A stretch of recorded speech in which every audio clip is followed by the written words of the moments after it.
$25 of that. Kind of like what sort of work.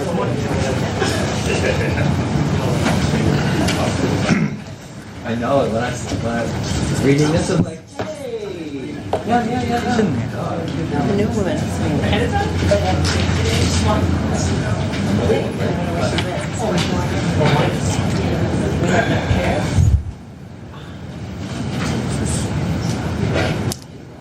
Well, we'll have 10 people here today.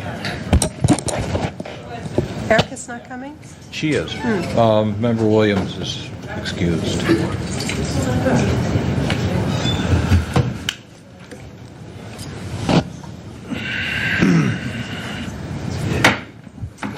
Good afternoon and welcome. This is a regular rescheduled meeting of the compliance of the Sunshine Ordinance Task Force called for Tuesday, December 1st, 2009 at 4 p.m. and beginning at 4:05 p.m. And we have the roll call, please. Member Craven Green excused. Member Nee. Here. Member Nee present. Member Cawthon. Here. Cawthon present. Member Manny. Manny present. Member Washburn. Here. Washburn present. Member Knebber. Here. Knebber present. Member Johnson. Here. Johnson present. Member Chu.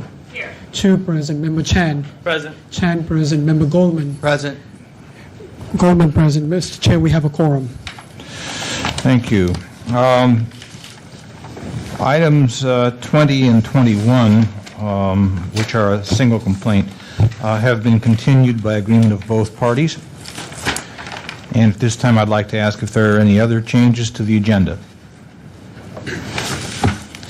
Seeing none, let us proceed. Could you call the first item, please?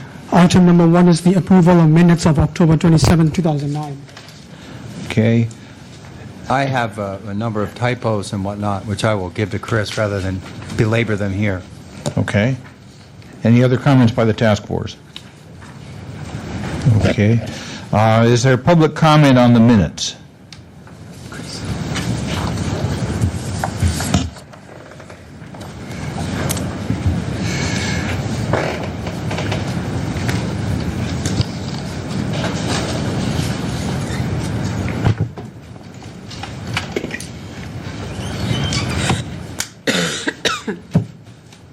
Yes, thank you. Peter Warfield, Library Users Association. I appreciate the degree to which the minutes have material, certainly more than they did in the past. I would ask you on number 11,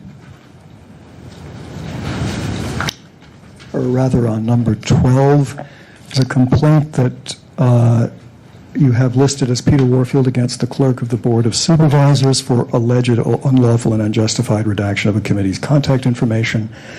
I think it was relevant that I did something I don't normally do, which is identified myself as a member of the Library Citizens Advisory Committee, and that was the group for which I was requesting the membership information that's on file with the clerk of the board. I think it's relevant because on the one side, one might say it's preposterous that a member of a committee like the Library Citizens Advisory Committee shouldn't be able to contact fellow committee members, while on the other hand, the clerk might say they're being absolutely even-handed and fair by treating every request the same and not treating requests according to the standing or the status or the relationship of the person to the material at hand. So I would only ask that it's my recollection that I identified myself as a member of the Library Citizens Advisory Committee, and that be included here. I didn't speak in behalf of the group, but I'd said that I was a member, and so I'd ask that you add that as a maybe just a short phrase in apposition. Okay. Thanks very much. Thank you. Chris, Mr. Rustum, did you hear the remarks of the speaker? No, Mr. Chair, I did not. Okay. He asked that in items 11 and 12, the minutes reflect that he identified himself during the meeting as a member of the Library Citizens Advisory Committee. Okay, Mr. Chair. Is there other public comment on minutes? I move that we accept them as amended. Moved and seconded. Discussion? I just, I'm sorry, I have one point of clarification on page 13 of the packet, 8 of the minutes, up near the top, the second paragraph. Member Craven Green said each redacted document has to be looked at on an individual basis and the task force cannot take a blanket position. In this case, she said it was about legislation and the names and addresses need to be revealed because of the nature of the category. And that last part of the sentence I don't quite understand. I don't have any suggestions on how to clarify it, but it wasn't clear when I read it a couple of times.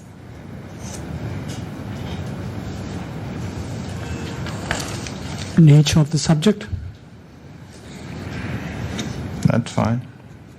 Does that satisfy you, Member Maybe Walker? the nature of the information.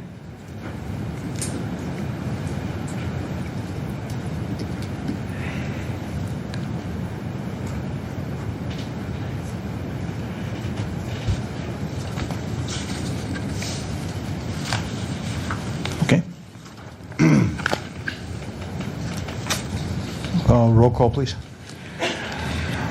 On the minutes, Member Cawthon. Aye. Cawthon, aye. Member Manny. Aye. Manny, aye. Member Washburn. Aye. Washburn, aye. Member Knebber. Aye. Knebber, aye. Member Johnson. Aye. Johnson, aye. Member Chu. Aye. Chu, aye. Member Chan. Very well. Member Chan excused. Member Gorman. Aye. Gorman, aye. Member Williams. Member Williams excused. Mr. Chu, we have 7 ayes. Oh, I don't believe you called my name. I'm sorry. Member Nee. Aye. We have 8 ayes. Thank you. Next item, please. The second item is the Compliance and Amendments Committee has referred to the task force a recommendation that file number 09033, Sue Cawthon versus the Library Commission, be forwarded to the Ethics Commission on the basis of willful failure as official misconduct by the Library Commission Chair and failure to appear at committee meetings. Chairney, this is my item, so I need to be recused. By all means.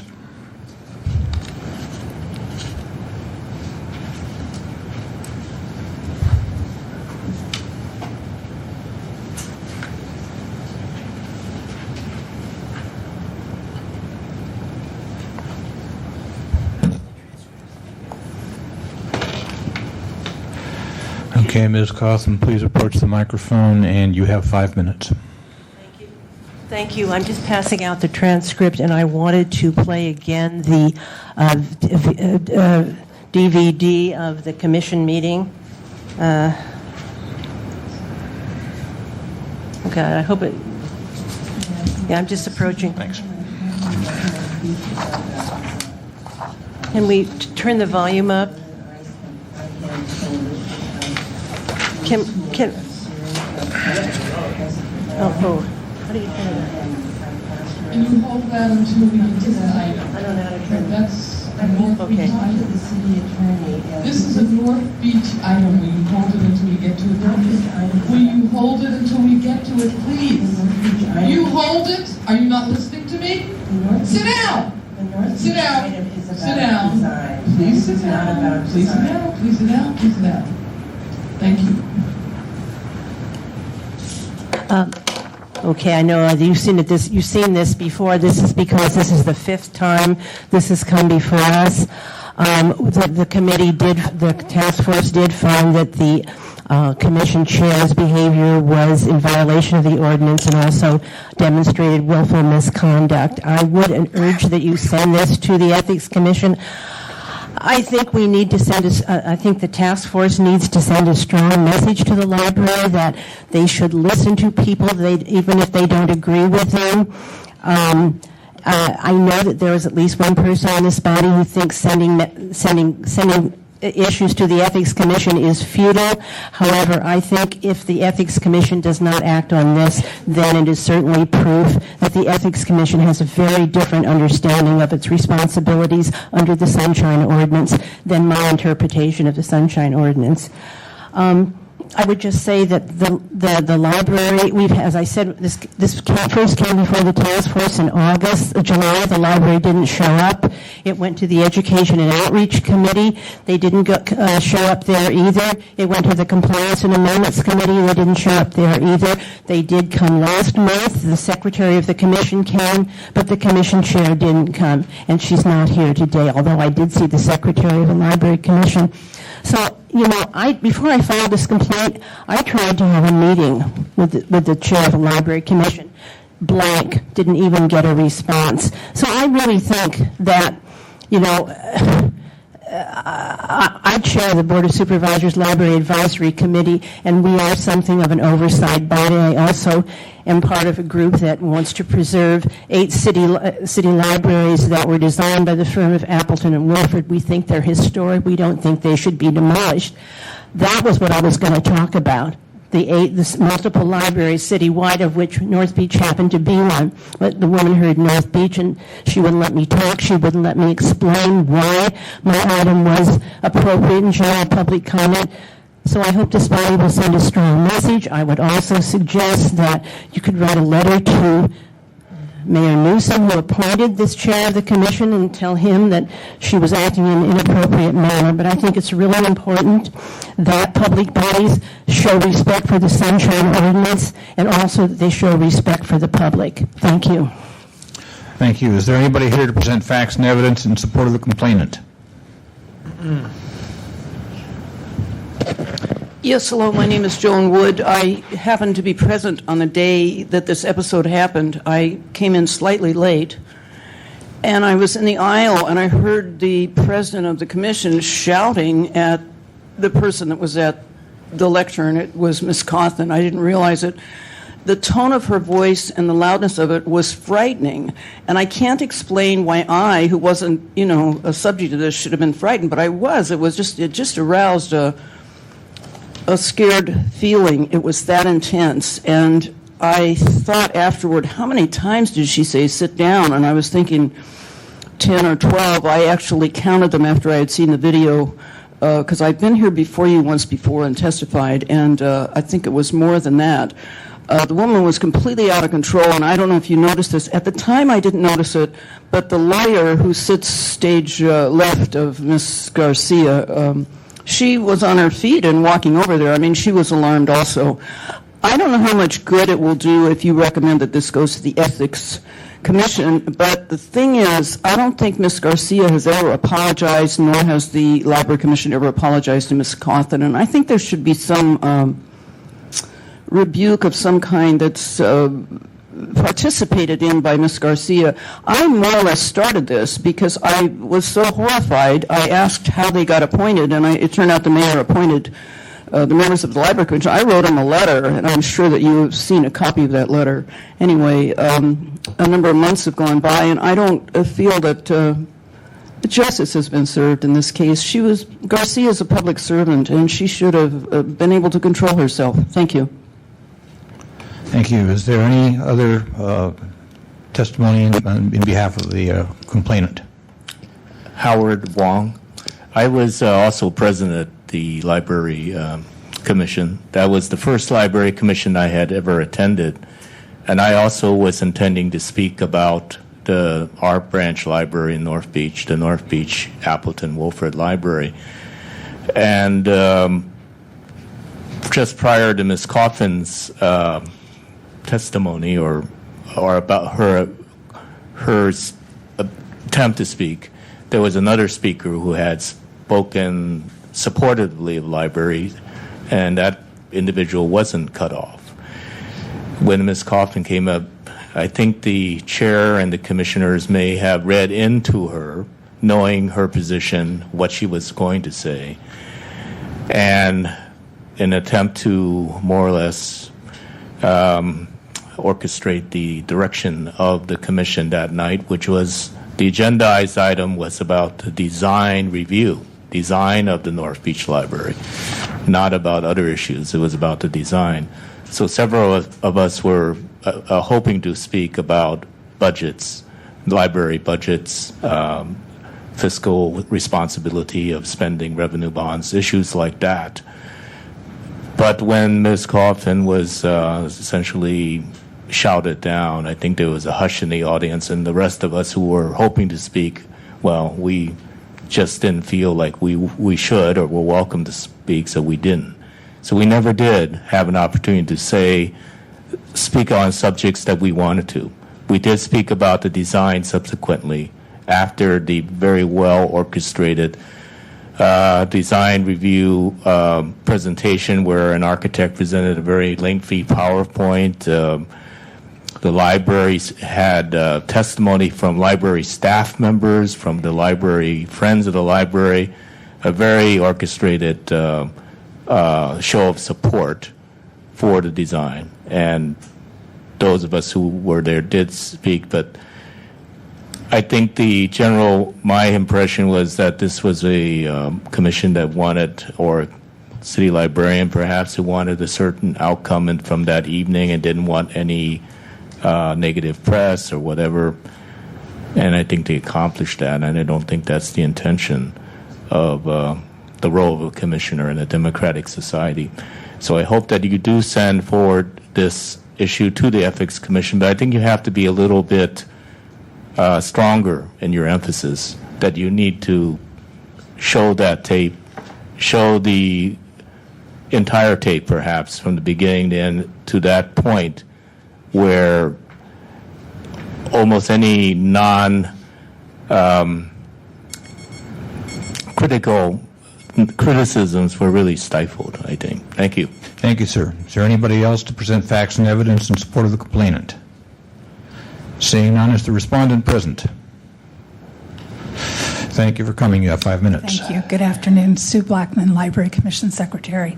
I want to read a statement. Library Commission President Gomez could not be at the hearing today, in part due to the short notice received about this special meeting of the task force. We did not receive notice until Wednesday afternoon before the Thanksgiving holiday about this meeting. President Gomez stands by her decision to limit general public comment to matters that are not placed on the agenda. However, President Gomez did in fact take under consideration the task force suggestion and made appropriate changes to the agenda. The Library Commission has changed its agenda to provide more specificity in regards to public comment. Where the agenda under public comment used to read, this item is to allow members of the public to comment generally on matters within the Commission's purview, as well as to suggest new agenda items for the Library Commission's consideration. It now reads, this item is to allow members of the public to address the Commission on matters that are within the subject matter jurisdiction of the Commission and that do not appear on the agenda. We have also added the following to the beginning of the agenda. Note, the Commission will hear public comment on each item on the agenda before or during consideration of that item. We believe that highlighting to the public that general public comment is designed to allow the public to speak on matters within the Commission's subject matter jurisdiction that are not placed on the agenda will clarify the appropriate use of general public comment and will address the task force's concerns. After the task force issued a decision on July 28, 2009, the task force lost jurisdiction over this matter. The only action the task force could take was to send this matter to the Ethics Commission. Under Section 64.34 of the Sunshine Ordinance, willful failure of any elected official, department head, or other managerial city employee to discharge any duties imposed by the Sunshine Ordinance, the Brown Act, or the Public Records Act shall be deemed official misconduct. Complaints involving allegations of willful violations of this ordinance, the Brown Act, or the Public Records Act by elected officials or department heads of the City and County of San Francisco shall be handled by the Ethics Commission. That was added by Prop G in November of 1999. The library would also like to point out that Section 67.21E requires the attendance at task force hearings on public records violations only.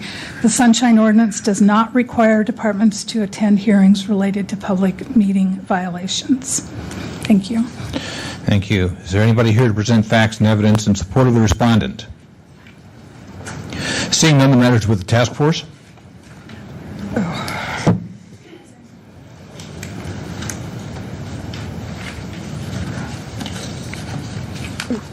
guess I'd like some clarifications on some of the points made in the material read by Secretary Blackman.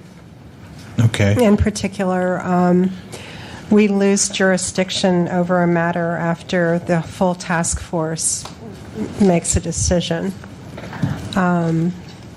We routinely refer things to our subcommittees, and I think that's within our purview. I don't know if that was what was being referred to or not.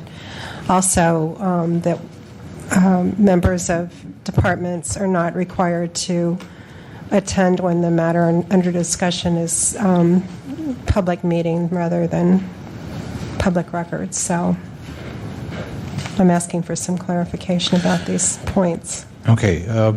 On the first point, perhaps Mr. Threet would like to address that. Ms. Blackman is arguing that by virtue of 64.34 and our having found willful violation, that removes the matter from the task force's jurisdiction, and I'd be interested in Mr. Threet's interpretation of that. Well, Chair Kenny, I wouldn't be prepared to issue an off-the-cuff interpretation of that. That would be something I'd like to look at and study. I don't think it would be fruitful for me to give you an interpretation without doing that. Okay. I'm happy to do that. All right. And I can be taking a look at that right now if you'd like to discuss other matters, and I'll try to see if I can come up with a determination before the end of this item. Okay. Well, why don't you proceed with that, and we'll see where it takes us. Member Craven Green.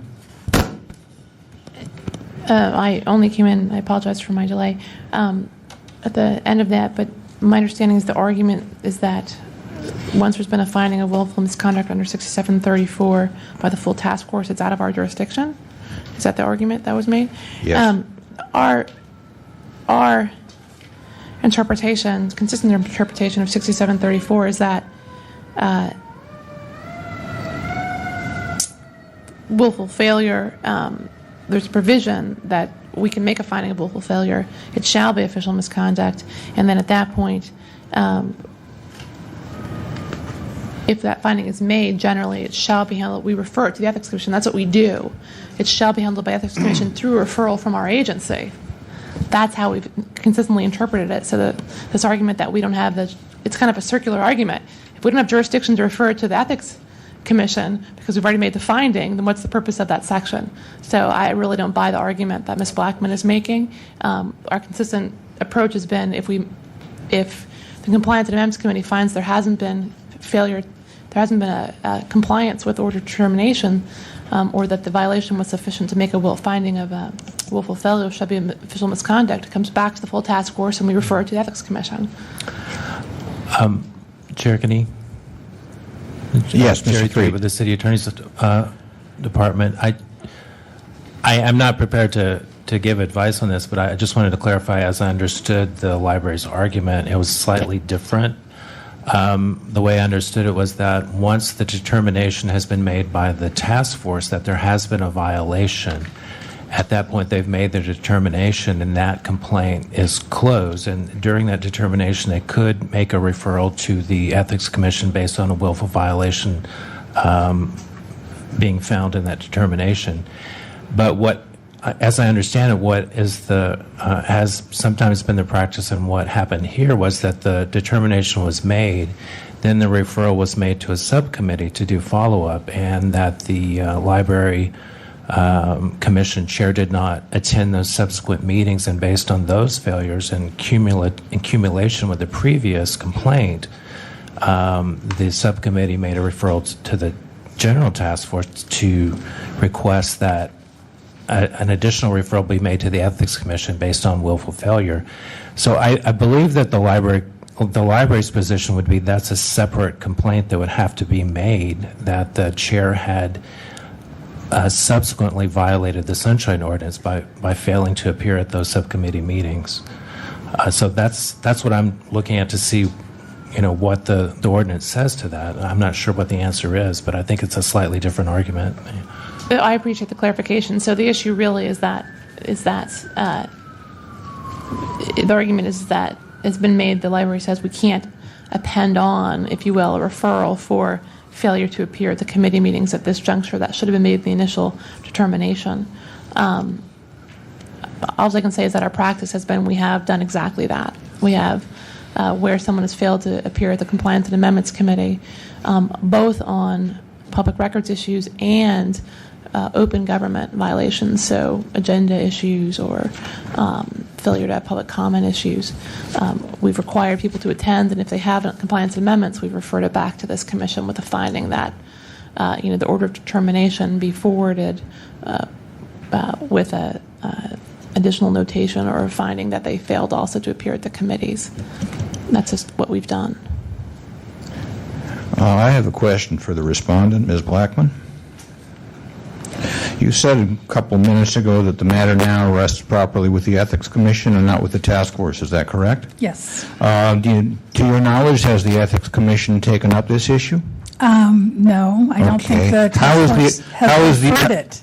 I'm sorry? I don't think the task force has referred it to the Ethics Commission. I mean, our point is that should have happened when the order of determination happened in July. And then, instead of going around the circle and coming back again today, hearing the same thing that you already determined on in July, it should have been sent to the Ethics Commission at that time.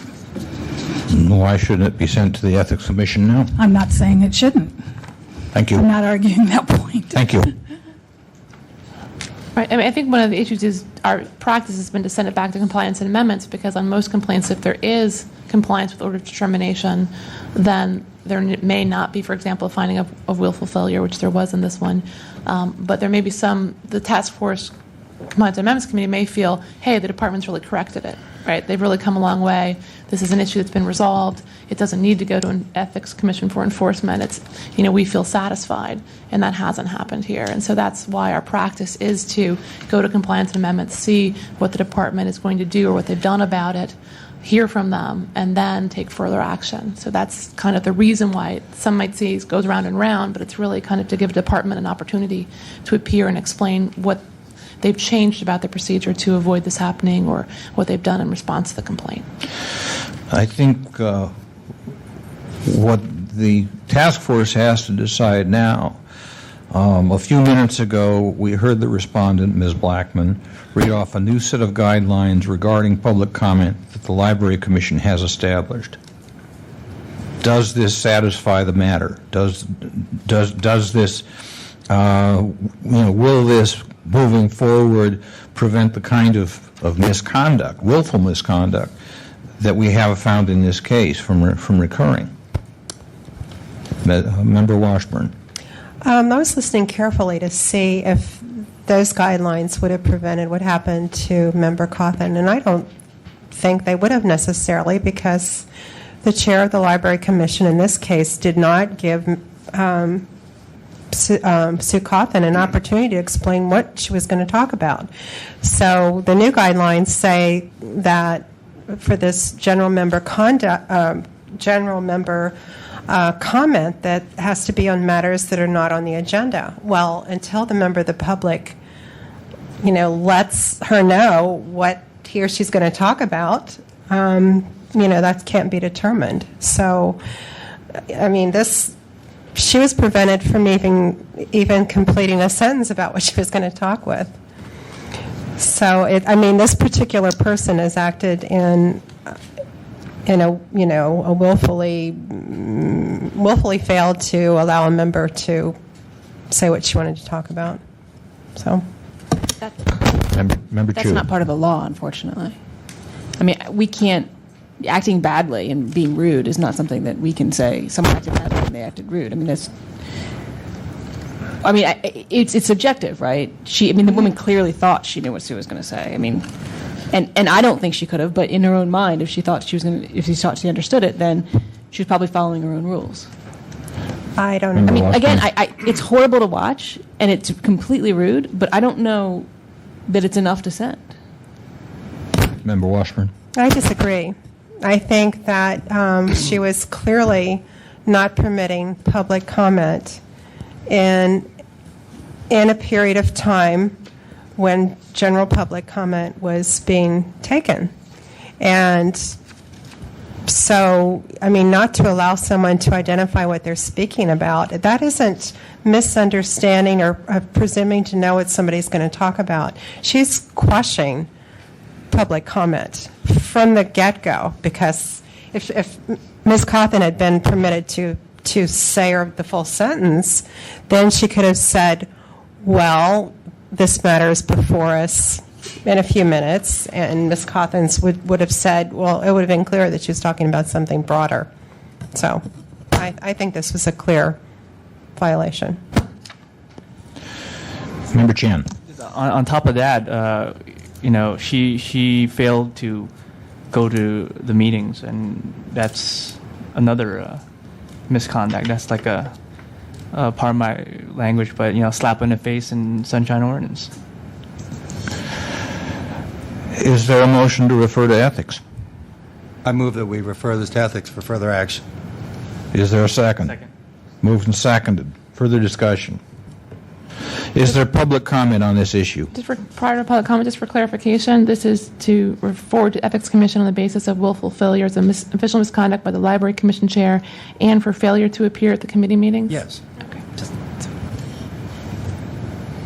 Is there public comment on this item? Hi, Kimo Crossman. First of all, I would like to say I agree with the fuller description of what the referral should be, which should be official misconduct and name a person. You can't just refer it to ethics and leave it there. You need to say who it's being referred about and why. I've seen this person perform at Library Commission meetings before. What I recounted to you before was I saw that when a certain member of the public got up and spoke and she didn't want to hear what he had to say, she held a glass of ice by the microphone and shook it loudly for his whole 3 minutes so nobody could hear what he was saying. So this is not someone who doesn't know how public meetings work. It's someone who has a bad habit of preventing the public from speaking. And the Sunshine Ordinance says any violation. I think it's clear that this was a violation. It was clear a willful violation. And these changes that have just been suggested right now I don't really see that they change anything but the way that the Library Commission works today. It's just restating what general public comment already is. And so I would strongly recommend that you refer it. Also, let me point out to you that there is a pending lawsuit against ethics on their investigations, and I think that it would be reasonable to suspect that they may be more effective in the future for referrals you send to them. Thank you. Is there further public comment?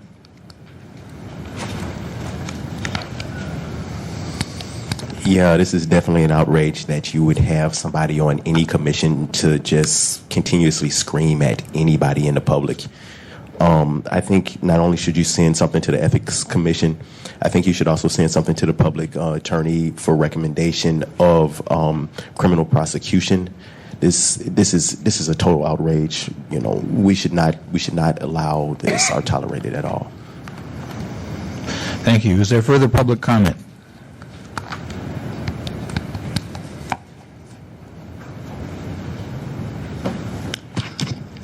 Yes, Peter Warfield, Library Users Association. There's a lovely Yiddish word, chutzpah, means nerve. President Gomez stands by her decision to shut up a member of the public and then provides as mitigating this action a statement that in future the agenda will read differently than it did in the past. In other words, we hanged the guy.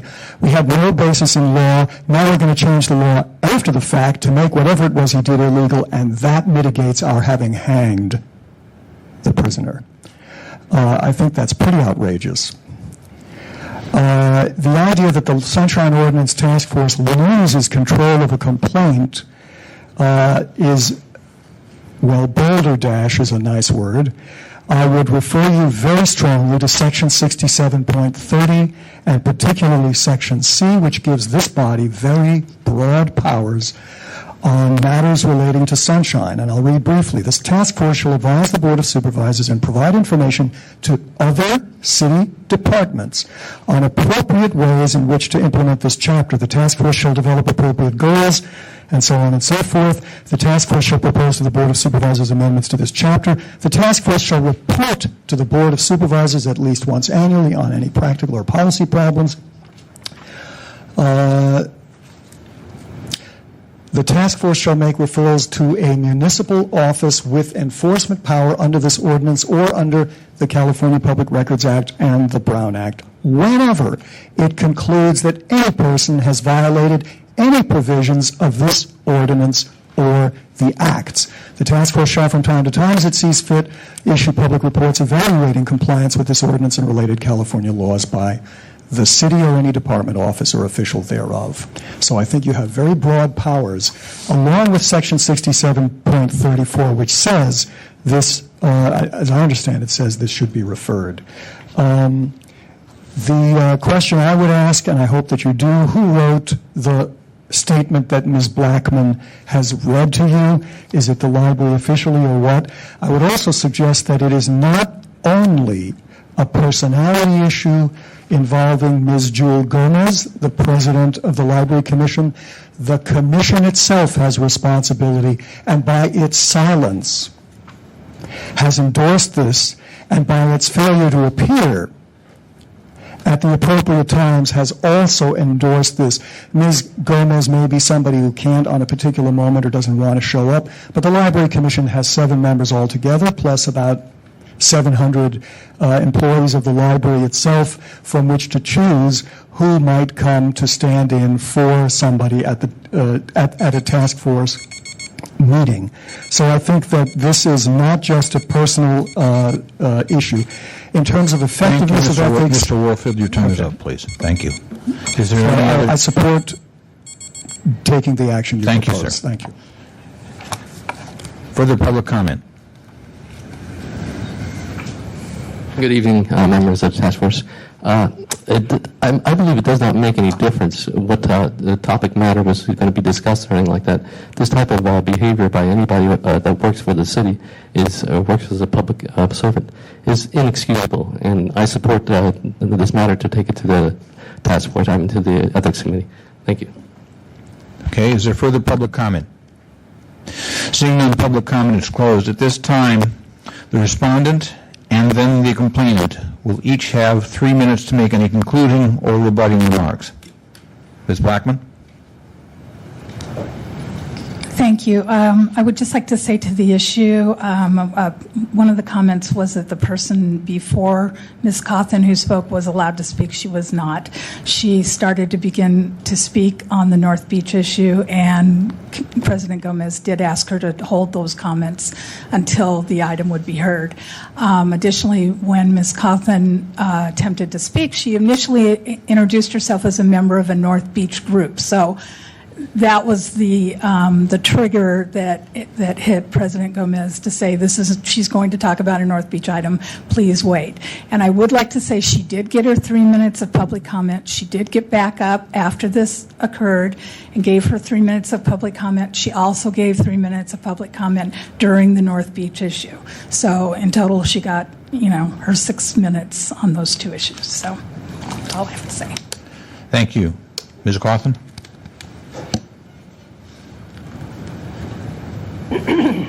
Well, I didn't get 6 minutes. I got 3 minutes. I did stand up and say I thought this was a violation of the Sunshine Ordinance, and I sat back down again. I think the library's stance is really, I'm disgusted by it. I think that it's showing a disregard and a disrespect for this entire body, for the public, and for the precepts of citizen participation. The practice of this committee is to try and work with institutions. Every institution has, every group that has had a sunshine, every city department that's had a sunshine complaint against it has come, whether or not it's because it's for a document or whether it's for public comment. the library chose not to come to any of the meetings. They didn't come to the Education Outreach Committee, where they could have had a presentation on the Sunshine Ordinance. They didn't come to the Compliance and Amendments Committee, where they could have made amends in some way. No one has ever spoken to me about being sorry for what they did. In fact, Ms. Blackman told me privately that I was arguing with the chair of the commission. You could see from my transcript and from the tape, I didn't have a chance to get a word in edgewise. I couldn't possibly. She had no way of knowing what I wanted to talk about. The changes in the library public comment rules are immaterial in this case. The issue is they would not have applied anyway because she didn't know what I was going to talk about. So I really think that this body has to send a strong message. Take this to the Ethics Commission and let the chips fall where they may. But just to drop it, I think would be really, would send the wrong message. We have to send a message. The task force has to send a message that it doesn't put up with that kind of conduct. Thank you. Thank you. The matter is back with the task force. We have a motion and a second. Is there further discussion on the motion? Member Craven Green? Just briefly, I mean, for me, I think the commission president's conduct in cutting off Ms. Cawthon was very rude, very unfortunate. But to me, the real problem here was that the agenda on the commission and the way the commission took public comment on these issues was ambiguous. They said, well, here's our practice. Well, that was nowhere described in the agenda itself. And the violation was failure to allow someone to give comment on an agendized topic. And so I understand that they've now corrected that. They have clear directions on how public comment's going to be taken and when people can speak to different issues. I think that's helpful. But that's exactly what should have been shown to the EOT or to the Compliance and Amendments. I mean, that's exactly what those hearings were for the library to come forward and say, hey, you know what? Our president may have acted rashly. Our guidelines on public comment may have been ambiguous. We've corrected it. Here's what we've done. But instead, we heard nothing until today. And we didn't even hear anything receive anything in our packet about those, so we could look at the guidelines in advance. So, to me, but for that action, I probably wouldn't vote to refer this, but I think I will because we're not getting the response back from the departments that we should in the type of time that we should. And as a result, Ms. Blackman may feel like it's going round and round in circles. She's wasting her time, but we've wasted our time. We've had far too many hearings on this issue when hopefully this could have been resolved if the library had shown up at the EOT or at the first Compliance and Amendments Committee meeting. So that's really my frustration in this case. Okay. Any further comment? Seeing none, roll call. Mr. Threet, do you have a... If you wanted to receive what I think about this, I'm happy to talk to you about it. Please do. I think many people are not going to be happy with what I have to say, but the issue that's before the task force when a complaint is before it for determination is whether it's been a violation of the law, and it's not whether the behavior of an individual who's a public official is offensive in some way, either to the public or to the members of the task force or the task force as a body. The task force made a determination under the ordinance that there was a violation, but there was no finding in that determination that it was a willful violation. Having made that finding under general principles of litigation, and this is not addressed in the ordinance,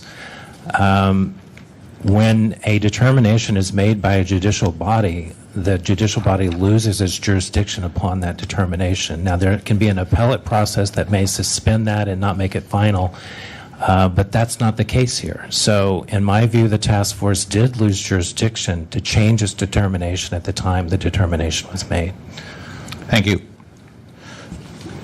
Member But Chu? aren't we talking about a new determination? I mean, as Member Craven pointed out, I mean, the issue is not what happened in that day. It's what happened at the following meetings where they didn't show up and they didn't, address the things. And so, I mean, I know in our packet there's one document. It's the same document that we had from whenever this happened in July or whatever. But there should be another document that from the forwarding from the from the CIC. Through the chair. Member Chu, My advice was that once the task force made its determination, it lost jurisdiction over the complaint. Now, the task force could still have an ability to work with the departments to try to find a corrective measure that would avoid such complaints in the future. But what you're saying is this is another determination. There's not been another complaint upon which a determination could be made. So a determination is only made upon a complaint presented to the task force. It's already done that for the complaint in question. So if we put willful in the original document. If originally the task force had made a finding of willful violation, it could be referred. But in my view, because that determination was not made, it could not be referred at this time. In the order of determination, we did find willful violation. You will refer to page 23 of your packet. Task force found that the willful failure to allow public comment in this case violated section 67.15A and 67.34 of the ordinance. Okay. We found willful violation. I stand corrected. Then I believe that you do have the ability to make the referral. And I would just add that based on the testimony of, I believe it's Ms. Woods, is that correct, and Mr. Wong, it seemed to me that their testimony showed that Ms. Gomez's conduct toward Ms. Cawthon created a chilling effect on the ability of other attendees to address the Library Commission during the public comment section, and I think that's very relevant here. Is there further comment? Roll call, please. On the motion, Member Craven Green. Aye. Craven Green, aye. Member Cawthon. Member Cawthon recused. Member Manny. Aye. Manny, aye. Member Washburn. Aye. Washburn, aye. Member Knebber. Aye. Knebber, aye. Member Johnson. Aye. Johnson, aye. Member Chu. Aye. Chu, aye. Member Chan. Aye. Chan, aye. Member Goldman. Aye. Goldman, aye. Member Williams. Member Williams excused. Member Nee. Aye. Member Nee, aye. Mr. Chair, we have 9 ayes. Thank you. Would you call the next item, please? Item number 3 is the Compliance and Amendments Committee has referred to the task force a recommendation that file number 09044 Peter Warfield against the Board of Appeals be forwarded to the Ethics Commission for failure to comply with the order of determination regarding email addresses and failure to appear at committee meetings. Okay, will the complainant please approach the microphone?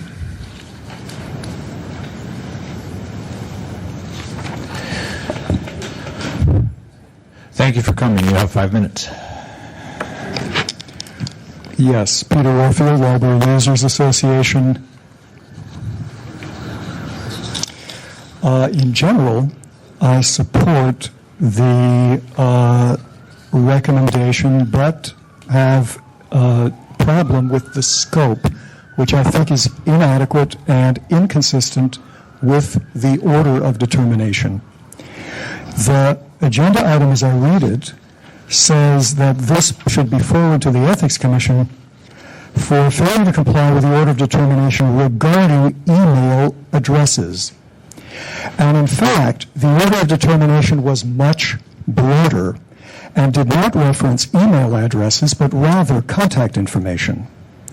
So from page 27 of your packet, which is the second page of the order of determination that this body found on the matter, I'll read to you from the last paragraph of the background material and then the first paragraph of the decision and order of determination. And I'll excerpt. The task force noted that it has consistently ruled that unless a member of the public requests anonymity as a whistleblower or someone who could otherwise face retribution if his or her name and contact information were known, the name and contact information for members of the public submitting public testimony is a matter of public record and should be released upon request. There was no reason provided why that ruling would not apply to the facts in this complaint. Under the next paragraph, which is the next to last paragraph, Decision and order of determination. The task force finds that the agency violated Section 67.1G and 67.21 of the Sunshine Ordinance by restricting Mr. Warfield's ability to note the names and contact information for individuals and entities who submitted public testimony to the Board of Appeals and or for redacting the same from public records. To the extent any information, let me repeat it, to the extent any information has been withheld from Mr. Warfield, the Board is directed to release the same within 5 days of this order of determination. The Board is also directed to appear before the Compliance and Amendments Committee on September 8, 2009 to discuss compliance with this order of determination. So, there was very clear mention about your own history of requiring release of all contact information unless there's a very particular and very strong specific indication to the contrary. That was not the case here, and so I think that this should be referred for failure to comply with the order of determination, either leaving out regarding email addresses or say regarding contact information. I'm also very curious. I believe that this was the first meeting in connection with any complaint that I've filed in 7 years that I missed a meeting, and I'm very interested to know how and whether, in fact, the Compliance and Amendments Committee did restrict into this narrow form what had been an order of determination that was quite broad and quite sweeping. The order said all contact information should be released, and that's what I think, that's the reason for which I think the referral should be made, and not restricting it to just one type of contact information.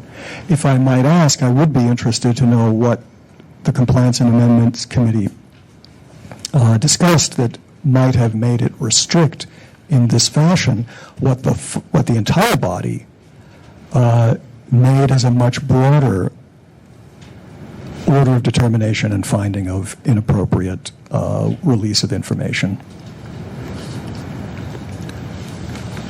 Thank you. Thank you. Is there anybody here to present facts and evidence in support of the complainant? Seeing none, is the respondent present?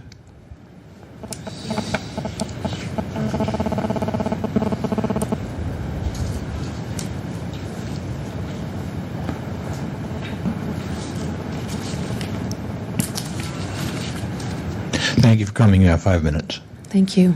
I'm Cynthia Goldstein. I'm the Executive Director of the Board of Appeals. I wanted to first address the question of my not appearing before the Compliance and Amendments Committee. I wanted to make sure that you were all aware that my office did send a letter to the Compliance and Amendments Committee explaining the change in policy that the board was going to undertake as a result of the order and the ongoing dispute that the board had with the remaining part of the order. The board had agreed that names and addresses would be available to the public, but that email addresses and home phone numbers would be redacted. I understand that this is an ongoing, long-standing dispute between the Sunshine Ordinance Task Force and other city departments, that the issue had been before your body on many occasions, and on that basis felt that there was no need for me to appear at the Compliance and Amendment Committee. But I do want to make sure you all know that the letter was sent, and it also stated in the letter that I was not planning to attend. As I said, the board did compromise and decide to change its policy with respect to addresses and home and names. Basically, the board agrees that it's important and relevant information. The Board of Appeals makes decisions, most of which have to do with land use related matters. And when board members consider information and comments submitted by the public, the location of those people, where they live, where they're coming from, what neighborhood they're from, is actually quite relevant to the board members. And so whether someone's here from Daly City saying they don't want a project that's 3 stories instead of 2, or someone's actually the next door neighbor, we agree that that is relevant information. We made a change to our policy on that basis. We don't think that there's a public interest in disclosing home email addresses and home telephone numbers. And in fact, I noticed that in the order of determination itself, it talks about an exception that you all recognize for individuals who might face retribution if their information is released, and that is exactly the concern that the Board of Appeals has. These disputes are extremely contentious, neighbor versus neighbor, neighborhood, large groups of neighbors versus other large groups of neighbors, and we felt that, continue to feel that disclosing home phone numbers and email addresses is simply unnecessary and opens up the possibility of creating the opportunities for that type of retribution. As far as Mr. Warfield's concern about the language in the order that, or in the agenda item that distinguishes between contact information and email addresses, perhaps that was done because the board did recognize the need to and agree with the request to release names and addresses. So not all contact information is being redacted. Thank you. Thank you. Is there anybody here to present facts and evidence in support of the respondent? Seeing none, the matter is with the task force. Member Craven Green. I just wanted to note that Mrs. Goldstein's letter to the task force is not actually in here, but my follow-up letter and then their response is, which kind of outlines the policy. So that Chris brought those for the public and for members in the additional packet of information we received.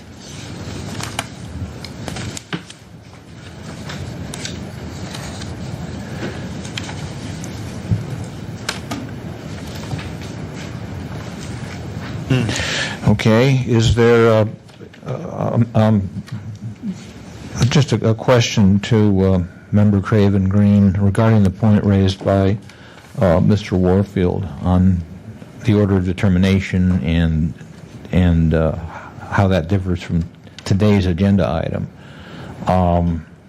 and how discussion at the Compliance and Amendments Committee somehow narrowed the definition of what was to be provided. Do you wish to clarify or provide any explanation? Or well, I can summarize, I guess, my thinking on the issue that was discussed at the Compliance and Amendments Committee was that the board did review its policy after order determination and decide that names would be produced and addresses would be produced. But that they were going to continue to redact and withhold individuals' home phone numbers and individual email addresses. So that's why, for one reason, that the referral back is narrower, because not all information is being withheld. They've complied. With respect to the issue of home addresses, home email addresses and home phone numbers, I think unless there is a reasonable expectation of privacy in that information, and I think when someone's submitting commentary to a public body and they're including their home email address and their home phone number, they're basic, and there is no request for anonymity or there is no expression of concern about retribution, then there really is no reasonable expectation of privacy in that information. That's basically my operational view. So that information, then, if it's captured by the government, should be produced. But I did note at the Compliance and Amendments Committee, as I've noted in prior hearings for this body, that the Supreme Court, United States Supreme Court, has drawn a distinction to some extent between the types of intrusions that are possible by, for example, regular mail, and production of addresses, and people wanting to send advertisements about contraceptives that some people would find objectionable. It's not really a burden on the person to get that in their mailbox and throw it away, whereas being called on the phone is a much more intrusive situation. And so I think you could make an arguable distinction between email addresses, which are the current functional equivalent of mail, which are easy to get rid of and aren't usually obtrusive, can be spammed out, can be thrown out, and phone calls, which are perhaps more intrusive. And so that's why I guess I felt that the access to email addresses, even home email addresses, there's much less intrusion there. It's much more, in my view, a stronger case that they should have been producing those as well. So that's why the referral, I believe, came back limited to email addresses. But thank you. Is there public comment on this item? I thought there was public comment after the motion was... No motion has been presented. If you wish to wait till after a motion is presented, you're certainly free to do so. Is there a motion? Member Craven? The order actually on our agenda is discussion and questions, then we allow the respondent and complainant for rebuttal. Then matter is with the task force for a motion, then there's public comment. Okay. Then I stand procedurally corrected. At this time, the respondent and then the complainant will each get 3 minutes to present any concluding or rebutting remarks. Ms. Goldstein? Thank you. I have no further comments. Thank you. Mr. Warfield?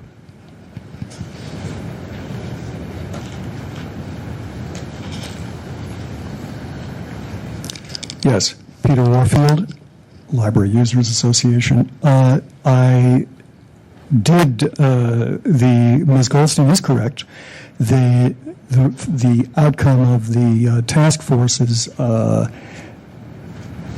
order of determination was that subsequently the Board of Appeals, and I'd actually be interested to know whether they did it as an official action, but there was a letter stating Ms. Goldstein's explanation of what happened and a rather professional offer to let me see the material, which I then did, and then the home addresses, as she said, were supplied, but other contact information remained redacted, and it was also not a provision of originals. In order to do the redaction, they presumably had to copy the whole file and redact out email addresses and any other contact information. I find it very troubling to hear this body talking, some of the members talking as though this is a legislative body and is discussing whether or not this or that law or this or that regulation should be in place. The fact is there is no justification in the law allowing or requiring the withholding of the information discussed, namely such things as contact information, including addresses, phone number, which were initially withheld, and phone numbers, emails, or any other thing. It ain't in the ordinance. It ain't in the law. It's not there. If you don't agree with the law, then by all means go to the Board of Supervisors and lobby for a change. If you don't agree with the law, go to the state, go wherever you like to disagree with the law and lobby for a change. But the law as it stands and the order of determination as you wrote it says that contact information is to be provided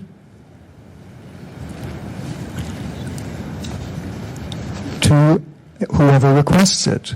And that's what your order as a full body said, regardless of what one of your subcommittees said or one of the individuals on this committee believes.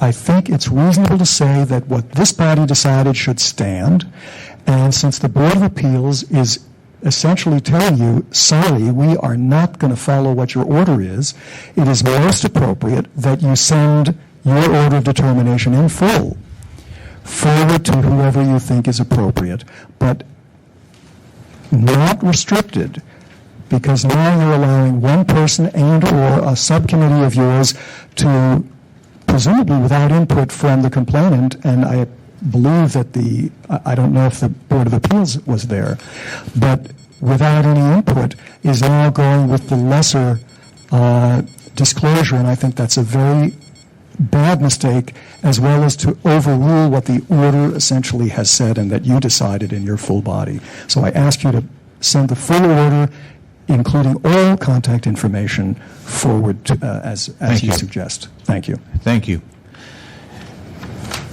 The matter is back with the task force. Is there a motion to refer?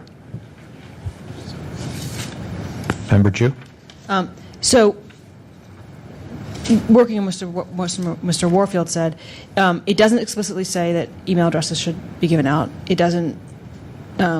It does sort of imply that contact information. So this should be given out. So this is our opinion. that if we go forward with this, we're saying to the Ethics Commission that we believe email addresses should be given out. So what happens when if the Ethics Commission says no? Then we're at a real impasse with them, right? I mean, like, we're on one side of a very specific issue, and they're on the other. Well, the question becomes whether there has been compliance with the order of determination. There has been partial but not full compliance, and we are asking the asking the Ethics Commission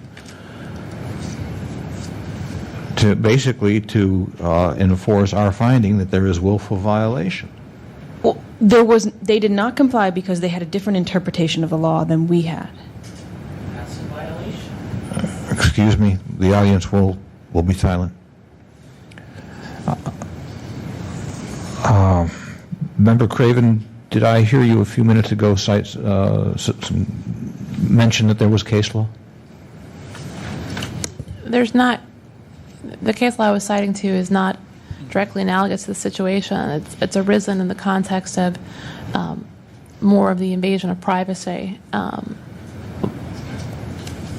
line of cases, or freedom of speech versus invasion of privacy kind of dichotomy, if you will.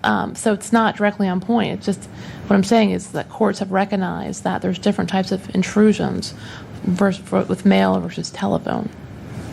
Thank you. But it's not arisen in this context. Thank you.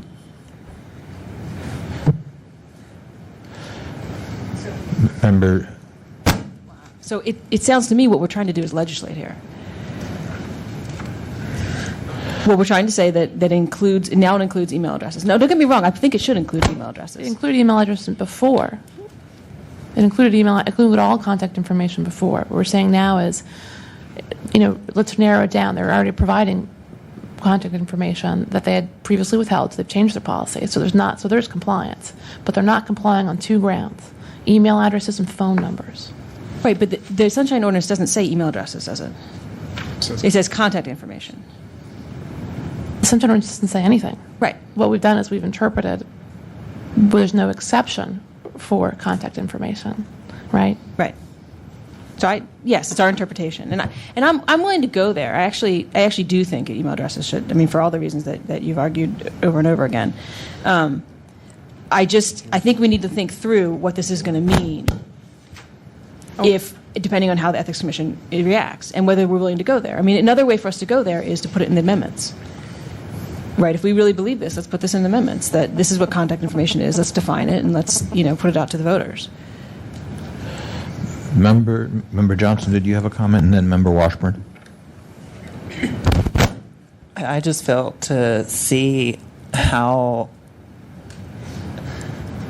a phone number and an email is less intrusive than your home address on the fear of the possibility of retribution.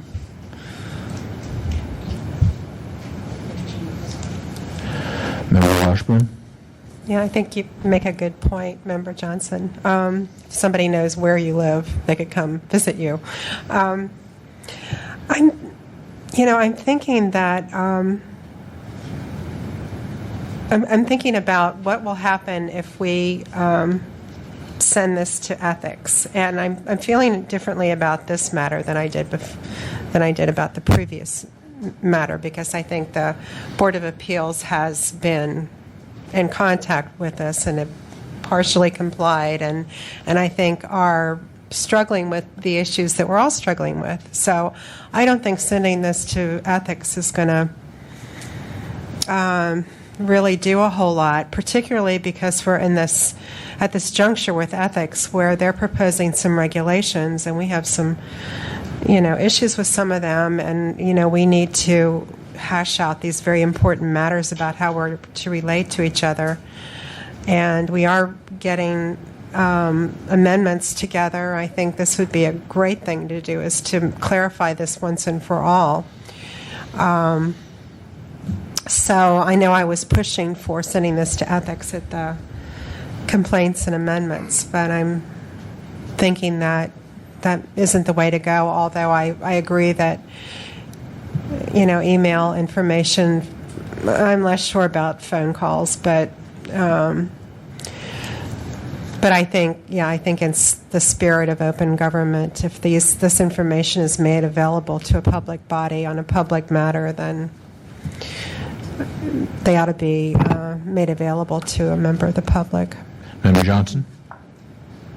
I think if we don't send it to the Ethics Commission, then we're sending the wrong message that we're allowing people to not have email. That would be like saying you can't email any member of a policy body. It sort of implies it. That's my opinion. Member Coughlin? You know, we've gone around and around on this issue. I remember at the last meeting we talked about a Warfield complaint regarding being unable to get the roster of the Library Citizens Advisory Committee, of which he is a member. I think that when people provide their information to a public body, they lose their, in my opinion, they lose their reasonable expectation of privacy unless they say, I want this to be confidential. We have a checkbox on our complaint form. If it's checked, the information is private. If it's not checked, the information is public. And I feel that in this case, the information should be public unless there was a specific request that it be private. So I could send this to the Ethics Commission with clear conscience. Not that I think they're going to do anything, but I certainly think we need to take a stand. We need to, and we can amend this. We can work with the Ethics Commission on our rules, but I think this is a separate issue. I think that we really have to stand by what we've determined in the past. Is anybody prepared to make a motion? Motion to send it to the Ethics Commission. Moved and seconded. Can we have Member clarification? Craven Green? Can we have clarification on what the motion is saying? That it's for not fully complying. For willful failure or just for failure to comply? Because there's two different standards, 6734 versus 6730. Just failure. It says failure to comply. Failure is fine. So under 6730.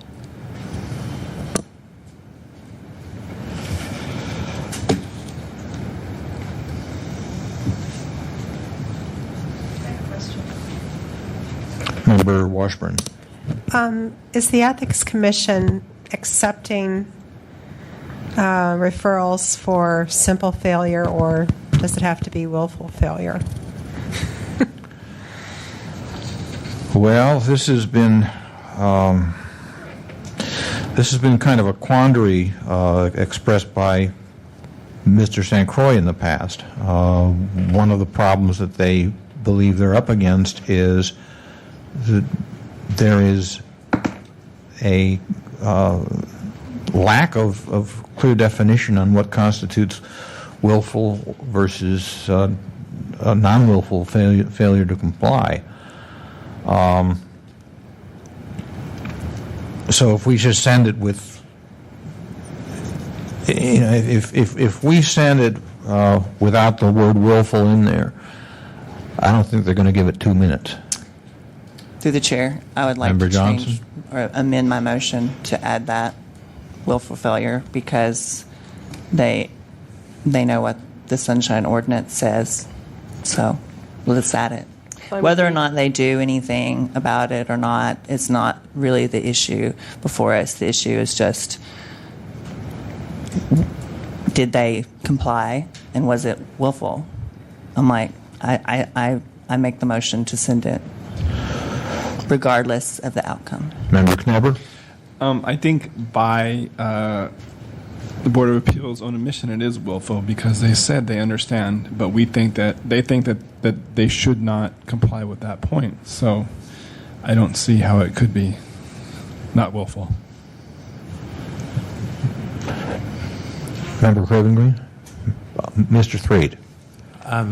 Through the chair, I believe the position asserted was that it's not a violation. It was not that they don't care that it's a violation, but it was rather that it's they've been advised and they believe that it's not a violation of the ordinance to redact the email addresses. So that's a different position on what the ordinance requires of a public official rather than a flaunting of the determination, I think. No, I agree with you. I'm just saying that I think we're at an impasse here with what they believe it means and what we believe it means. And if we hold by what we believe it means, it is a willful failure on their part. I'm not saying that they're doing it out of spite or anything, but they are willfully doing this because they think that they should not have to comply with it. That's where my separation is. Okay. Further discussion. Member Craven Green. Just briefly, my position is that the Ethics Commission does have jurisdiction over allegations of failure to comply under 62730. And my hope for the Ethics Commission is that they realize that and take that on, and that what they do in this very situation is to give an independent analysis of what the law requires. Because we have had repeated situations where the city attorney has advised departments you don't have to release this under the ordinance, and we disagree. And we may firmly believe, and I often firmly believe, that the city attorney is being too restrictive and is wrong on their advice they're giving those departments. Now, is that the problem I have? Is that willful failure to comply? It's a knowing failure. Is it willful? And part of me wants to say, no, it's not willful because they're relying on their attorney, and part of me wants to say, well, I disagree with the city attorney. So that's why I've always liked to make recommendations under 6730 for failure to comply, and hope that the Ethics Commission gives an independent legal analysis, separate and apart from the city attorney's office, and separate apart from what we believe as to what they believe. They don't do that, unfortunately. They defer to the city attorney. At least that's been their past practice. So it ends up being very circular. But I really support a referral under 6730, not 6734, for that reason, despite what the Ethics Commission may do. Okay. Are you offering that as an amendment? I would offer it as an amendment, but... Does the second accept the amendment? No, he was... I'm... Member Kaufman? His argument is ping-ponging back and forth. I was the second, and I've heard it go. I've heard it go from willful to, or from simple failure to willful to back to simple failure. So I'm going to just hold off for a minute on my approval was of willful failure because of the arguments presented. Okay, so the motion stands then with the language, with willful included in the language. Member Knebber. Notwithstanding my earlier arguments, I actually agree with Member Craven Green about this distinction. I do think that it's a hard thing to push through, and I do think that the Ethics Commission should look at it no matter if it's under 30 or 34. But I actually do feel more comfortable with the just failure, not willful failure. Member Washburn. I feel the same way. I was looking at the Ethics Commission's proposed new regulations, and they define willful as meaning intentionally and with knowledge that the act is a violation of the law. So for that reason, I don't think the Department of Appeals was, they were acting as if this was not a violation of the law because that's what they were told. So I'm all for failure, but not for willful failure. Member Johnson? Well, they were told two different things. They were told by this policy body that what it was, and they were told by the attorney something else. So, I mean, it just is. It's picking and choosing who interprets the law. I think that we interpret the Sunshine Ordinance first, don't we? Certainly, we've had cases before where we ruled against a department whose attorney had told them what they were doing was okay.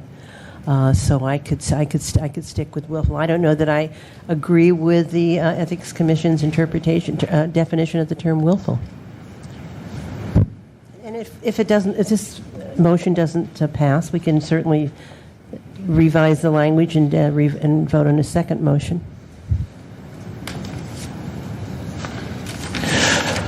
Is there public comment on this item?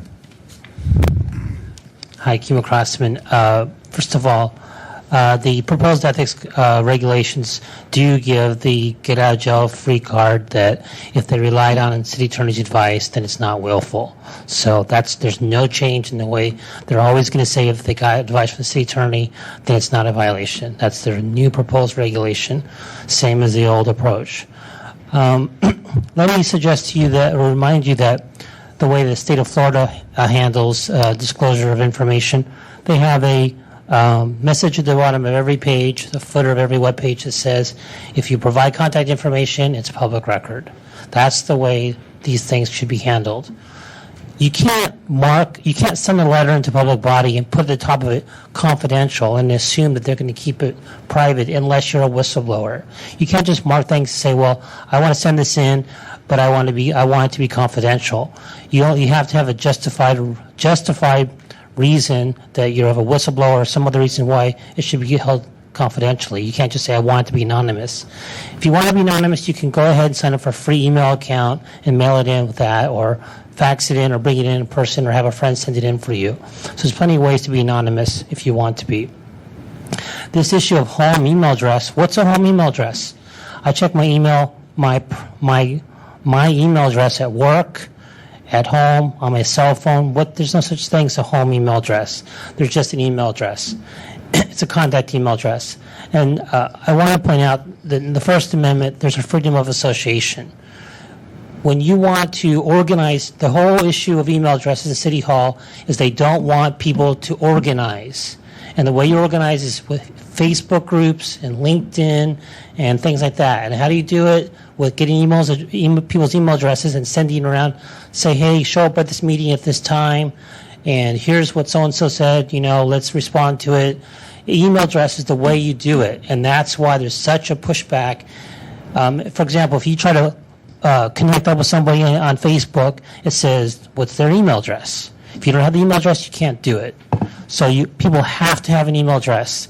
And if people have chosen to provide the email address when they communicated with the public body, then they've waived their right to privacy. That's the email address that they are willing to give out to the public. If they want to have a private one, then they can sign up for a private one and use that on private communications. I absolutely agree that this is a willful violation, and strongly hope that you will move forward in it. Is there further public comment? Seeing none, public comment, sir? Good evening, members. You've already issued an order, and I understand that Sunshine supersedes anything the attorney would have to say. And since I believe I understand member Erica correctly, that she disagrees with the attorney. And the attorney knows that the law is stated as such, and you've presented that order, and he's willfully going against your order. So I disagree with the attorney, and I support Peter. Thank you. Is there further public comment? Seeing none, the public comment is closed. The matter is back with the task force. Is there further discussion on the motion to find willful violation? Member Coughlin. I just had one final comment. Every department has an attorney, and it's really the duty of that attorney to find a way to protect the department. In the case Cawthon versus SFPL, the city attorney for the library wrote a long letter defending the library. That's her job. So that I think that we can listen to Member Craven. We don't always have to listen to the paid.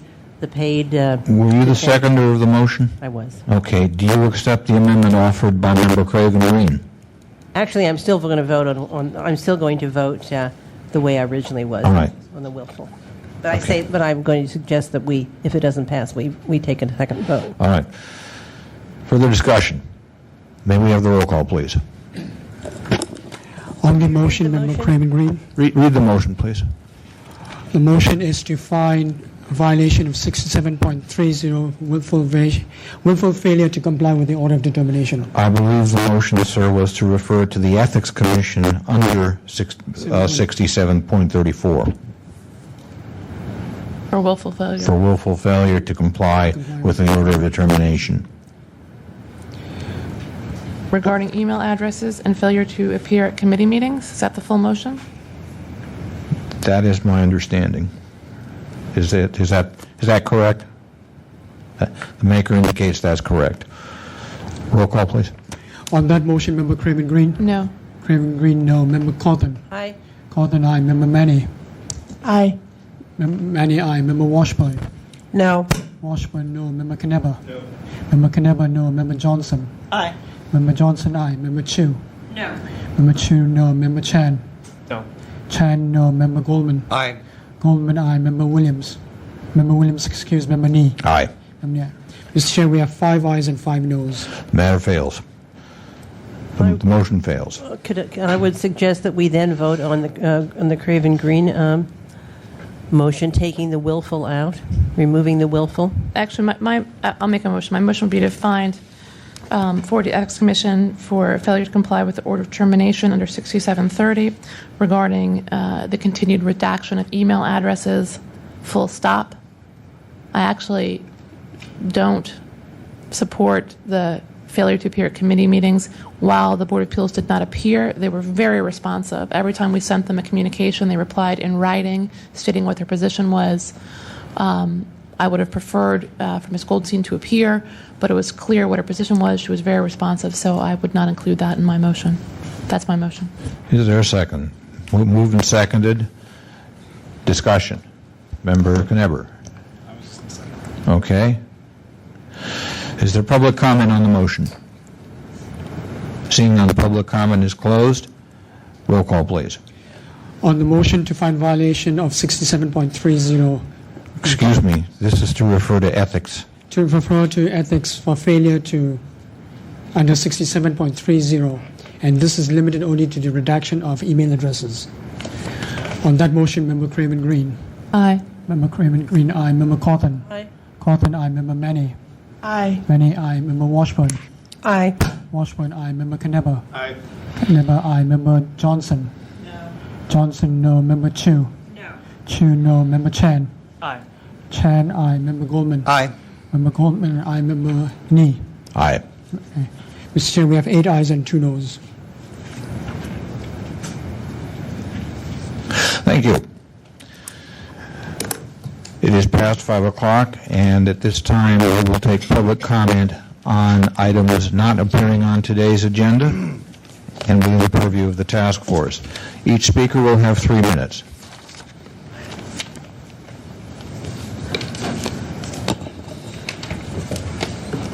Yes, thank you very much, task force members. My name is James Chafee. You may have noticed that one of the most consistent and most egregious violators of the Sunshine Ordinance has been the San Francisco Public Library.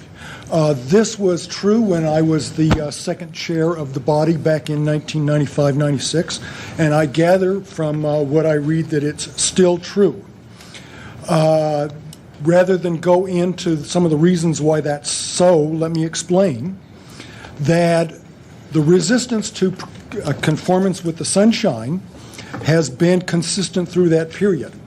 One of the commission presidents that was most resistant to Sunshine, to the extent of advocating against the Sunshine Ballot Ordinance and even advocating resisting it in court, was a gentleman named Ernie Lorente. Ernie Lorente was so successful at blocking and frustrating use of the Sunshine Ordinance for participation and access to documents that the city attorney hired him, gave him a job so that he could implement his strategy, which was to put whatever roadblocks would be available to frustrate Sunshine. Most of the elements that process you have now are a product of his inventions, his innovations. The idea that the complaint process should be a series of obstacles for the complainant, the idea that the complaints should be dismissed for procedural flaws on the part of the complainant, but ignored when there are procedural flaws on the part of the violators, that complaints are for the benefit of the complainant and a ratification of the complainant's motivations or issues, that, in fact, the task force should routinely violate your own bylaws that were designed to make filing of a complaint accessible. Most of all, that your letters of determination should be so narrowly drawn that they have no general application and, in fact, no prospective use of even the complainant themselves. The idea that the task force should be institutionally skewed against the complainant is something that really originated with Mr. Laurenti. The task force seems to have accepted the premise that liberals are the kind of the proverbial students, the right-wing forces in our society are the proverbial teachers, and that your options are circumscribed by what the teachers tell you your options are. Well, those are not the limit of your options, and you don't have to accept that. Thank you very much. Thank you, sir. Is there further general public comment?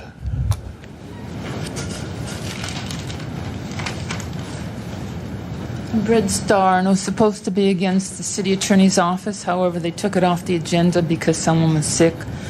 I feel they need microphone, please. They actually needed more time, according to information that I've gotten, not from the city attorney's office. So I'm just going to put this forward. The reason I'm here actually is I'm representing concerned parties that have just gotten frustrated because every single department they've gone to is told to go a different department, beginning with the DPT, the police department suggested going to the health department, suggested going to the building department, suggested going back to the police and the DPT, going to citizens complaint, going to the police commission and the disability commission. Basically, everyone's giving these people a runaround because the city attorney has at least 16 pages of information that they refuse to disclose. They say they don't have it, but it actually was in the press in 2003 and 2004. And we want the entire documents in order to go forward on what we need to go forward to. So this is the public comment. We're going to pursue this matter to its fullest extent, and we're hoping not to have to use attorneys because it's very expensive and the city is having a lot of problems which we don't want to exacerbate. That's all. Thank you. Is there further general public comment? Hi, members. This is Kima Crossman. I want to talk to you about three general items. One is this issue of contact information. I requested some contact information from the clerk of the Sunshine Task Force, Mr. Rustin. It was a prior complainant. I wanted to talk with that person about their complaint, assist them with it. They happened to check the box saying they wanted confidentiality. I really think this is not appropriate way to handle complaints. The way to handle it is to let people know on the complaint form that any information they provide is a public record. So, because the person checked the box, even though they came here, you saw their face, they presented all their, there's no feeling that they would be anonymous because they were here. But nonetheless, I can't get a hold of that person because Mr. Rustin won't provide me the contact information for this person who previously spoke here at your task force. You previously ruled against Mr. Darby on this matter, but yet the issue continues to persist. The clerk of the board apparently is revising the policy. I don't know why it takes so long for them to revise it. You guys have already made a determination on this matter, and yet it continues to lengthen and fester. The second item, so I would recommend that the complaint forms for SOTF notify people that information provided is public record and leave it at that. If you want to, you could even recommend, say, if you don't wish contact information to be provided, give alternate contact information, like your office information. The second thing is your new counsel. He provided no legal memos in the complaints. My complaint that you'll hear later tonight, no legal memo, no analysis. This gentleman is supposed to be your sole legal advisor and advocate for the task force, and yet he's too busy on non-sunshine items to provide you a legal analysis on your complaints. There's something wrong. I think we need to look at where he's spending his time and why he doesn't have time to provide a legal analysis to the task force. Thank you. Thank you. Is there further general public comment?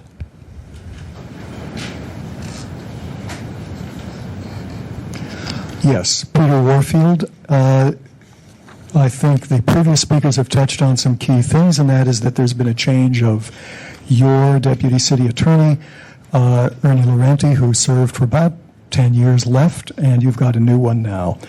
To combine two of the things, I'm very concerned that you're getting opinions from your attorney off the cuff, orally, without having it in writing. I've a number of times before this body urged you to get your opinions in writing, or at least to put them in the minutes, because those opinions strongly affect the understandings and the suppositions that the task force is working with. But if they're not documented, the public has no way to access that unless they've heard it somehow or certainly see it in the minutes. The story of Ernie Laurenti, who unfortunately didn't have any kind of an official send-off in the minutes here, is a very sad one. He arrived around 1999 as a member of the Library Commissioner, was party to, or potentially party to, at least one violation. And why do I know that? Because when I brought my first complaint to this body in 2002, I arrived on the scene and was whispered to me before the meeting started that he had recused himself on my first complaints with the Sunshine Task Force because some of them went back 3 years with regard to posting of minutes and other issues during a time when he was the president of the Library Commission, and that's why he would not be sitting here as your advisor during my item, nor had he written the advice letter that was sent to the task force.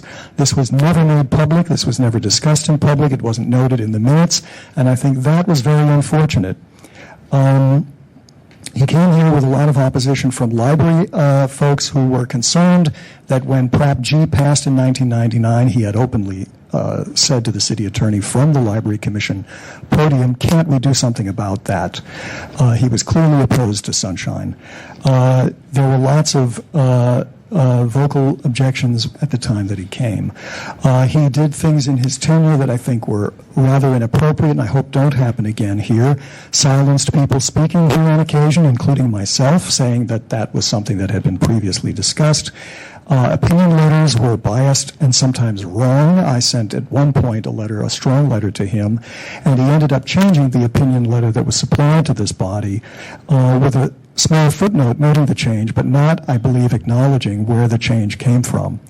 In one instance, he said that your body had no jurisdiction because the complainant was wrong on the complaint, and used to highlight a portion of the law repeatedly on advice letters where it says as soon as possible and within 10 days. He would highlight in boldface within 10 days.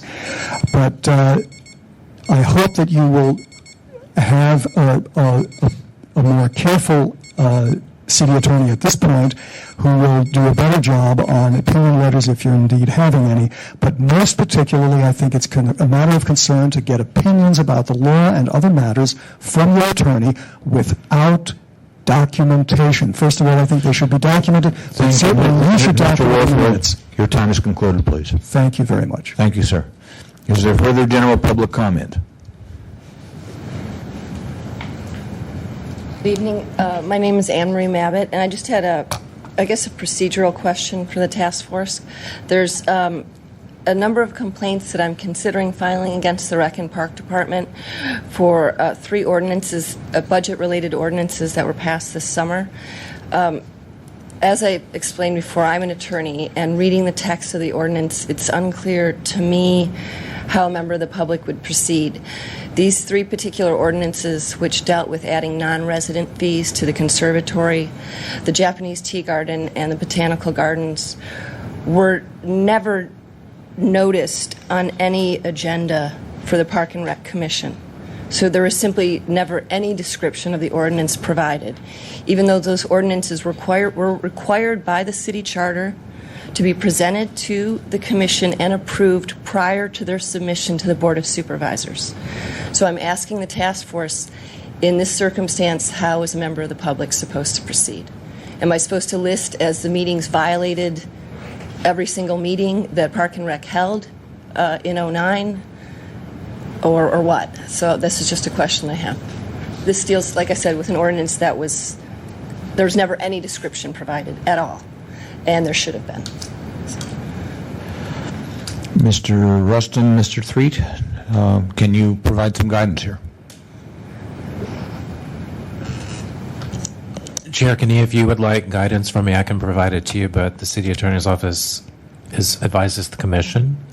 So if you would like to ask me a question or adopt the question as your own, I can provide you that. Okay. Mr. Rustin,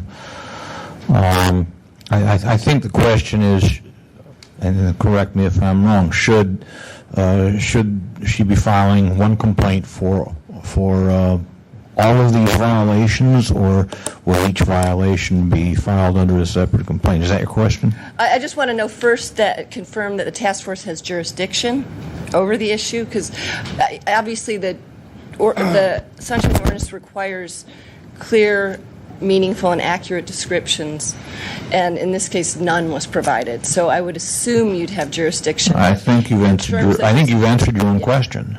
Okay. So in terms of filing the complaint, I'm just not clear when it asks for the dates of the meetings that the notice violated, what I'm supposed to put. Well, put as much information as you can. Okay, as much information as you have. Okay. That will help the task force determine whether we have jurisdiction, and B, if we have jurisdiction, whether there has been violation. Okay, so as part of the complaint, I should just request that you guys review every single agenda from this year, and you'll find it's not mentioned anywhere? I mean, should that be part of the complaint? Well, okay. I'll just include that, but okay. That's up to you, but I would say, as broad as you want the complaint to be. Okay. All right, that's what you should include. Okay. All right, thank you. Thank you. Is there further public comment? General public comment? Seeing none, general public comment is closed. We will proceed to the next item, please. The next item is the determination of jurisdiction on complaint filed by Charles Pitts against the local homeless coordinating board for allegedly not meeting agenda requirements. Okay. Has jurisdiction been contested? Okay. Is there a motion to accept jurisdiction? I move that we find jurisdiction. Is it moved and seconded? Discussion. Mr. Chair. Mr. Rustin. The respondent just passed me a note before she left.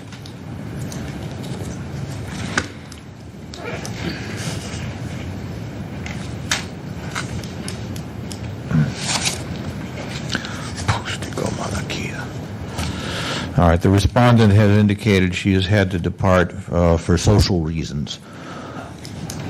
I'm not kidding. Now, it has been moved and seconded. It has been moved and seconded to find jurisdiction. Is there public comment on the motion? Seeing none, public comment is closed. Is there discussion by the task force? Okay, roll call, please. On jurisdiction, Member Craven Green. Aye.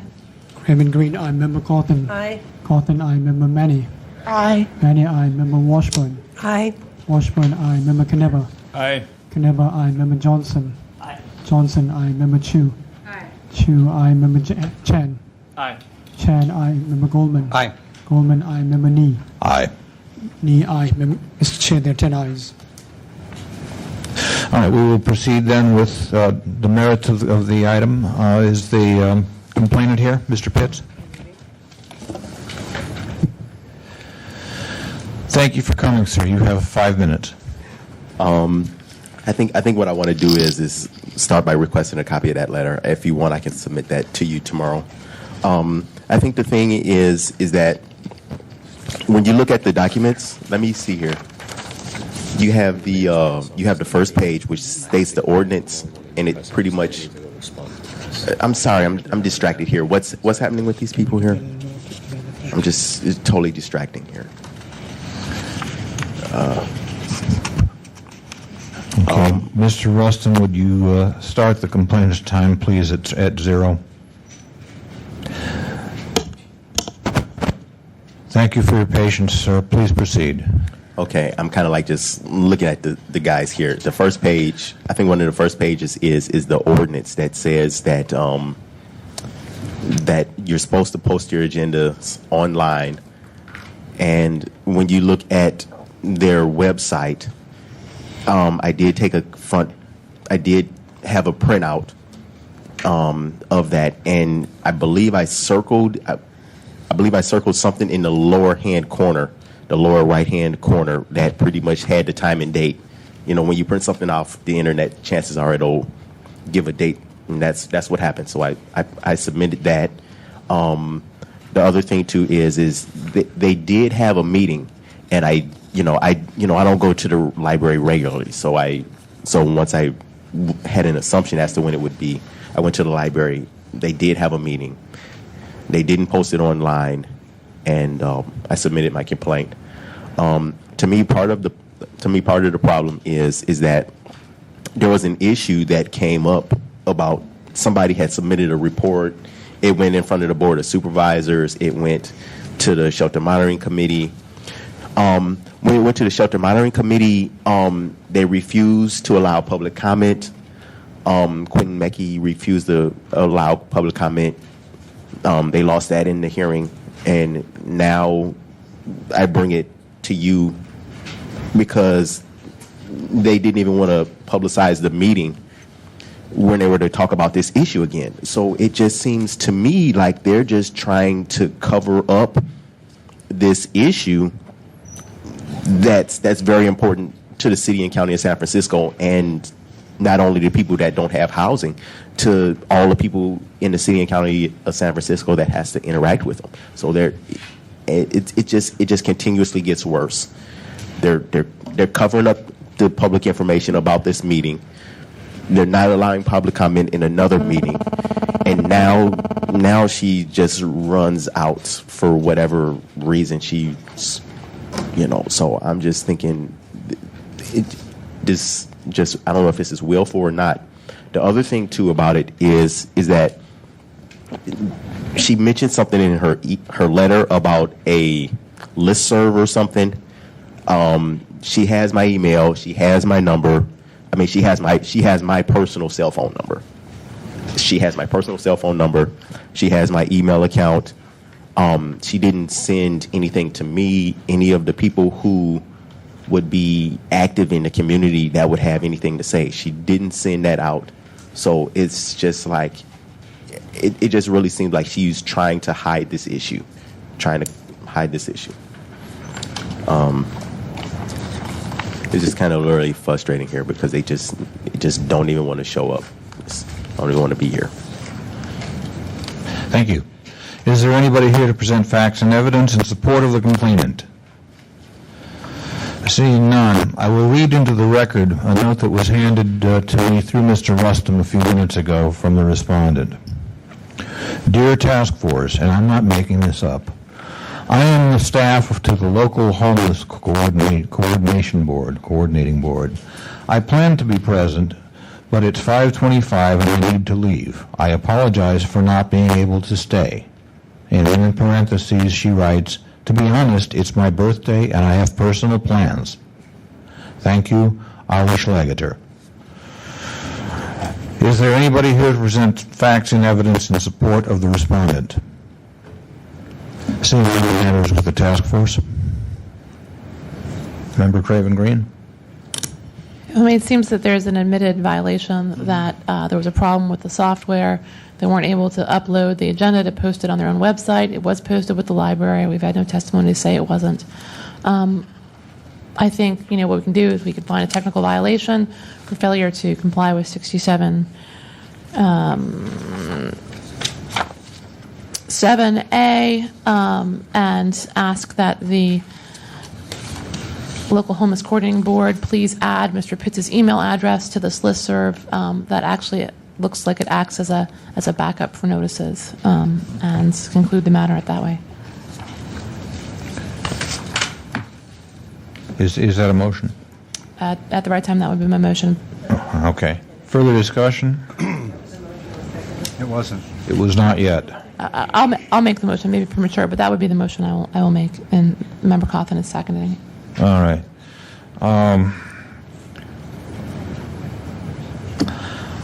I am a bit put off by the reason for the respondent's departure.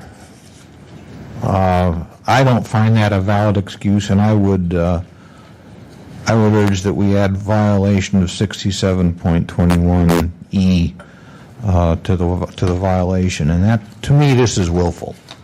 And if the second and the maker would accept, I propose that as an amendment. The maker won't accept that. Will or will not? Will not. I'll accept it because I tell you, Ms. Schlegeter knew before the. So can we? I'd like to comment on the attempted amendment. Ms. Schlegeter knew before the meeting that it was her birthday. She could have checked with Mr. Rustum and found out what our procedure is and asked for a continuance. So while I have a soft spot in my heart for, I guess, she's a Sagittarius, I would quite agree that, she is. She couldn't, if she wanted to leave early, she should have gotten somebody. Okay, the maker of the motion has not accepted the amendment, so the original motion stands. There's no motion. No, she hasn't made a motion. She hasn't Maybe made a I'll motion yet. unsecond it, then somebody else can second it. I'll withdraw my second. I believe, Member Craven Green, have you offered it as a motion? I have offered as a motion, and Member Cawthon accepted. Okay. Member Cawthon seconded. Which the motion without 67. The motion is to find technical violation of 67.7A. Correct. I'm going to withdraw my second because I think that we should be adding 67.21E. Is there a second for the motion? Would you like to make a substitute motion, Member Cawthon? Yeah, I'll make a substitute motion. I've moved that we find the department in violation of 67 what was it? I can't remember. 67.21. Technical violation 67.7A. Well, I don't know if it's a technical violation. 67.7A would be technical. 67.7A. Yeah, we haven't heard from Ms. Schlegeter. I mean, we have her statement here that there was an IT problem, but I don't know that. So I mean, the fact that she wasn't here really is a deterrent for me because I can't really determine the facts of the case. All right, so it's a violation of 67.7A and 67.21. 67.21E. Thank you. Is there a second? A second. Moved and seconded. Discussion. Okay. Is there public comment on the motion? Hi, Kim Crossman. First of all, I strongly have a problem with the use of the phrase technical violation. There's no basis for that under Sunshine, and it devalues the ordinance, it devalues your body. Either it's a violation or it isn't. Secondly, I just want to point out to you that Sunshine gives a particular prominence to meetings with regards to the services for the homeless. I point you to 67.3 D5. This is a section under passive meeting bodies, and basically what it talks about is it says typically a passive meeting body can't consist only of city employees, but in the case of services relating to the homeless, it is. So what they're saying there under Sunshine is that even if it's only city employees meeting on a matter that regards the homeless, the public can attend. So they've given particular prominence to saying, hey, we really want to expose access to discussions about services for the homeless. So I don't think this is a technical violation. I don't think it's an accidental. We know that the gentleman here has been closely tracking this body, and I think that their failure to allow him to know when the meeting was happening was willful.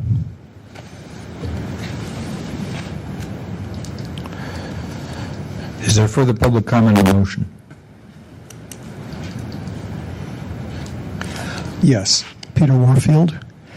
I'm very much taken aback by the phrase technical violation. First of all, I don't believe that a distinction exists within the Sunshine Ordinance itself.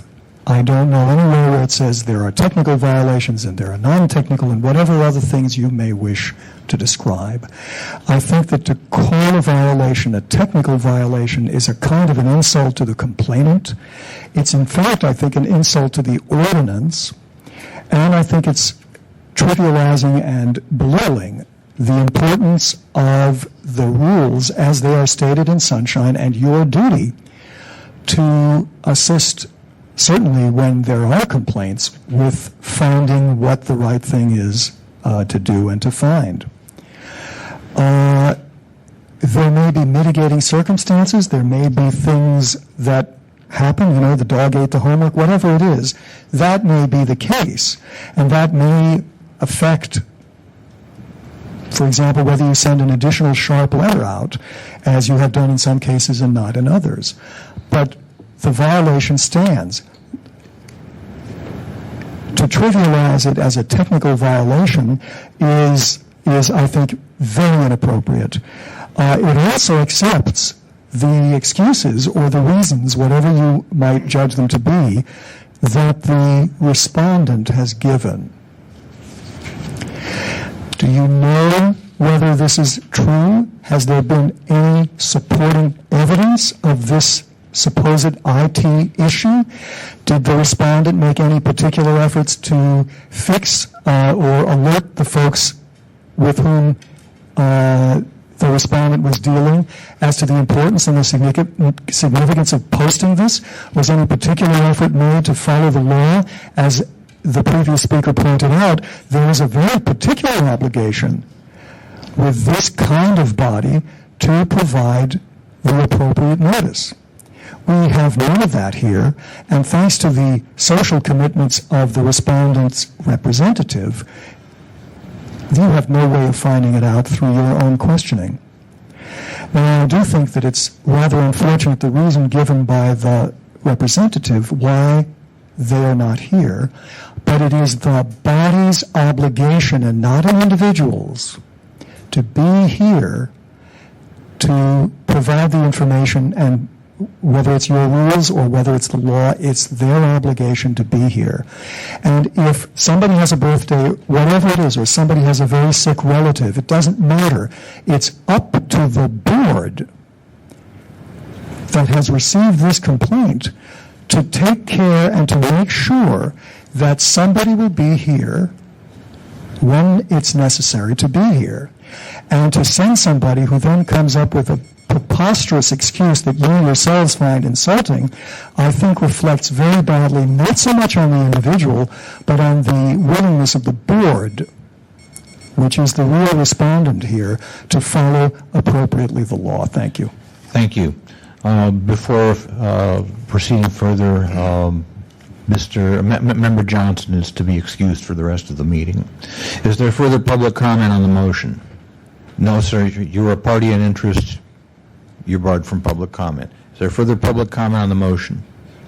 Seeing none, at this time, the complainant will have 3 minutes, if he wishes, to make any concluding or rebutting remarks. Not that there's anything to rebut. The point that was brought up was very important because, no documentation, requesting information from the IT or anything like that. She didn't, if she's saying something about the IT person, she didn't provide any type of documentation. She didn't send it, she didn't give an email saying, just a letter saying our IT stuff wasn't happening. She didn't send me or anybody that I really know an email about this meeting. I think the other thing too is other committees, they like the Shelter Monitoring Committee, they will provide a whole calendar for the whole year from January to December regarding when their meetings will be, what room it'll be, and if something changes, they'll send you some type of notice, or just they'll get it out that something's changed. But she doesn't do that. I've ran into problems with other meetings. I was here before for other meetings, because it's part of it is she just doesn't want to post when these meetings are. It just seems like with this one, with the there was another committee, like the 10-year implementation council or something like that. She just doesn't post the meetings. Some of these bodies just don't want to meet. She didn't post it. Thank you. Matter is back with the task force. Member Cawthon. I am persuaded by what Mr. Pitts and Peter Warfield said. I do think. So sorry, I'm all thumbs here. Microphone, please. I'm persuaded by what Mr. Pitts and Mr. Warfield said. I think that the fact that Ms. Schlager is not here prevents us from asking her about the process. Did she push them to fix the IT problem? What was does she have any documentation that there was indeed an IT problem, that she sent them emails and so on and so forth? She had ample opportunity to provide that in her package, and it's not here. So I'm not convinced that this is a technical violation. It's clearly a violation, but I feel uncomfortable voting for a technical violation, since we don't have the respondent here, and she has left on for a reason that I think is not adequate. When you made the motion, you said a violation, not a technical I don't violation. think the word technical is in the motion. If it's not in it, then I'm happy. Okay, I'd like to move for a separation. I'd like to separate our consideration of 67.7A and our consideration of 67.21E. Without objection? Let's take 67.7A first. We will continue the discussion on 67.7A. Is there any further discussion on that? Member Chu. Can you read it specifically? Well, 67.7A is basically failure to post the agenda electronically. And in that order determination, what will we require them to do that we will later follow up on? So nothing. I'm not sure at this point we could require them to do anything. It's a fait accompli, and we just have to make sure that going forward they post their agendas electronically unless they have a good excuse not to. So that for me, the crux of the issue is we want them to fix their behavior. From what Mr. Pitt says, this is recurring. Well, so that's what I'm more interested in than saying, because she's not here right now, and it might have been just this fluke thing that. Well, what she says, what Ms. Schlager says in her letter is that her IT request has been resolved, but not until after the October 5th meeting of the Homeless Coordinating Board. I know, but without her here, done. Yeah. Member Craven Green. Okay. Any further discussion? Okay. On the motion to find violation of 67.7A, may we have the roll call, please? On the motion, Member Craven Green. Aye. Craven Green, aye. Member Cawthon. Aye. Member Cawthon, aye. Member Manny. Aye. Manny, aye. Member Washburn. Aye. Washburn, aye. Member Knebber. Aye. Knebber, aye. Member Johnson. Member Johnson, excused. Member Chu. Aye. Chu, aye. Member Chan. Chan, excused. Member Goldman. Aye. Goldman, aye. Member Williams. Member Williams, excused. Member Nee. No. Member Nee, no. Mr. Chair, we have 7 ayes and 1 no. And now we will proceed with discussion on the motion to find violation of 67.21E. Is there discussion on that motion? Seeing none, may we have the roll call, please? On the motion, Member Craven Green. No. Member Craven Green, no. Member Cawthon. Aye. Member Cawthon, aye. Member Manny. Aye. Manny, aye. Member Washburn. Aye. Washburn, aye. Member Knebber. No. Knebber, no. Member Johnson. Member Johnson, excused. Member Chu. Aye. No. Sorry, no. Chu, no. Member Chan. Member Chan, excused. Member Goldman. Aye. Member Goldman, aye. Member Williams. Member Williams, excused. Member Nee. Aye. Nee, aye. Mr. Chair, we have 5 ayes and 3 noes. Okay, the motion fails. And at this point, I don't see any need to refer this matter to any any of our committees.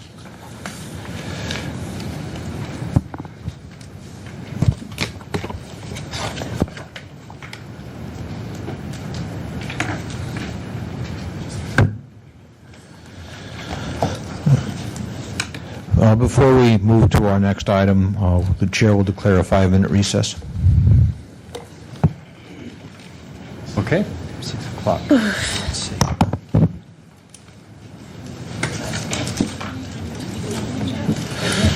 Only 20 and 21.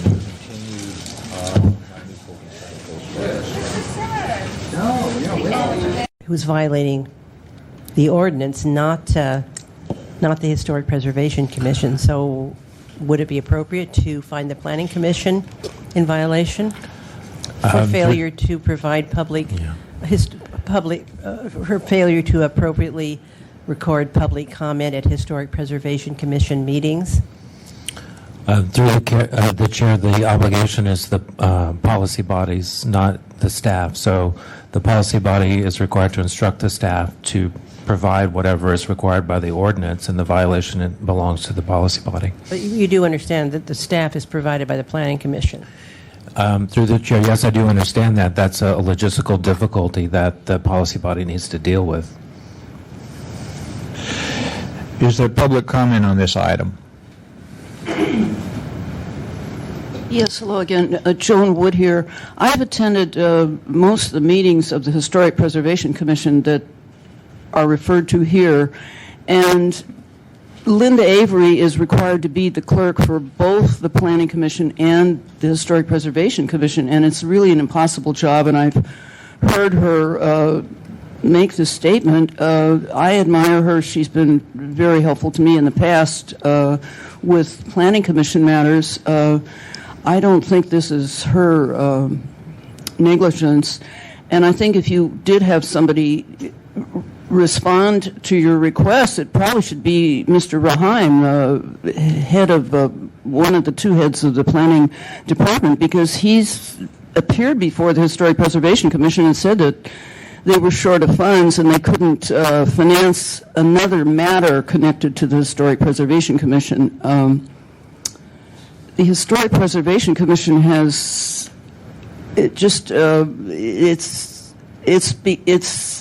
it's trying to find its way, and it's become more powerful, I think, than was expected. And there are, I think, maybe some political considerations going on. But anyway, Linda Avery does the best possible job that she can, and particularly Commissioner Martinez is concerned about the minutes.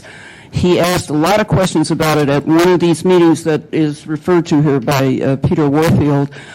There is audio, by the way, because I wanted the record of what Luis Herrera said, and the only way I could find a record of it, and it included the entire hearing, was audio. I paid $10 to someone named Olive Gong and got it, because there aren't any written remarks, and I had to have a record of what Luis Herrera had said. So obviously the comments by the audience, of whom I've been making comments here and there, they're on audio, and there was a lot of discussion in one of these hearings about video, which is a lot easier for most of us to access, and that, of course, is duplicated to a certain extent by the minutes.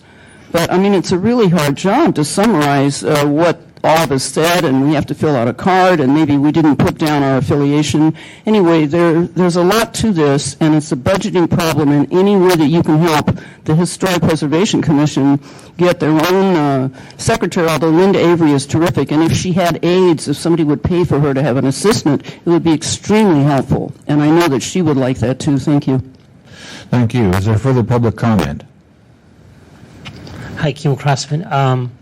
I would recommend the task force find the HPC, the Historic Preservation Committee, and the supporting agency jointly to have violated for the failure to provide meaningful minutes. I remember I was looking at the original documentation of the Sunshine Ordinance in '93. I was looking through the records a couple months ago, and there were letters from the public advocating for the original Sunshine Ordinance, and one of the reasons that they advocated for was, we're finally going to get descriptive minutes. That was one of the big selling points of Sunshine is finally we're going to have useful minutes. So why we're having a discussion about it now, I don't know. It's already mandated under Sunshine, under the original Sunshine Ordinance, not even Prop G in 99. So hold them both jointly liable for it, let them figure out how they want to solve it, and case closed. Thank you. Is there further public comment on this item? Seeing none, public comment is closed. The matter is back with the task force. We do have a motion and a second on the floor to find violations of 67.16 and 67.21E. Is there further discussion? Okay, roll call. Member Craven Green. Because this isn't an issue of failure to produce public records, but it's more of a creation of records. Does the task force or does the maker of the motion want to include, and I'm not suggesting one way or the other, but include in the motion a requirement that for the two dates mentioned by Mr. Warfield or the attachments provided, the April 09 and August 09 meetings, that minutes that comply with the task forces comply with the Sunshine Ordinance requirements be produced? Or just want to leave it as is? I mean, it's up to you, but... Well, as the maker of the motion, it's my understanding that the minutes generally do not conform, and if we cite the dates, we would have to cite the day as well as the month, because they have 2 meetings a month. So I would just leave it as it is. All right. Do you want to include... All right, it's fine. I think we can just talk about their minutes. We don't have to be specific because they have not been doing a good job on public comment. Right. The question is, what relief are we going to require of them? That's what the point. Not what violation has been proven, but what relief. That was what I was trying to aim at. But if the maker doesn't want to suggest anything, I'm fine. They provide an indication of whether the party supported them or opposed the motion, and a brief summary of their comments. So you want the... That's what it says in the ordinance. So you want the minutes referred to in the complaint to be amended to reflect... No, I don't want them to be amended. I want them in the future to abide by the Sunshine Ordinance regarding public comment. So it's forward-facing. Okay. I mean, without getting specific about what they have to put in, she can read the ordinance. All right. Further discussion on the motion. Please, roll call, please, on the motion.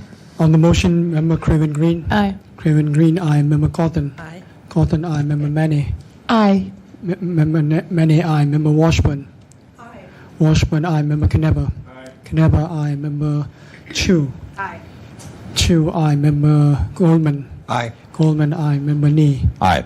Nee, aye. Mr. Chair, we have 8 ayes. Okay, I believe this matter should then be referred to the EOT committee. I think it would be up to the EOT committee to let the Historic Preservation Commission know what the requirements are under Sunshine. Administrator Member Rustin, Coffin? put that on the agenda for the next EOTC meeting.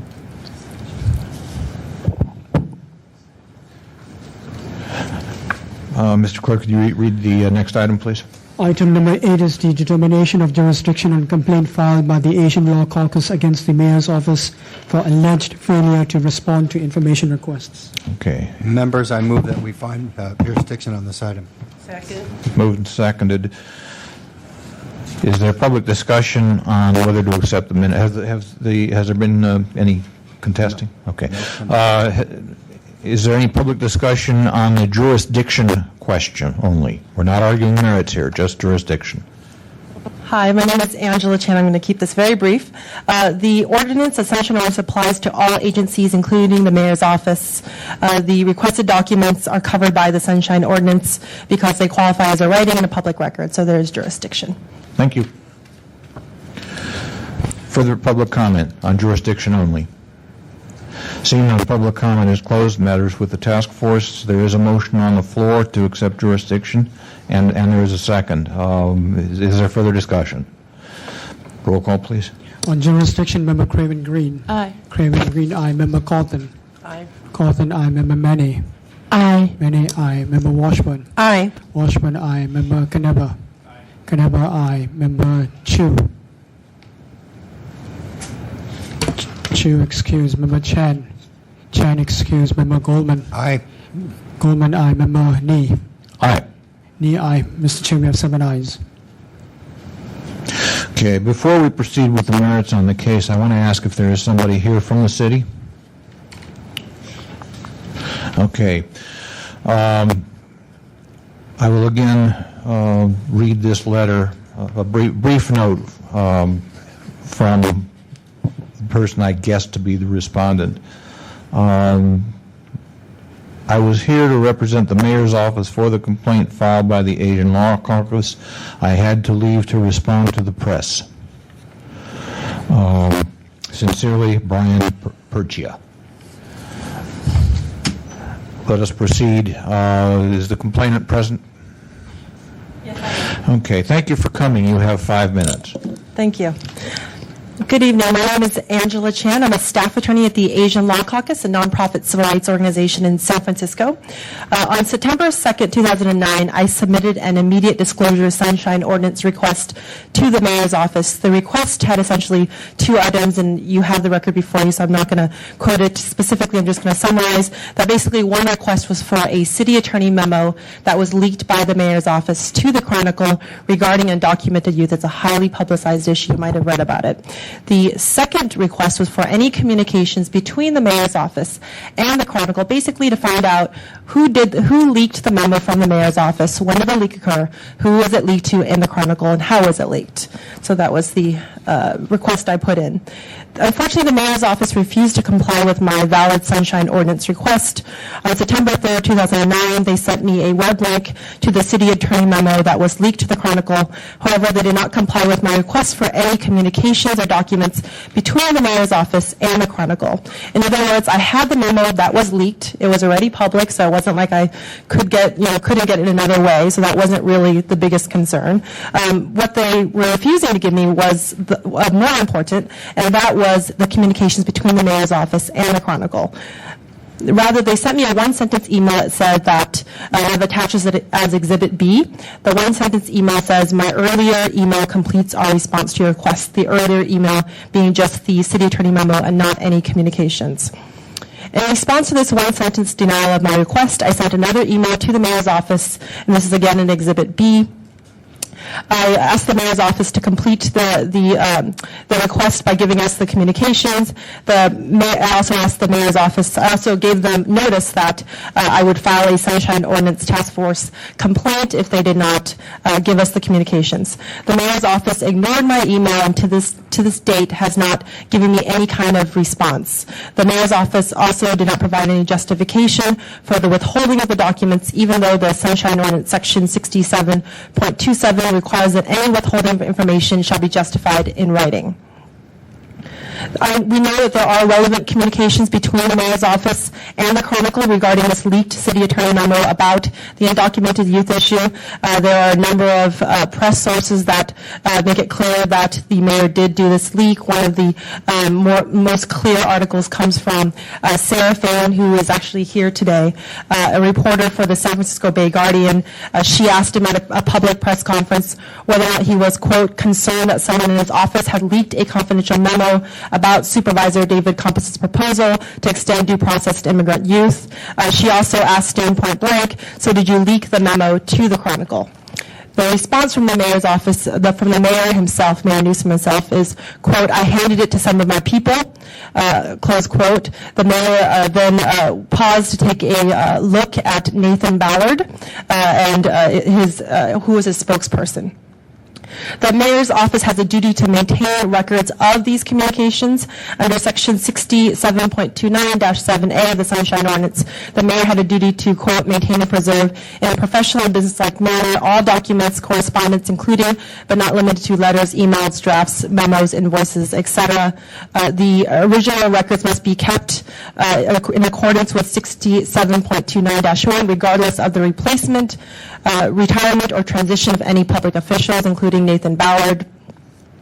The documents are public documents that are covered by California Government Code 6252E and G. They're also required to be kept under Sunshine Ordinance Section 67.20. B. There's no privilege or exclusion for the documents. No attorney-client privilege protects the communications between the mayor's office and the Chronicle, especially because the mayor's office already released and leaked that memo. There's also no exemptions in the Sunshine Ordinance. I reviewed the Sunshine Ordinance in detail and did not find any applicable exceptions. The mayor's office also provided no justification as to any exemptions or privileges that would apply. So just to conclude, the Asian Law Caucus properly filed the Sunshine request that is before you, and also properly filed the Sunshine Ordinance complaint. The issue before you is black and white. The mayor's office failed to comply with a valid Sunshine request in violation of Section 67.24 and 67.25. The mayor's office did not provide a written justification as to why they were withholding the documents in violation of 67.27. So that's at least 3 sections of the Sunshine Ordinance they have been in violation of. Finally, it's important for the public, and I will close up, it's important for the public to know who in the mayor's office leaked this memo. The mayor's office has a fiduciary duty to the residents of San Francisco to not leak these memos, and when they do leak it, to explain how they leaked it and to who. Thank you. Thank you. Is there anybody here to present facts and evidence in support of the complainant?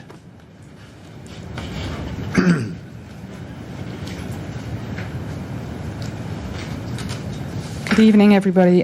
My name is Sarah Phelan. I am, in fact, the reporter that Angela referred to. And I just wanted to make a couple of points. One is that I submitted a similar request to Ms. Chan, and I also received no response other than the memos now posted on the mayor's website. However, in my case, I also submitted requests to the mayor's office the day that the extracts of the memo were printed in the Chronicle. And I called and I said, well, you know, the memo's already in the press and I'm covering the story, so could I please have a copy? And I was told at that time, this was on August 19 by Nathan Ballard, well, a confidential source leaked it to the Chronicle. Why don't you ask Supervisor David Campos? So I did, and he said, well, I'm an attorney by training, so, you know, I don't leak things because it's really detrimental to the city, you know, to be trying to defend itself when people are leaking things. So I'm sorry, I can't help you. So 2 days later, that was when I encountered Mayor Newsom himself, and I asked him, because I had been told it was a leak, well, are you concerned about the leak? And I was told, actually, I have every right to waive attorney-client privilege. At that point, I assumed I would be able to get hold of the memo because, as I understand the law, once you waive the privilege, you can't selectively reinstate it. But I was made to wait 2 weeks. And what concerns me about this is I don't think that's good for the public's right to know. And in a city which 1 in 3, I think a third of the residents of this city are foreign-born, it's a hugely intense debate about this thing that's being covered by the New York Times and everybody. And obviously I wanted the material, and I also was concerned that the Spanish-speaking and Asian-speaking media also, to the best of my knowledge, never got a copy of the memo. That means the only interpretation that the city could work with for 2 weeks was that as presented by the Chronicle. And the Chronicle has every right to present its angle on the story, but I don't think that that is a fair use of an elected official's waiver of attorney-client privilege. And that's basically what I have to say. And if you would like me to submit my complaint formally, I could do that. I'm a reporter. I was trying not to get dragged into the politics. Thank you. Is there anybody else to present facts and evidence in support of the complainant? Seeing none, the respondent has indicated he had to leave to respond to the press.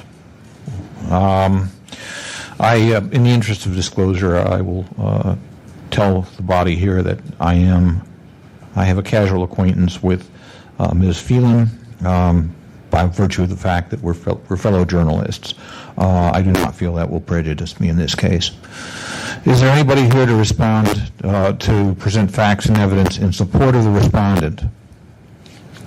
Seeing none, the matter is with the task force. Member Craven Green? Yes.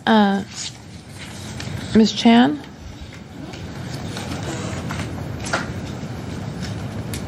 What specific evidence do you have that there are communications that have been withheld?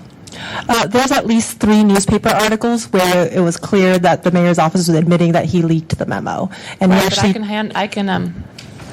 Nathan Ballard, I could be like, hey, Heather Knight. yes, and if There you go. yes, that's right. And if Nathan Ballard, which is my guess, handed this memo to a reporter at the Chronicle, there should still be oral information. They should tell me orally what happened, or in writing what happened. It doesn't have to be an email or a letter that's covered. They should at least share that information with me. So any But yeah. communications. Right, but the request was for all documents and communications. That's right. Documents and communications, that would be covered underneath communications. Otherwise, people would never put anything in email or in writing. They would do everything by handing things to other people, right? So hopefully it would be Believe covered me- by the Sunshine Believe me, Ordinance. they do that now. Yeah, they do that now, but we're hoping to curtail that. So, that's why we need to have someone here from the mayor's office. We need to ask them questions about, well, are there communications that go along with this? I'm finished, thank you. Information. How was this information provided? Are there any documents? Where did you search for documents? And we don't have that information. But as it is, I don't think there's been a violation proven, despite the Asian Law Caucus's very thorough and very well-written memo, because we don't have the answer from the other side. We have one side of the story. They asked for all documents and communications, and we don't know if they exist. If I could add one more thing. You'll have a chance to. Oh, okay. Unless someone has a question for you.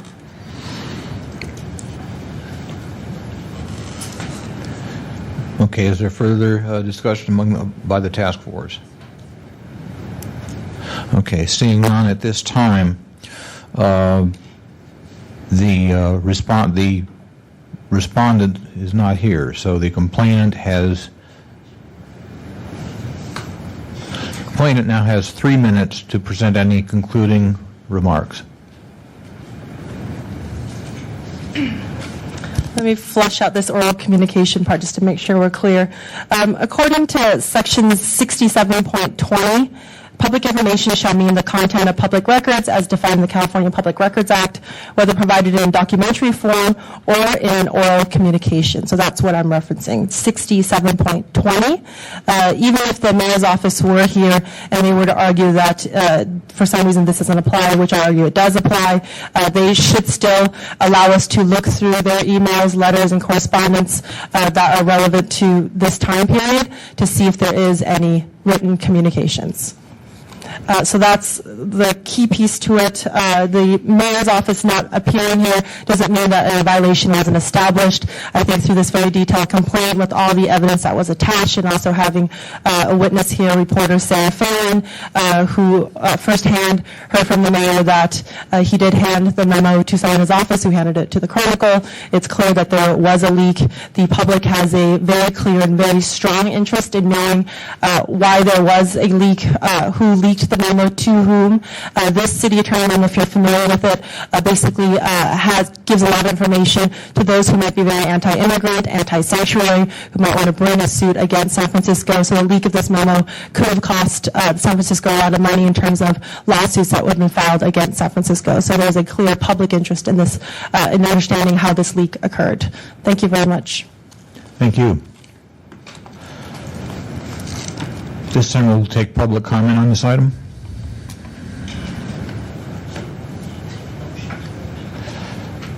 Didn't you ask for a motion before you do? Is there anybody, thank you, is there anybody who would like to make a motion? I'd like to add public comment. Sir, public comment is closed. No, it's not even open yet. Wait a minute. I'm sorry? Oh. Okay, we haven't taken public comment yet. We will. Sorry. Does anybody wish to present a motion? Seeing none, we will take Member Craven Green. I do think this is a very significant issue. I don't mean to downplay it at all. I would move to continue this matter to the next task force hearing and request that a representative from the mayor's office be here to answer our questions. We don't have sufficient facts or sufficient information. I second that. Okay, moved and seconded. Public comment. We will take public comment now, both on the merits of the case and on the motion to continue.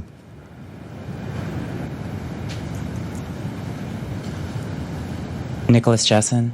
I'd just like to add that it would be a huge travesty of justice to allow the mayor to avoid a violation by not showing up to a meeting that he had notice of well in advance. And I think that allowing this to happen, even a continuance, would be a huge travesty. Thank you. Thank you. Is there further public comment? Anne Marie Mabbitt, I just also wanted to speak to the motion regarding the continuance. How long is the Asian Law Caucus supposed to, at their time and expense, supposed to come back here, or any other member of the public for that matter, in regards to their complaints when the respondent doesn't appear?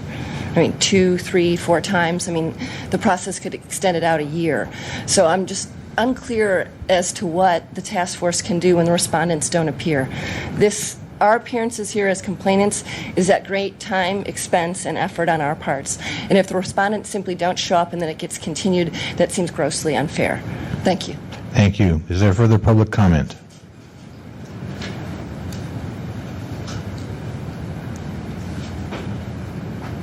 Peter Warfield. I didn't come here to specifically comment on this, but I think this is very important and very significant. First of all, what a previous speaker said, I think, is correct. To allow a whole month's delay in your even considering whether there might have been a violation, I think is very, very bad. In itself, it's a violation of the law and of your rules. So to allow somebody who's violating your rules and the law with regard to appearing on a documents matter, to allow a violation to cause a whole month or who knows more delay in essentially injustice, I think is a very wrong thing to permit. With respect to one of the members who I think asked a good question, how do you know there are documents? I think the complainant gave a very good answer. I think there needs to be a lot of attention paid to the oral information provisions of the ordinance. Furthermore, I heard, and I'm not sure that I can find it in the documentation, perhaps you can ask further about this, I heard the complainant say that part of the immediate disclosure request that Asian Law Caucus made was not responded to. So even if the mayor's office had nothing on paper or in document, in quotes, form, they would still be obligated to respond to an immediate disclosure request stating what it is that they have or have not, and presumably they would say, we don't have anything. So we're fully compliant with your request because there's nothing to show. If they did not do that, then as far as the Sunshine Ordinance goes, it's a very clear violation of the requirements of the immediate disclosure request. I can't cite you chapter and verse right now. I think it's, well, an immediate disclosure request requires, by the end of the next business day, a written response, including a response if there's nothing to show. So if that didn't come from the mayor to the Asian Law Caucus, especially when I think I see here a reminder, which certainly gives them fair notice, then I think that at the very least, that is a violation and a serious one. So I would urge you not to delay justice, because the mayor, with how many hundred employees and how much of a budget, can't send somebody here as required by law. Thank you. Thank you. Is there further public comment?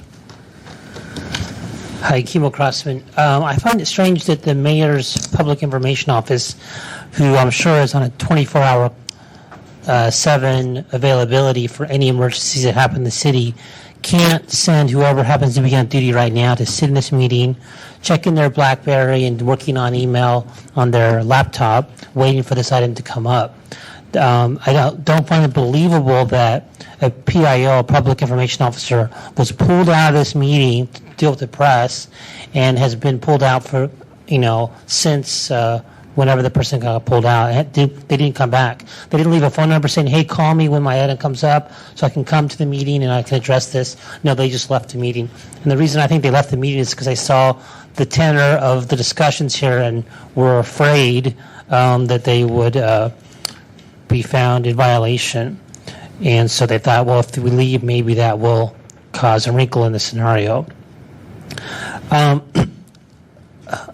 I want to say that I think most people do know that a common form of business communication today is email, and it's fairly routine for people to send information by email. What I haven't seen in the response from the mayor's office is any indication that their response is a complete response. And I get the strong impression that they eventually provided the PDF, but they didn't provide the emails associated with it. Now, we don't know for sure because the person that could possibly answer that question left the meeting today, so you couldn't be asked. But my impression here is that there has not been a thorough search.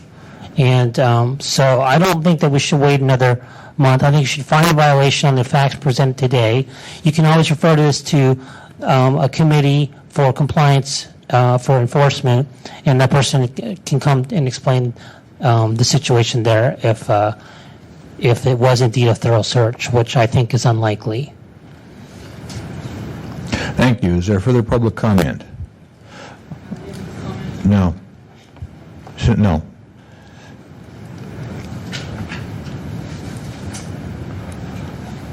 Hi, my name is Pinky Kushner. I certainly didn't come here for this item. I don't see that the mayor's office should get off. They have more people working for them than any one of you people, and I don't think it's right to delay it just because someone decided he had to go or she had to go to another meeting. There should have been more excuses volunteered than that. It just seems like the person was blowing you off, and I think that's wrong. Thank you. Is there further public comment? Seeing none, public comment is closed. The matter is back with the task force. We do have a continuance motion on the floor and a second. Is there further discussion? Member Washburn? Right now, I'm leaning towards finding a violation because this was an immediate disclosure request, and it was not. There was no response to it in a timely. There was a response, but they didn't address why they didn't send the information that was requested. There were two things that were asked for, and they never mentioned why they didn't respond to the first. The emails and oral communication and all of that. They didn't say anything about it. Are you arguing again then against continuing? Yes. Okay. I have a question Member Coffin. for Ms. Chan. Ms. Chan, could you come up, please? On page 68 of the packet, there's an email exchange between you and Shirley Chow, and she sends you. Is that between you, or is? Maybe it's with Shirley Chow.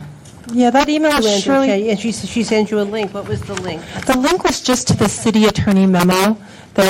That's it, and so that's the one of the two items they complied with. The remaining, I know the communications, which is the most significant part, including when the communications occurred, even if there wasn't a written communications when it occurred.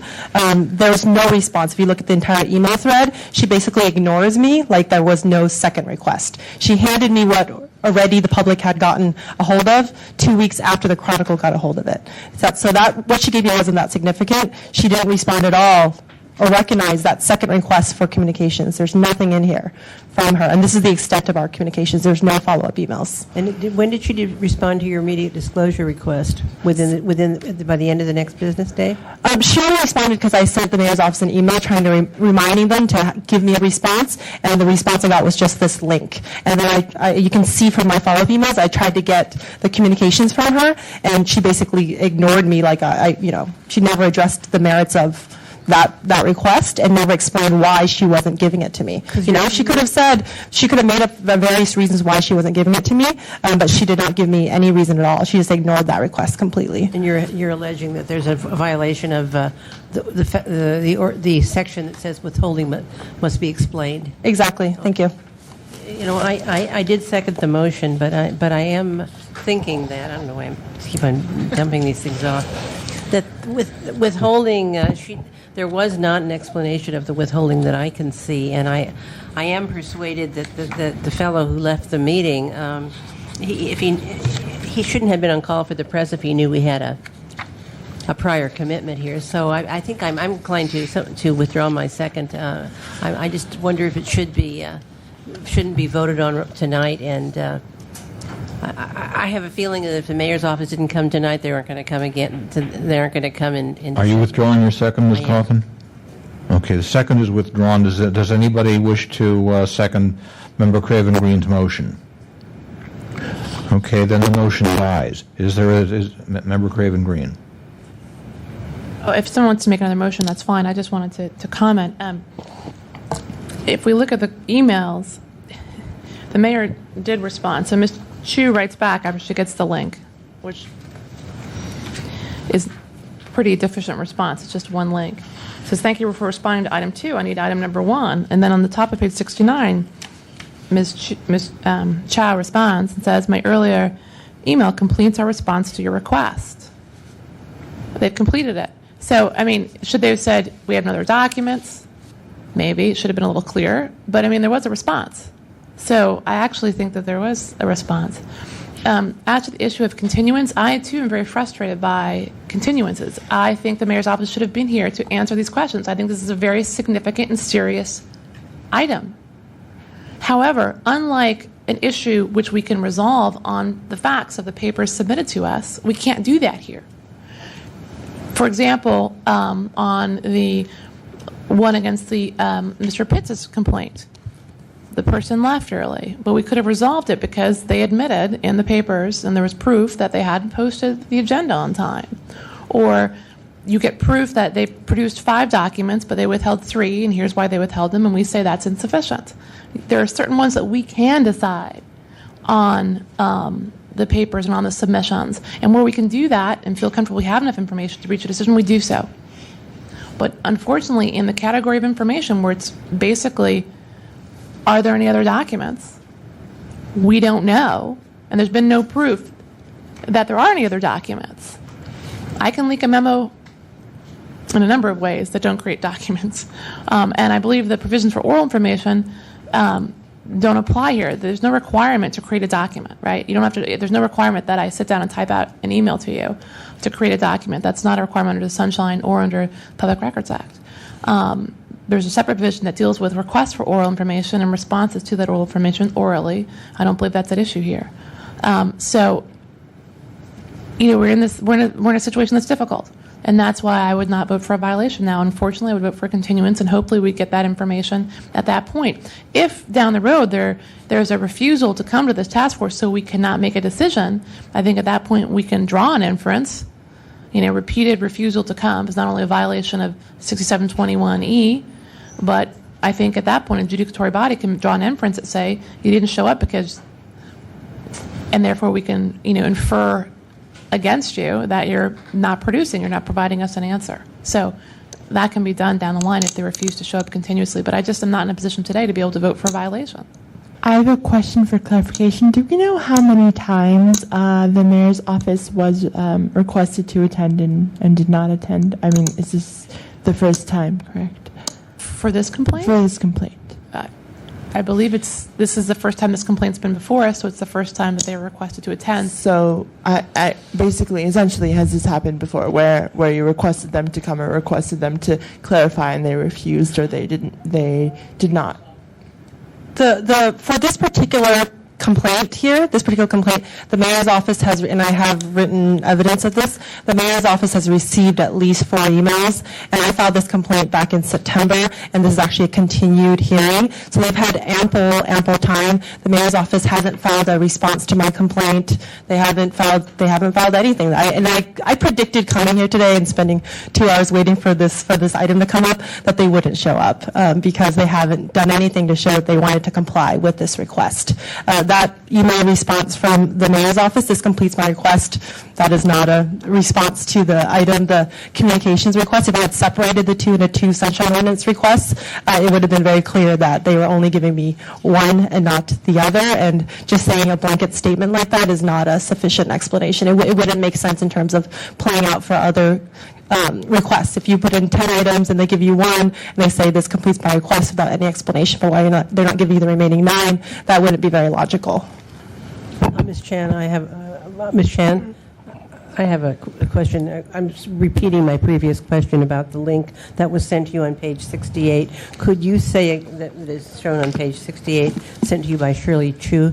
Could you explain again why you feel that is not sufficient? Yeah, so that link is to the city attorney memo. So I asked for 2 things. One is the memo, and the other one is how that memo was given from the mayor's office to the Chronicle. So this link is just to a memo, but this link doesn't give me anything about how this memo is given from the mayor's office to the Chronicle on or about August 18th. And so for 2 weeks,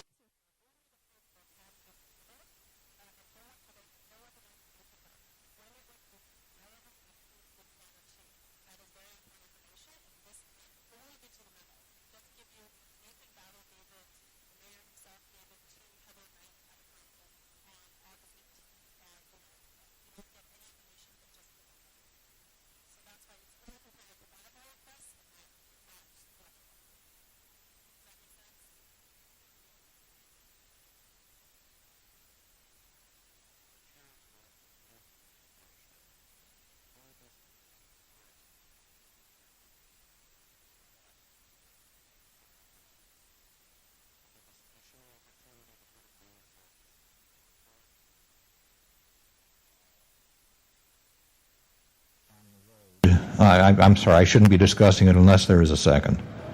I'll second. Okay, it has been moved and seconded.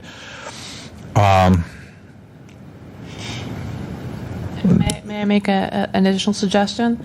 That in the interim, that the chair of the task force write a letter to the mayor's office, clearly copied to the parties, explaining that we need someone here to answer questions for us. For example, to explain whether or not there is a documentary trail for the passing of this memo from the mayor's office to the Chronicle, i.e. fax logs, email, a chain, or other electronic documents, and how the mayor's office responded to the request, i.e. where was searched. Did they search emails? Did they search fax logs? And produce those to the extent that they exist.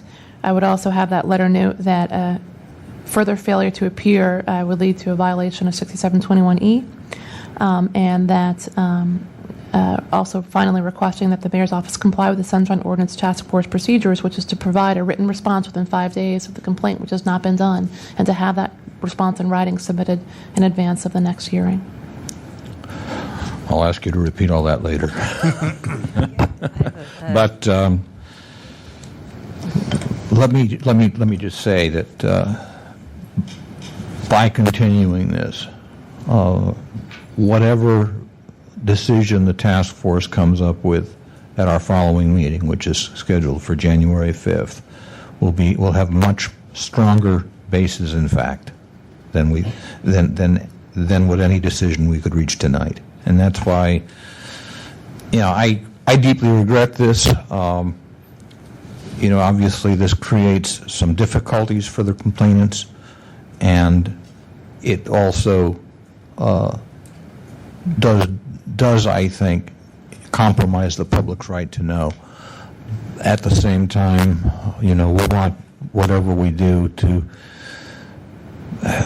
have the most thorough grounding, and that's why we'll support the motion. Member Cawthon, you had... I just wanted to add 67 point, is it 27, or 26, justification for withholding, because I'm reading over the documents. I see only that the sanctuary memo was sent, but and then the second email says, sending you the sanctuary memo takes care of our obligations, and I don't think it does. I don't think there was a legitimate explanation as to why the method of transmitting the memo was not provided also, which was the second part of the request. So, I mean, I agree. I mean, on the continuance, we're not going to pass this unless we can. It won't pass. So there aren't enough people here to vote to find a violation tonight. So I think that we should continue it and address it in January. Member Knebber. I feel the same way. I actually feel strongly like Microphone. I would really like to push for violation. The reason I'm not is I think that I think that with more information we can make it better. I have enough information, but I don't think it's going to be a hard fight uphill for me here. So I would support continuing this. Further discussion? No. Roll call, please. I believe we've had public comment on the motion to continue.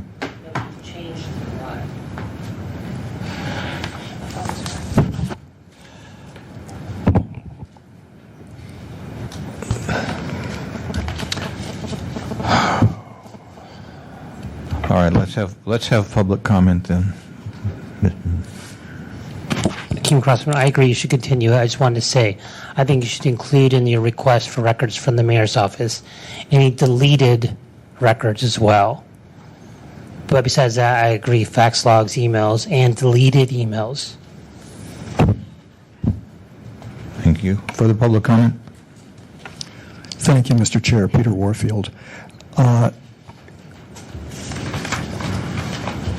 Section 67.21E for Edward says the Sunshine Task Force shall inform the petitioner as soon as possible and within 2 days after its next meeting, but in no case later than 45 days from when a petition in writing is received, of its determination whether the record requested or any part of the record requested is public. So I think that if your reasons for going for I think that's something you need to consider with respect to whether you're providing what the law requires in the time required by the law. That said, I would say that it might be something you could put to the complainant as to whether the complainant is interested in agreeing to a continuation.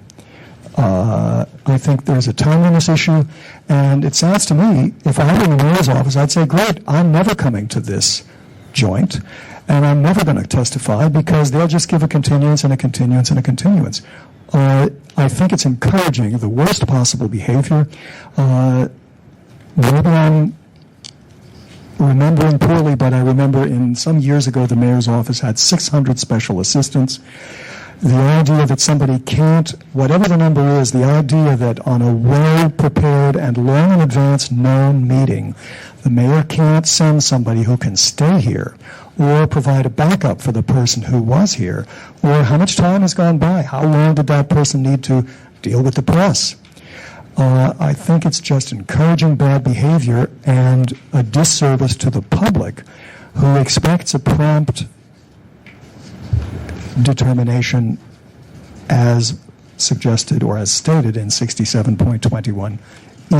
I would certainly feel better about this if the complainant were to be asked what their opinion is with regard to a continuation. Thank you.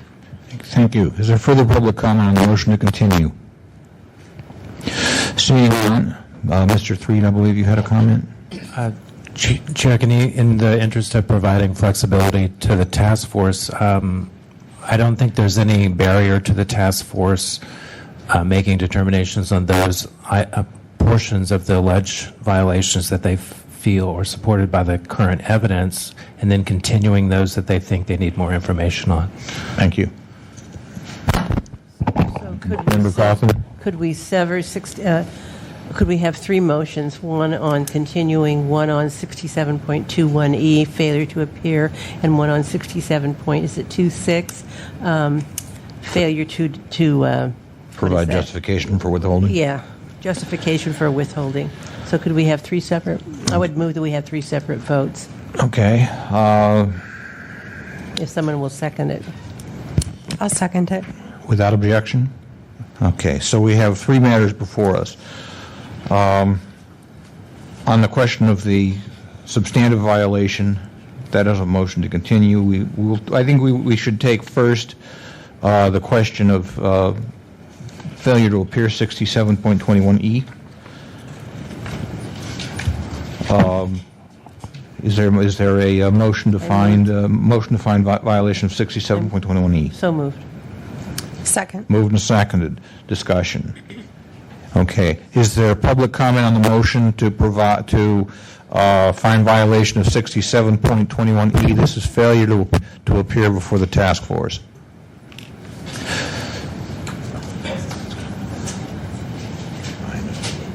Thank you for this approach, and I would strongly support this motion. Thank you. Thank you. Further public comment on 6721E? Yeah, it's clear willfully chose not to attend. Thank you. Further public comment? Seeing none, the public comment is closed. Is there further comment by the task force? Roll call, please. On the motion to find violation for failure to appear, 67.21E, Member Craven Green. Aye. Craven Green, aye. Member Cawthon. Aye. Cawthon, aye. Member Manny. Aye. Manny, aye. Member Washburn. Aye. Washburn, aye. Member Knebber. Aye. Knebber, aye. Member Chu. Member Chu, excused. Member Chan. Member Chan, excused. Member Goldman. Aye. Goldman, aye. Member Nee. Aye. Nee, aye. Mr. Chair, we have 7 ayes. Okay. We move now to the question of whether to find violation of 67.26, failure to justify withholding of information. Is there a motion on the floor? Second. Moved and seconded. Discussion. Is there public comment on the motion to find violation of 67.26, failure to explain withholding? I think you should continue the matter. I'm sorry. The chair stands corrected. 67.27. Further public comment? Thank you again, and I'd support that. Okay, thank you. Further public comment? Seeing none, public comment is closed. Is there further discussion by the task force? Member Knebber. I just have a question about procedure. So if this motion fails, what are we continuing? We're continuing whether there's been a substantive violation of failure to produce documents. That we still don't know that. Okay, so this is only. And if this motion fails, we could still make a finding about this, a failure to justify withholding, if we discover that there's been a withholding. Okay, so this is only about reasons were not given for withholding, and then what would be continued is the actual substantive of. Okay. Further discussion. Roll call, please. On motion to find violation of 67.27 for failure to justify withholding, Member Craven Green. No. Craven Green, no. Member Cawthon. Aye. Member Cawthon, aye. Member Manny. Aye. Manny, aye. Member Washburn. Aye. Washburn, aye. Member Knebber. Aye. Knebber, aye. Member Goldman. Aye. Goldman, aye. Member Nee. Aye. Nee, aye. Mr. Chair, we have 6 ayes. And there is still a motion on the floor to continue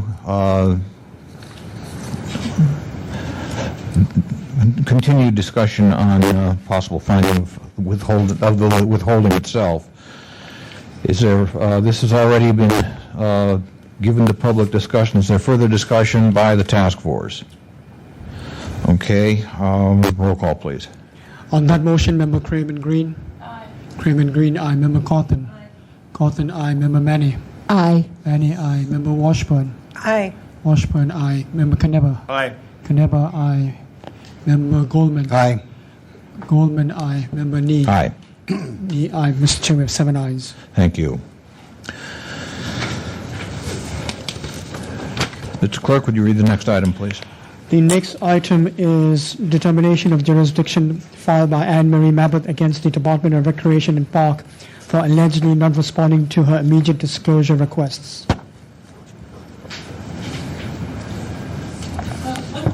So do I need to come back or it's done? Yes, we will, on January 5th, we will discuss the merits of your complaint on the actual withholding of the documents, determining whether there was actual withholding of the documents. Got it. Thank you for your first 2 findings. Yes, and we apologize for the delay on this, and we thank you for coming. You called number 10, right? Yes. I move that we find a jurisdiction on I it. second. Okay, moved and seconded. Has there been any contesting? No, no. Okay. Is there public discussion on the jurisdiction question? Seeing none, public comment is closed. Further discussion by the task force? Roll call, please. On jurisdiction, Member Craven Green. Aye. Craven Green, aye. Member Gordon. Aye. Gordon, aye. Member Manny. Aye. Manny, aye. Member Washburn. Aye. Washburn, aye. Member Kneba. Aye. Kneba, aye. Member Goldman. Aye. Goldman, aye. Member Nee. Aye. Nee, aye. Mr. Chair, we have 7 ayes. We now proceed to the merits. Ms. Mabbutt?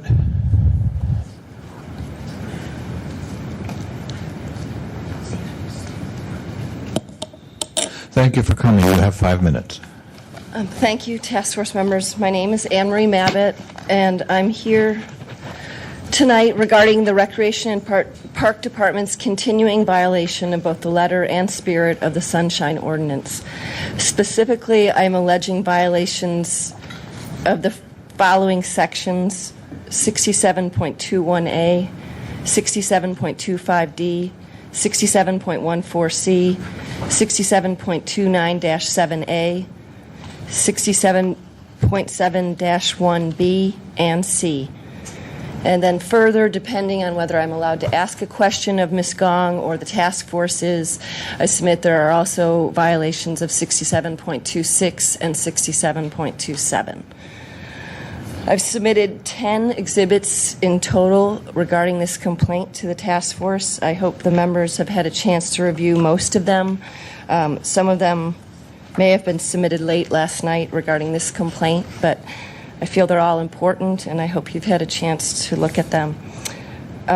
As with the prior complaint I submitted against the Recreation and Park Department, I realize I have submitted an enormous number of immediate disclosure requests to the department over the past 5.5 months.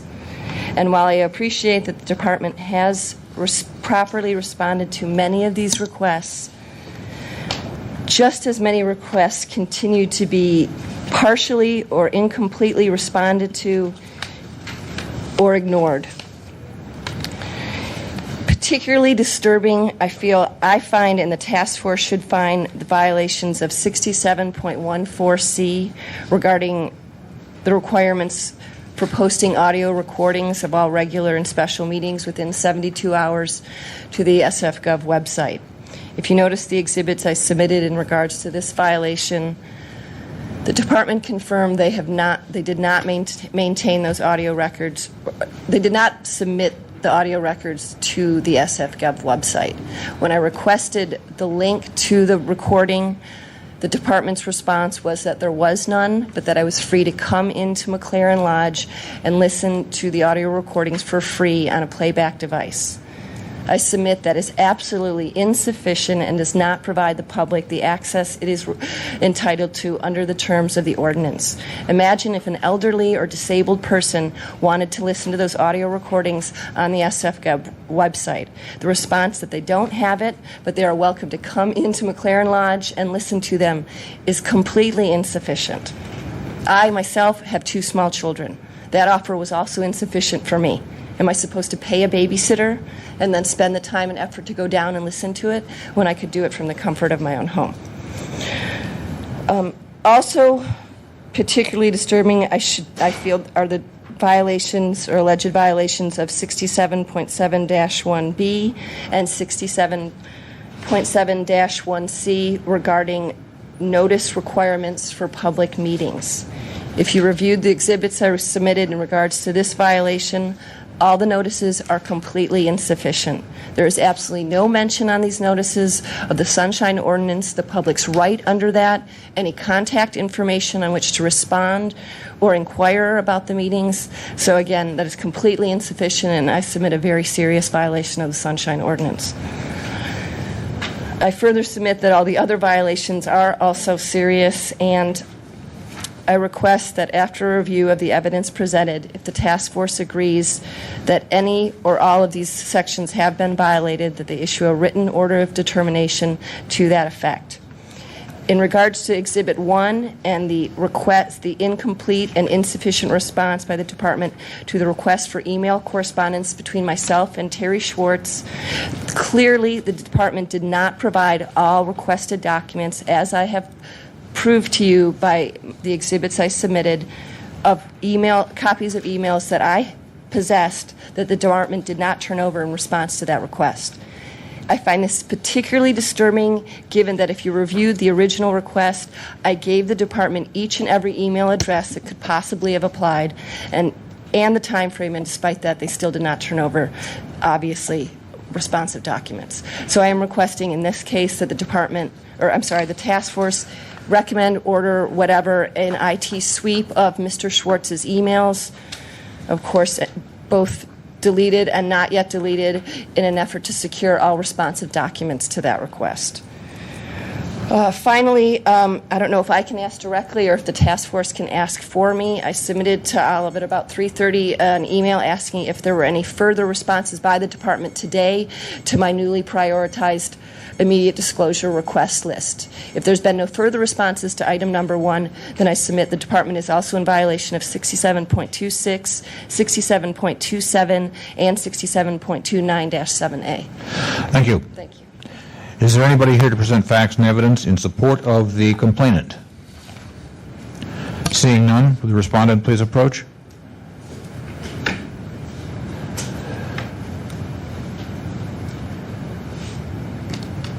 Thank you for coming. You'll have 5 minutes.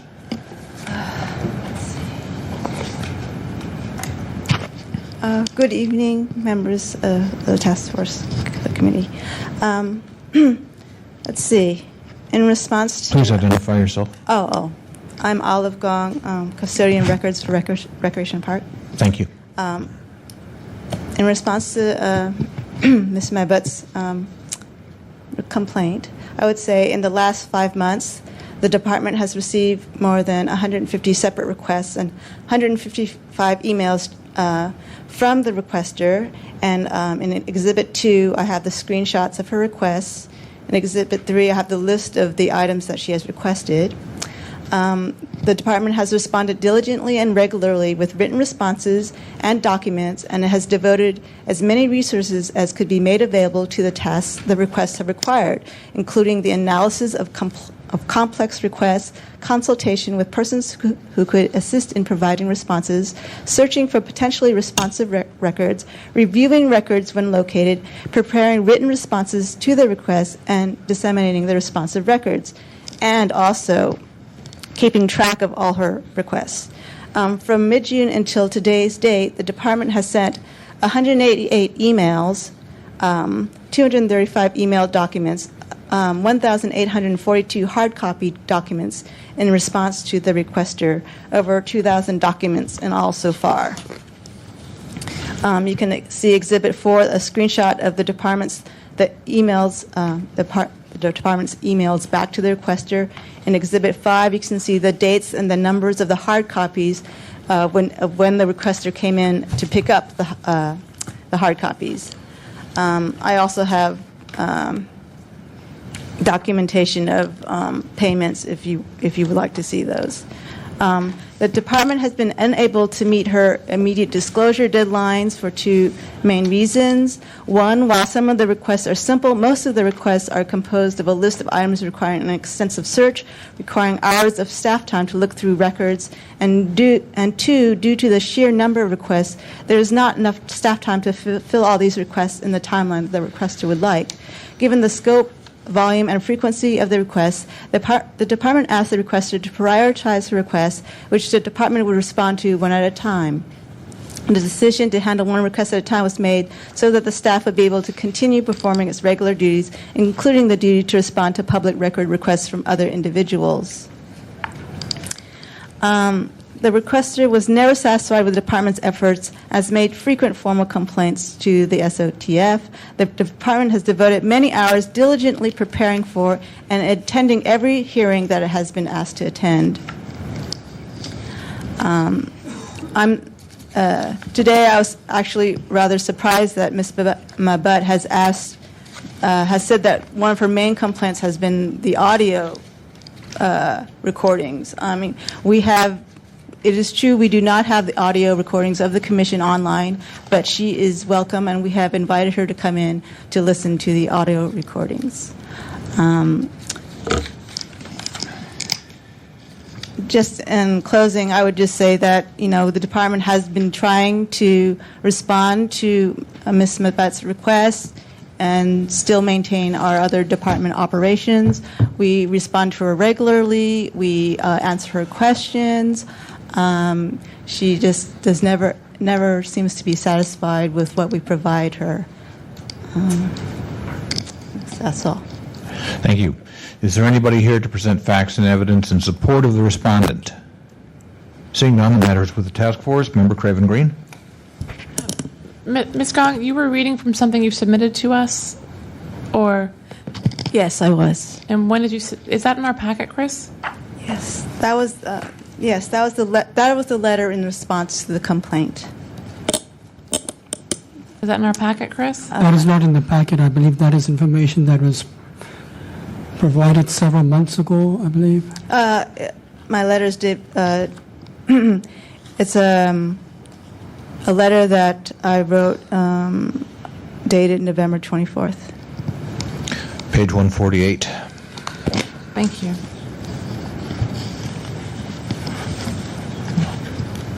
Oh, wait a minute. That's No. that's I don't not believe it. we have that in our packet, so I'm afraid we're at a little bit of a disadvantage here. You didn't. Did you receive the exhibits also?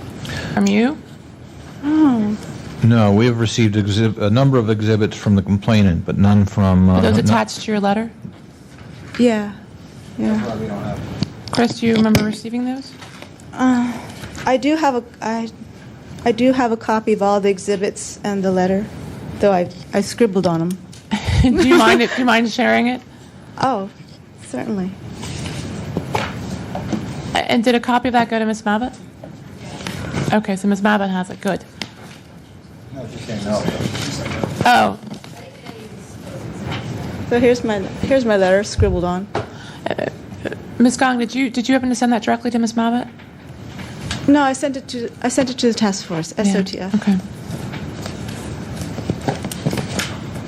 Okay. All right. Well, let me address this then. Ms. Mabbott, may I speak with you, please?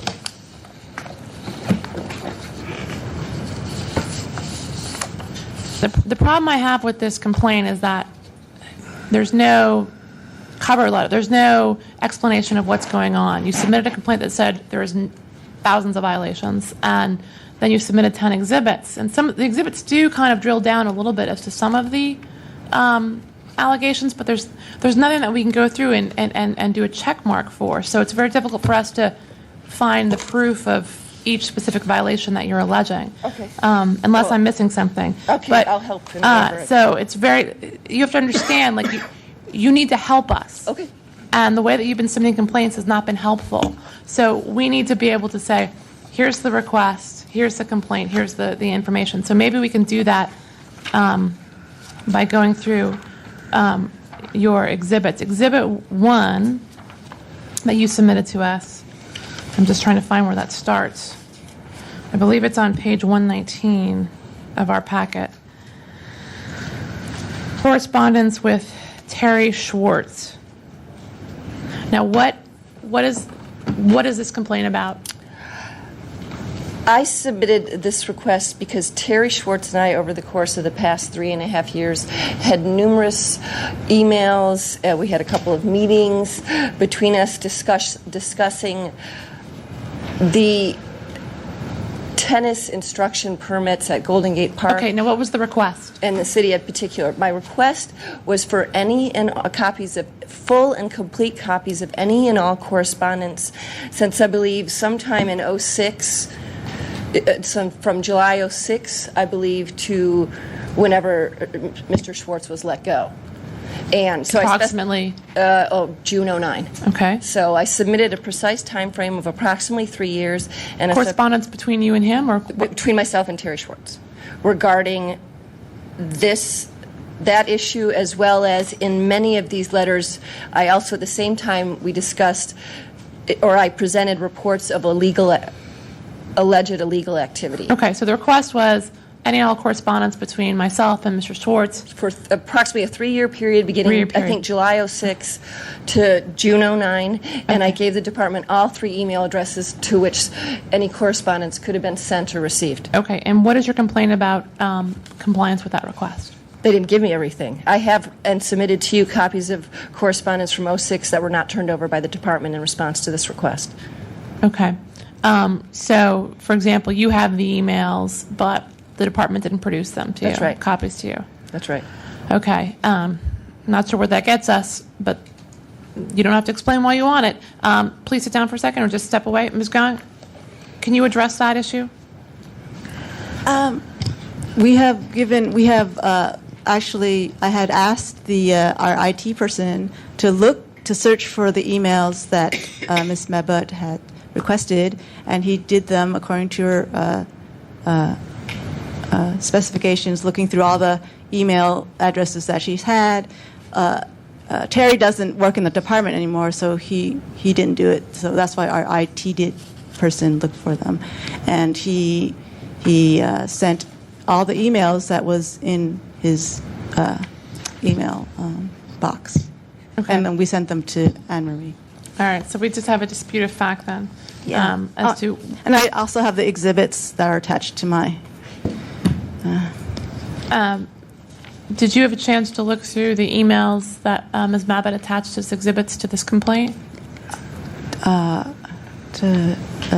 look at Anne Marie's attachments? Yes. Yeah. She says she's included attachments here that are copies of emails that were not produced. Oh. Well, I did not look through Anne Marie's attachments, but I will say that I turned over everything that our IT person had turned over to me. And he searched all of Mr. Schwartz's emails? Yes, he said that he looked for several hours through her emails to find them.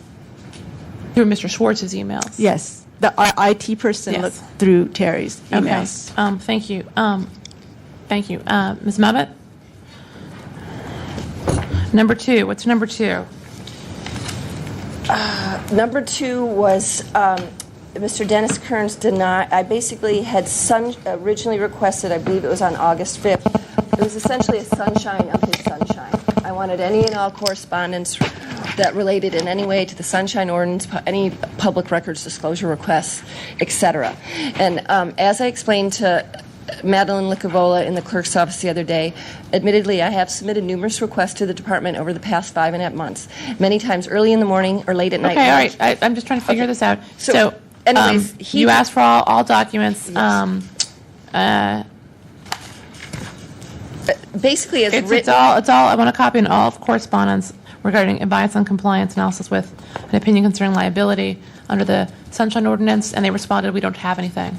Right, and I submit that included in that request, or a request like that is written, would clearly be any documents or correspondence between the Sunshine Ordinance Task Force and the individual regarding anything, task force procedures, responses required, appearances required or missed. Right, but your request is, Dear Dennis, I want a copy of any all correspondence and or communication between yourself and any other Rec and Park employee and or any other city and county employees regarding advice on compliance.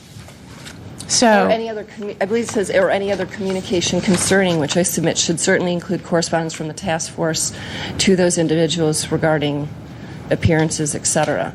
And why I submitted this request is because I remembered at the August 11 pre-conference hearing for complaint number 09038, when I believe it was Chairman Nee asked Mr. Rustin if the department had responded to my complaint.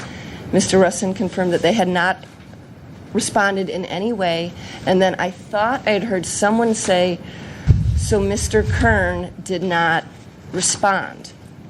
And when I went back and listened to the audio recording the other day, of course, right at that moment where I thought I heard that, it's a little mumbled and you can't tell. But in any case, I have Sunshine requested the task force, and Mr. Rustin responded saying that in regards to my complaints, Mr. Kern has never been sent, or the task force has never received any correspondence. For Mr. Kern. Okay, so we have no evidence of that. Ms. Gong? I need to ask Ms. Gong something. Thank you.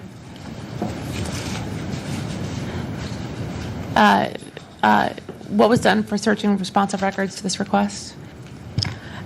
Excuse me?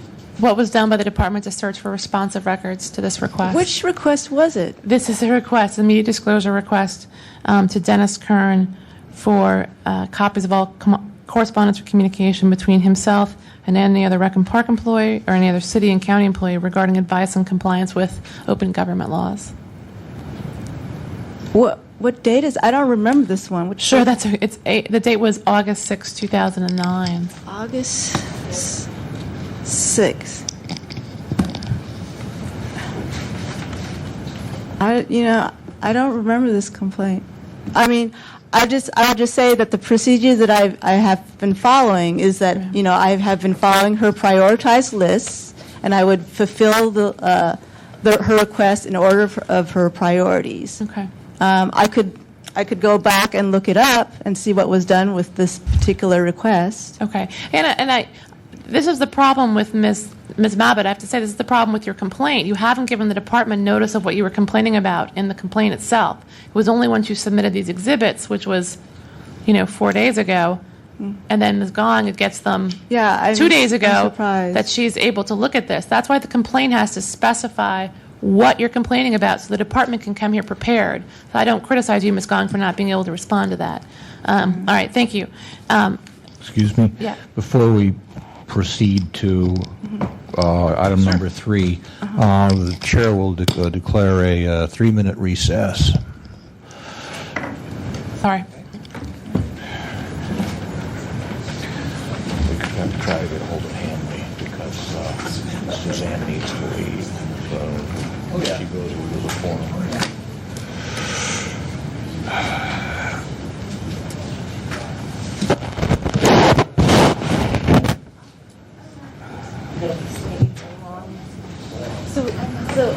So they're talking about something that was sent in an attachment 2 days ago. So these are the complaints you can send in an attachment. Because I might not have read all the attachments.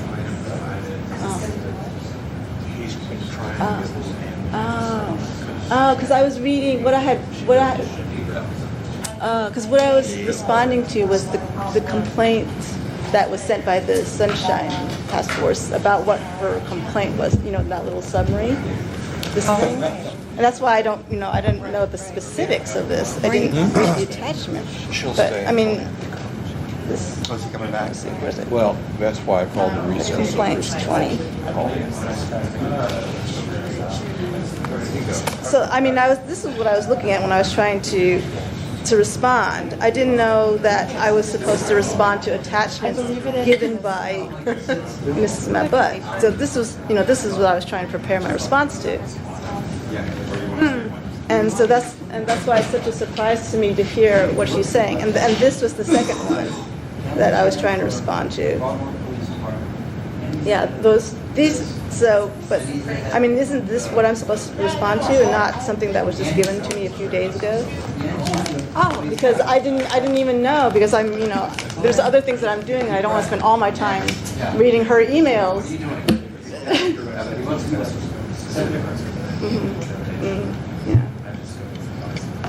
I've been on the task force.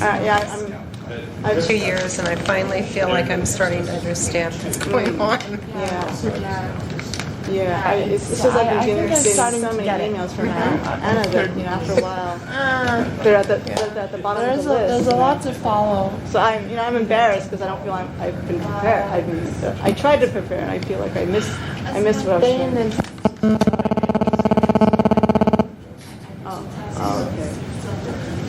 Oh, okay. Well, thank you.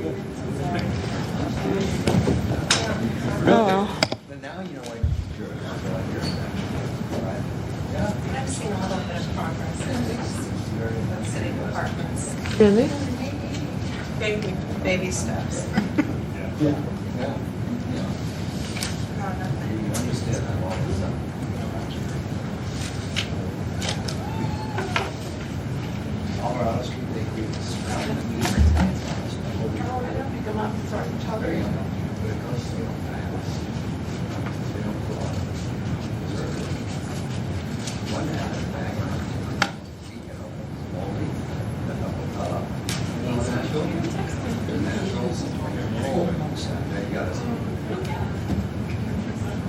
If I don't get to it quickly,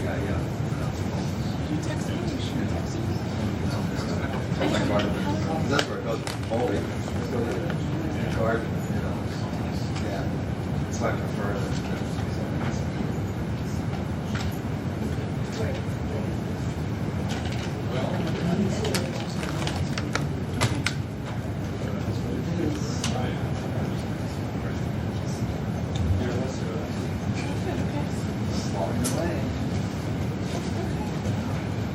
What was the temperature?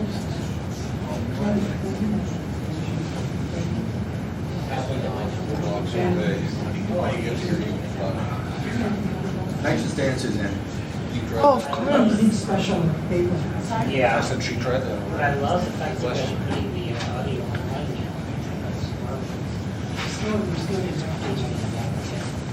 So if we only have 6, there's no going to have.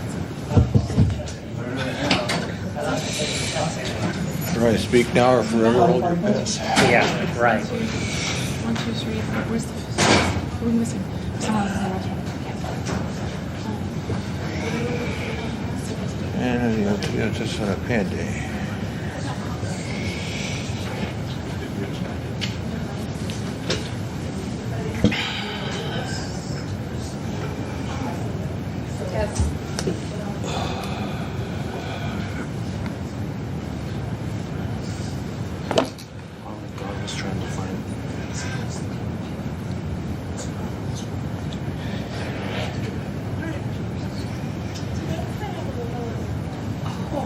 Please.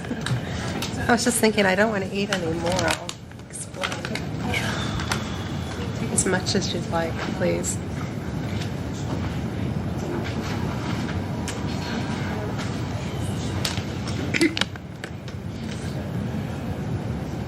Would you like some? Yeah, sure. Thank you. Can pass it in front.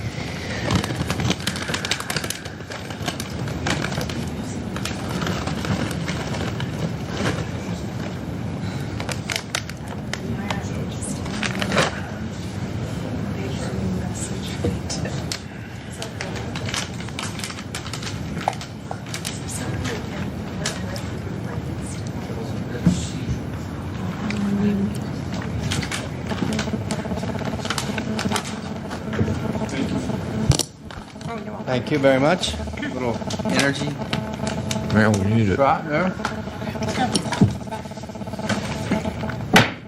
We are back in session.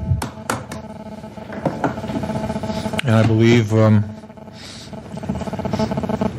Member Craven Green had the floor.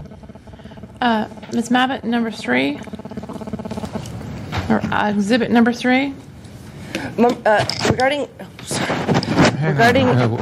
Time out. We need our clerk back, I believe, to turn the recorder back on. Sorry. We'll have to wait for the clerk.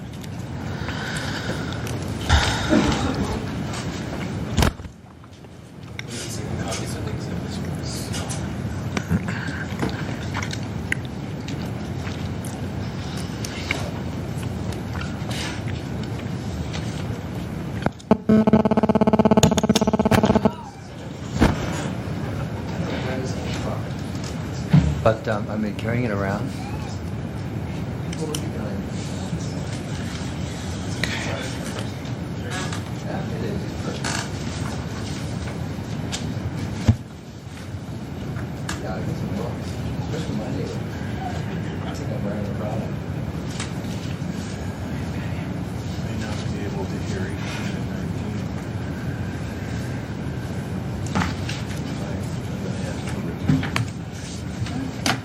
We'll have to continue it. Actually, you should announce that now, because we haven't, so I guess the time it comes back. No, so you should announce it now. And let the parties go. Let's back. Okay, before we proceed, are the parties to items numbers 18 and 19 here? Okay. Mr. Crossman, Mr. Moe.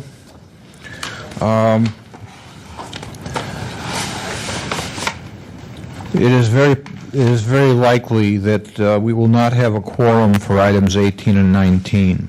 There will be only 6 of us here, and I will seek recusal from that item. So if the 2 of you wish to go, you're welcome to do so. We'll continue it to the next meeting. We will continue this item until the meeting of January 5th. Thank you both for coming. The rest of you aren't so lucky. All right, are we back on? Continuing with this item. Ms. Mabbitt? Ms. Mabbitt? What is the nature of the complaint in exhibit number 3? Number 3, and just to speak to the issue of not the custodian not really having notice of the specific complaints, this exhibit and the violation alleged thereon, I really only noticed in the last week, despite having read the Sunshine Ordinance the Sunshine Ordinance hundreds of times over the past 5.5 months. The last week? Okay, therefore, it's not within the scope of your initial complaint that was filed more than a week ago. The scope of my complaints mentioned two sections specifically and then specified that there are other violations.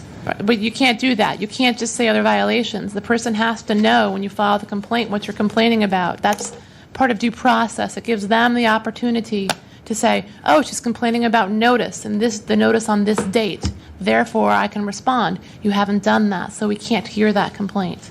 So what's item 4? Does that make sense? Because otherwise, how is she supposed to respond, and how are we supposed to be knowledgeable? We can't. That's why the complaint has to say, I'm going to complain about the notice that Rec and Park did on these dates, and here's my evidence. We didn't have that there. Ms. Gong didn't have that there. Therefore, we don't have the due process to be able to address that. So what's number 4? I mean, let's just move on then. I'm upset. I'm distracted. I just called my husband. My 2-year-old daughter has possibly sprained her wrist, and I may have to take her to the hospital. So I don't know. Sure, but let's I'm just fine. moving on. I don't mean to upset you. I'm just trying to make this a manageable process. I understand. I'm just explaining now. I'm very distracted, and I don't know what to do. My husband is pleading with me to come home and take her to the hospital, so I'm just telling you that right now. I guess specifically, let's just move on. Number 6, the failure to maintain the audio recordings on the website. I couldn't have possibly known that until I requested the link, and they told me they didn't have it. Okay, so that's item. I'm sorry, that's item number 6. Yes, I'm sorry. Okay, Exhibit that's no number problem. 6. And so, have you asked for copies to be made of the audio recordings? I asked for the link to the recordings on the government website. They confirmed that they don't have them and offered instead for me to come to McLaren Lodge. I submit that is completely insufficient and is a violation of my right as defined under the Sunshine Ordinance to this information. Which section, ma'am? And as I mentioned, I mean, imagine if I was elderly or disabled, 67.14C.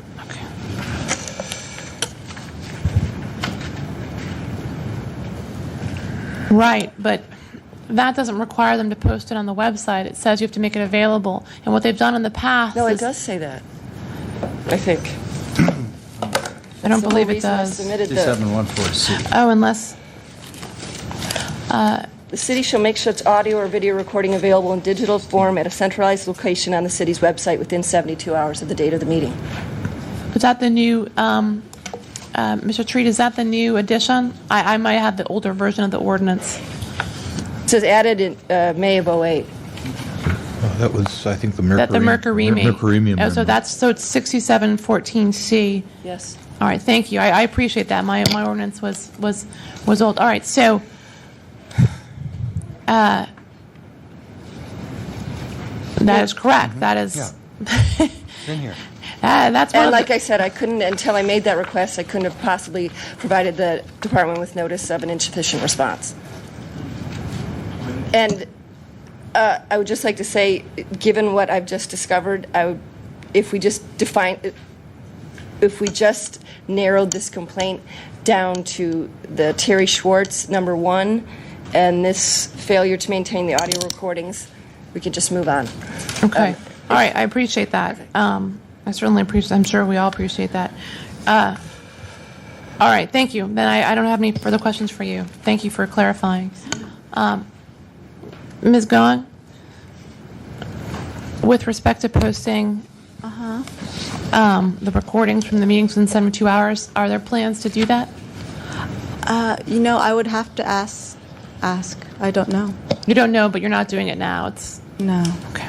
I don't think many departments are, but that doesn't mean they're not supposed to be. Okay. All right. Thank you. So where I am now is that with respect to the Terry Schwartz issue, it's very difficult for me to find a violation of that because I'm not sure Ms. Gong had notice of that was going to be an issue, and so she can't tell me whether or not the emails that Ms. Mabbitt attached, I think there's one email, for example, you attached in Exhibit 1, was produced or wasn't produced as a result of her IT's department's search. Had the complaint been a little bit more specific about that issue, Ms. Gong, I would hold Ms. Gong's feet to the fire and say, why wasn't that email produced, and where's your evidence that it was? So, but I can't do that because the complaint itself wasn't clear. So, for that issue, this is what I'll propose doing.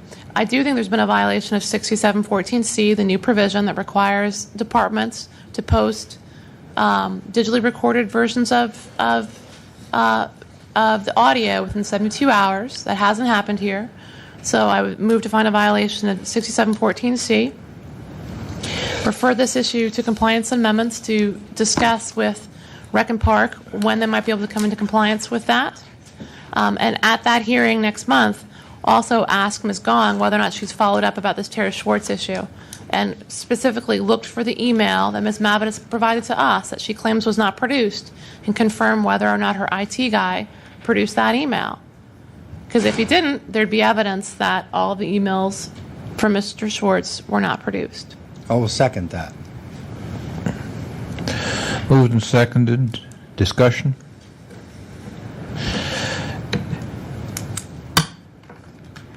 Okay. At this time, the respondent and then the complainant will each have 3 minutes to make any concluding or rebutting remarks. Ms. Gong?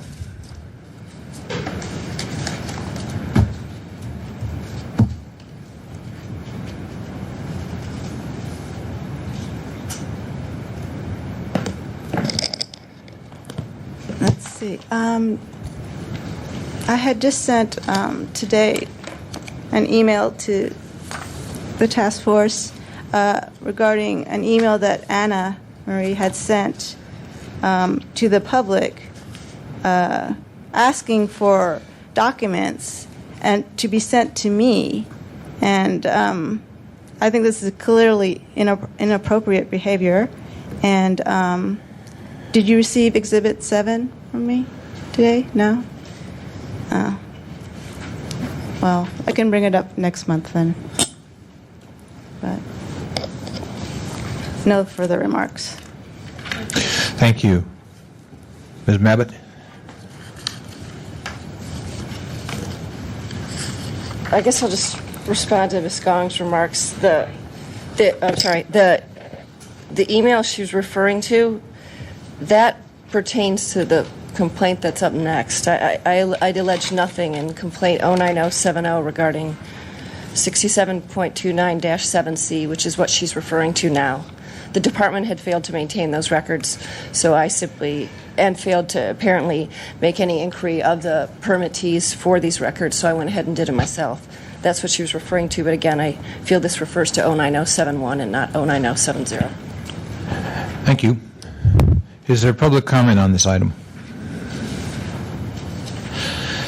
Seeing none, matter is back with the task force. There is a motion and a second on the floor. Mr. Rustin, could you repeat the motion, please?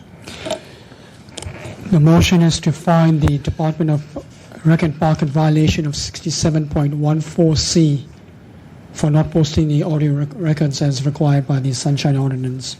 Okay. Roll call, please. On the motion, Member Craven Green. Aye. Craven Green, aye. Member Washburn. Pardon me? On the motion, Oh, aye. Washburn, aye. Member Knebber. Aye. Knebber, aye. Member Goldman. Aye. Goldman, aye. Member Chan. Aye. Member Chan, aye. Member Nee. Aye. Nee, aye. Mr. Chair, we have 6 ayes. Okay, this matter is referred to the Compliance and Amendments Committee. I think putting this on the agenda for next week would be a little tight time-wise, so this will be on the agenda for the January meeting of the Compliance and Amendments Committee. And I believe that would be January 12th? 12th? January 12th.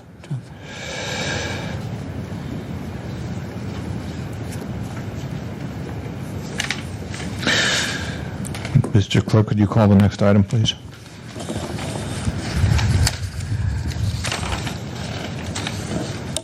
The next item is the determination of jurisdiction on complaint filed by Anne-Marie Mabbott against the Department of Recreation and Park for allegedly not maintaining public records. Members, I move that we find jurisdiction on this item. Moved and seconded. Discussion. Is there public comment on the jurisdiction issue for this item? Jurisdiction only. Could you just say what the item number is under consideration, please? Mr. Clerk. Mr. Chair, it's item 12 and 13. These are items 12 and 13. Anne-Marie Mabbott versus Department of Recreation and Park. Thank you. Okay. Further public comment? Seeing none, public comment is closed. Further discussion by the task force. Seeing none, roll call, please. Mr. Chair, would you like to do a same house, same call? Same house, same call. That's fine. We're ready to hear the merits. Ms. Mabbott. Okay, regarding complaint 09071, the department's failure to maintain records required under Sunshine Ordinance Section 67.29-7C was mentioned at my prior complaint, and Chairman Craven Green, you mentioned that it was not proper to discuss it at that time because it didn't provide sufficient notice to the department or individuals involved. So I submitted a new complaint. Again, as before, I submit that the requirements of 67.29-7C clearly apply to the permits in question. The permits I have held for the last 9 years to conduct for-profit summer programs at Golden Gate Park specifically have required, as I provided to you with the example of my 2001 permit, the first one I signed, Clause 37 specifically requires that, or notes that my permit is subject to all sections of the Sunshine Ordinance, and including thereby Section 67.29-7C. The other exhibits I've submitted in regards to this complaint are simply trying to press home the importance of the application of the requirements of this section to these permits. There is a complete lack of accountability, oversight, and proper procedures being followed at the Permits and Reservations Division of the Recreation and Park Department. For example, I've submitted to you Exhibit number 6, which is a copy of the permit issued to Viking Soccer to conduct for-profit summer programs for 09 on the public athletic fields.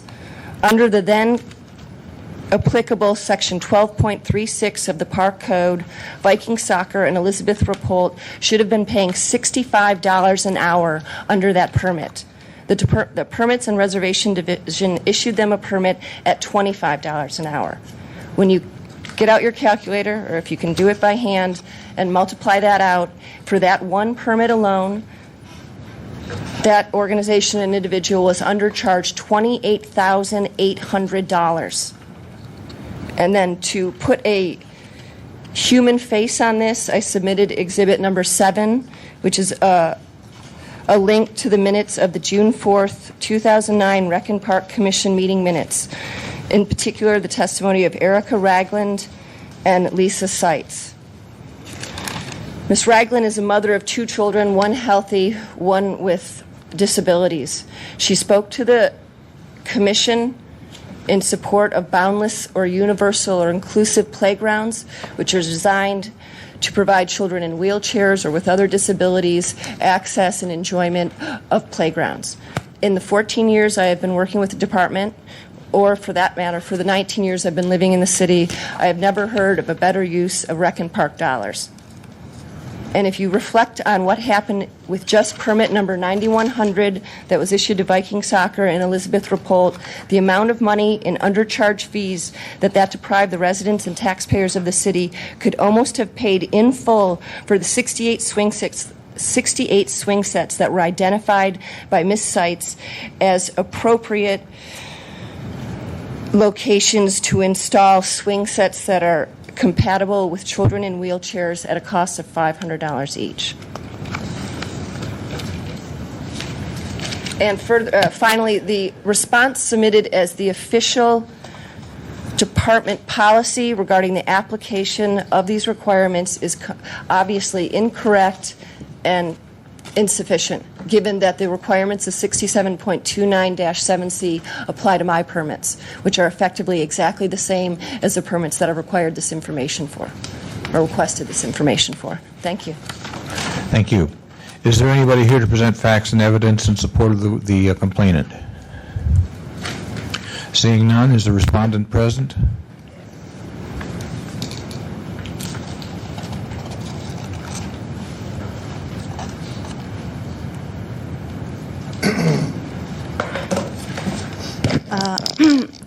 I had spoken to...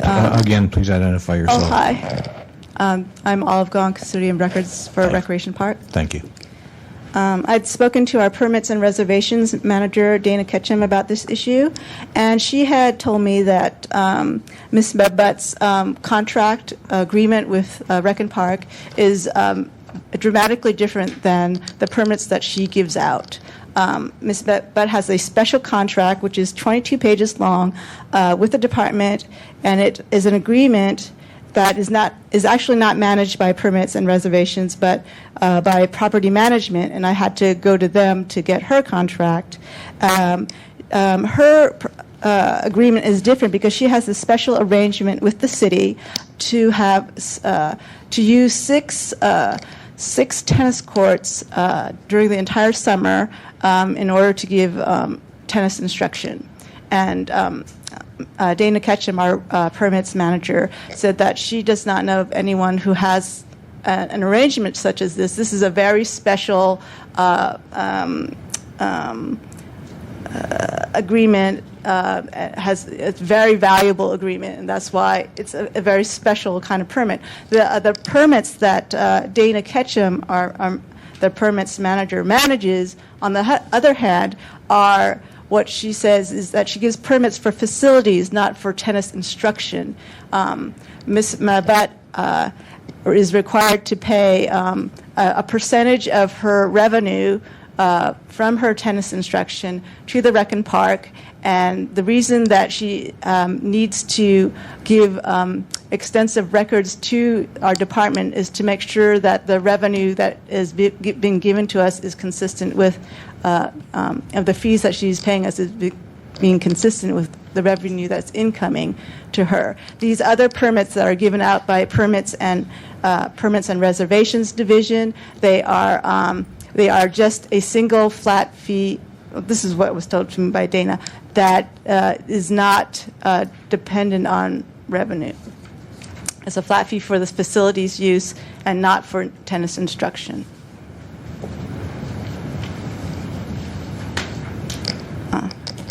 Hope that makes something clear. I don't know. Thank you. Is there anybody here to present facts and evidence in support of the respondent? Seeing none, the matter is with the task force. Ms. Gong, could you approach, please? Okay. You are... The complainant is saying that there are certain records that you basically haven't kept. When I spoke to the manager, Dana Ketchum, she said that what Anne-Marie is referring to is records that Anne-Marie is required to keep and provide to us, which are like records that would establish, what fee she owes us, depending on what revenue she is generating from her tennis instruction at Golden Gate Park.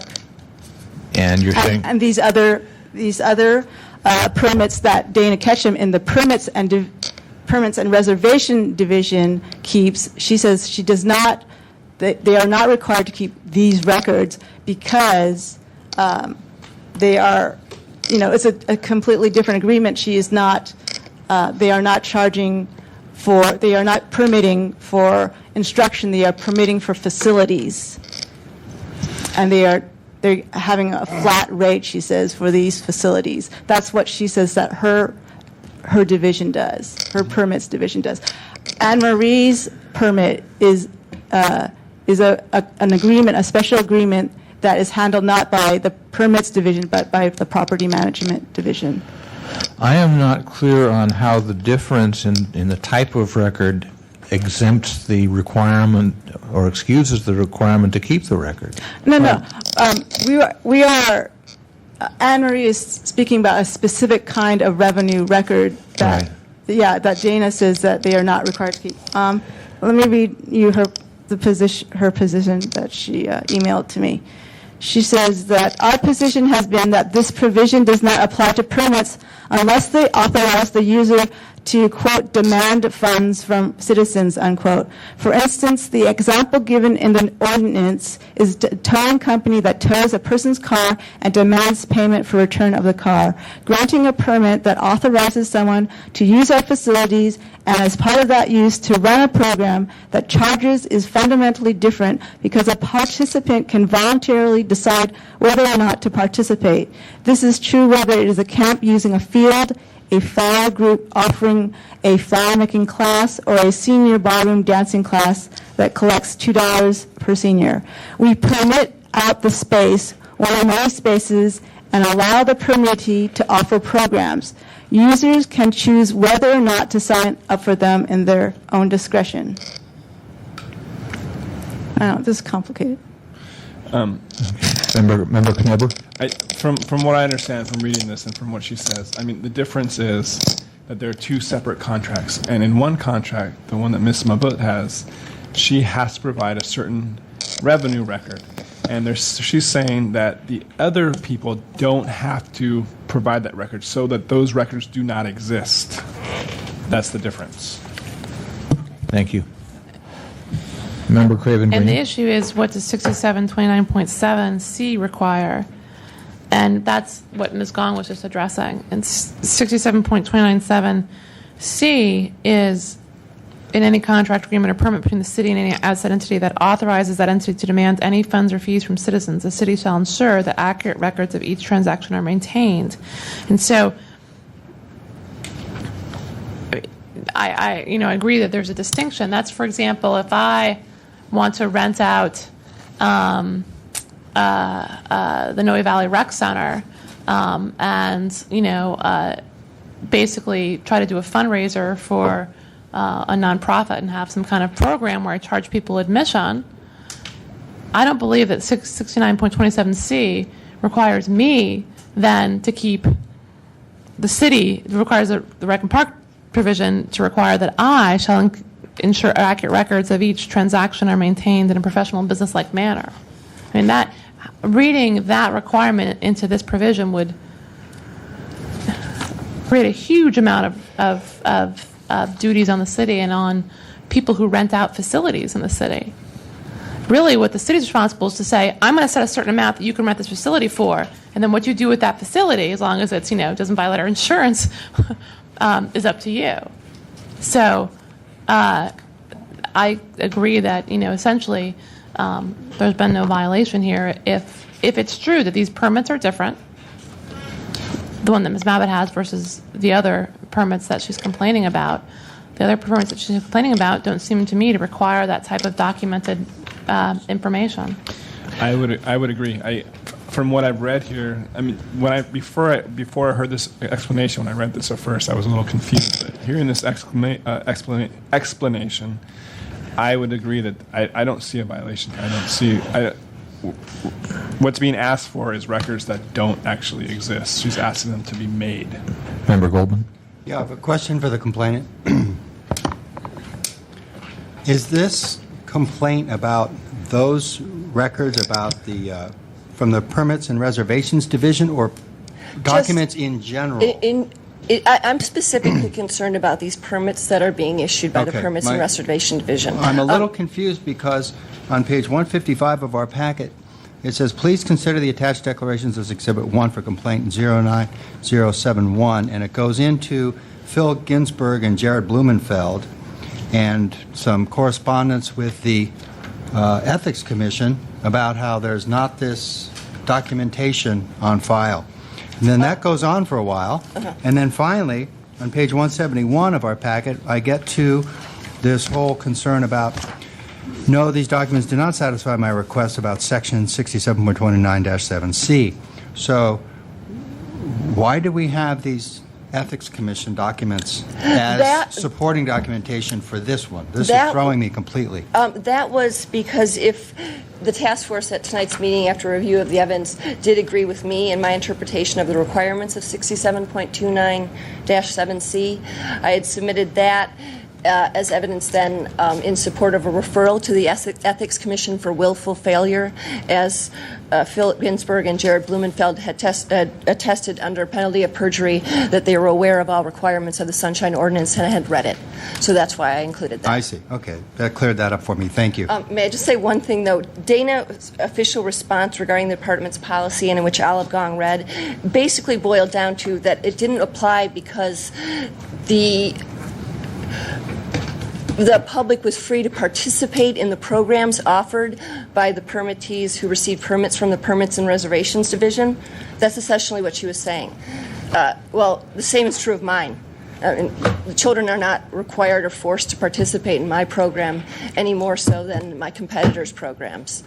And so I'm not demanding fees of them either. So based on the policy, the department's policy as represented by Ms. Ketchum, I submit that this requirement should apply to my competitors. Thank you. I mean, different contracts require different things. The city can enter into a contract that requires certain compliance with and provides certain information. And so what's required to be provided by someone is essentially established by the contract, or if there's a provision that would apply. So if you guys have different contracts, you can't say apples to apples.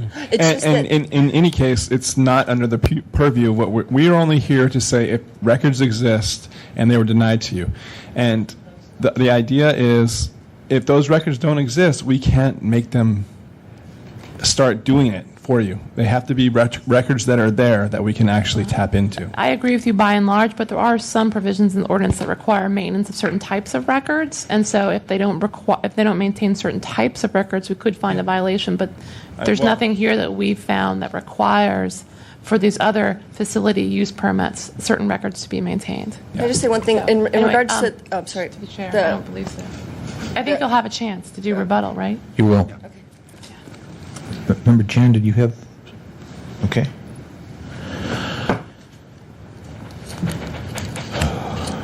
I'm getting totally lost.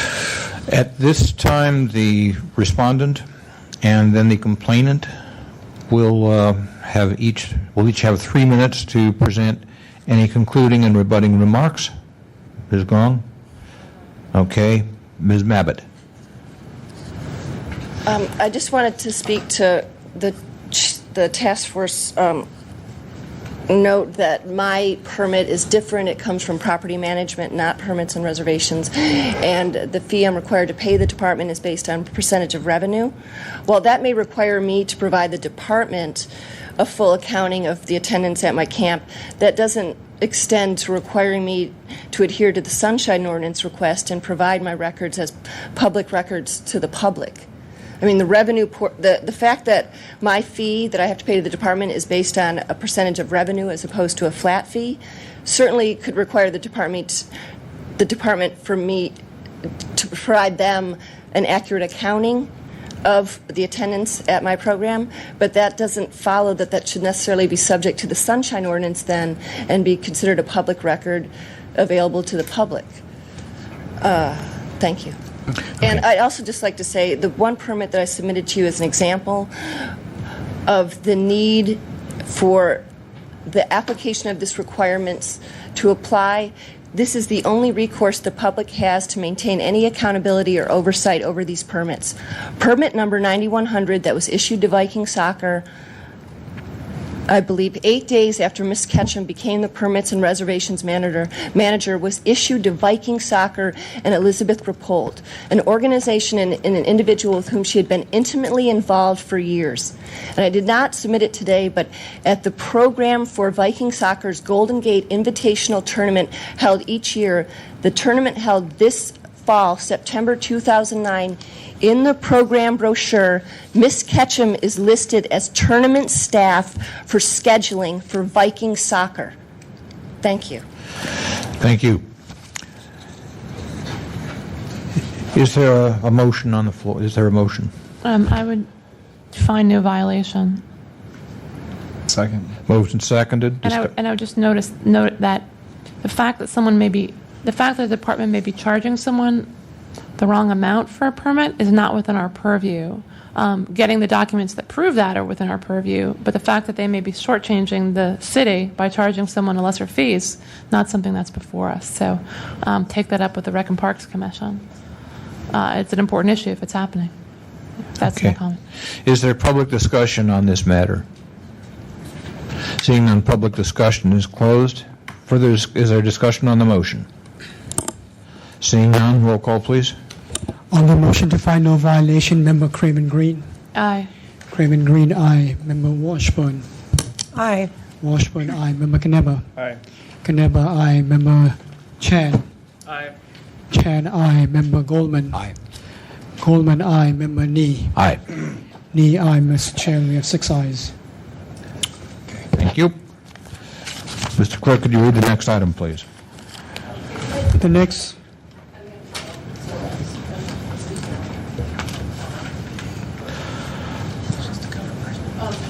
Before I mention what's happened to my daughter, I really need to go now, and I apologize to Mr. Caldera for coming and being here this whole time, but I've really got to go.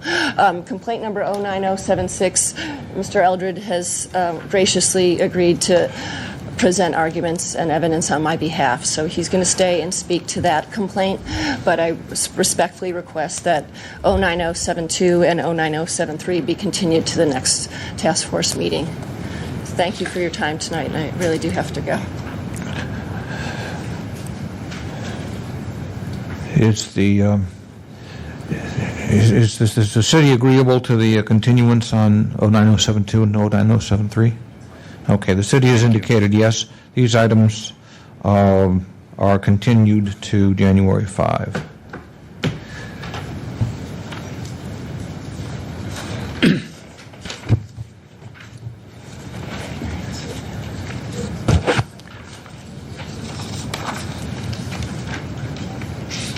Okay, Mr. Clerk, could you read the next item, please? The next item is item number 22, the determination of jurisdiction on complaint filed by Anne-Marie Mabbitt against the Mayor's Office for allegedly causing unnecessary delay in responding to public record requests. Members, I move that we find jurisdiction on this item. Second. That's the one I would have to remove. Moved and seconded. Moved and seconded. Discussion? Is there public discussion on the jurisdiction? Seeing none, we are on item number 22, complaint number 09076. This is a motion to find jurisdiction. Is there public discussion? Seeing none, roll call, please. On the motion, Member Craven Green. Craven Green, aye. Member Washburn. Aye. Washburn, aye. Member Knebber. Aye. Knebber, aye. Member Chan. Aye. Chan, aye. Member Goldman. Aye. Goldman, aye. Member Nee. Aye. Nee, aye. Mr. Chair, we have 6 ayes. Okay, we now proceed with the merits. The complainant has a representative to speak for her. Would that person please approach the microphone?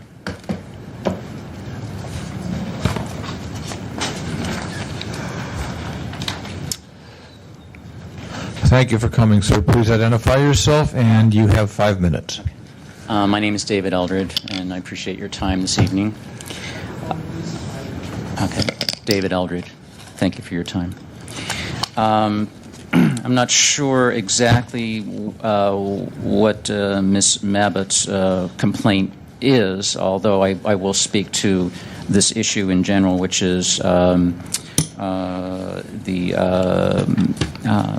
receiving documents from the mayor's office in regards to the arboretum fees.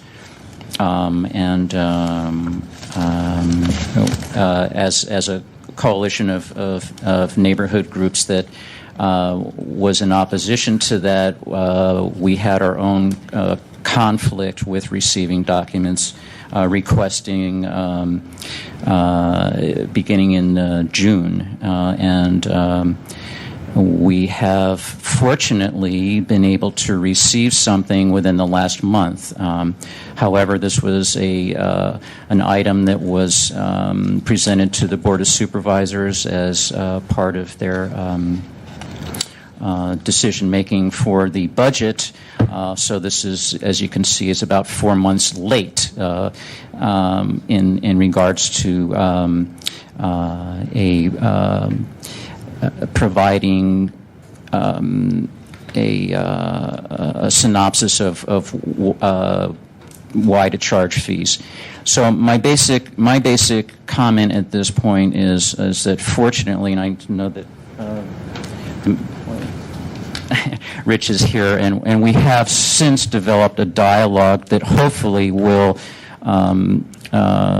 create some transparency with that, and I do appreciate that effort. However, the main crux of this for me is in the process that I've learned is that public policy was being developed without access to a document, which was a study that was done by the Botanical Society, which, being a nonprofit, I understand does not have to necessarily disclose this. So we're having public policy developed through the mayor's office with non-disclosed studies. So here's the conflict, and I'm not sure what the actual resolve with this. So this is more of a comment than a complaint, although the effort was quite intense to be able to work without this. So that's my main thing, is that how do we as the public and in a democratic process have access to things? We didn't have them at the time that was really pertinent to making this decision.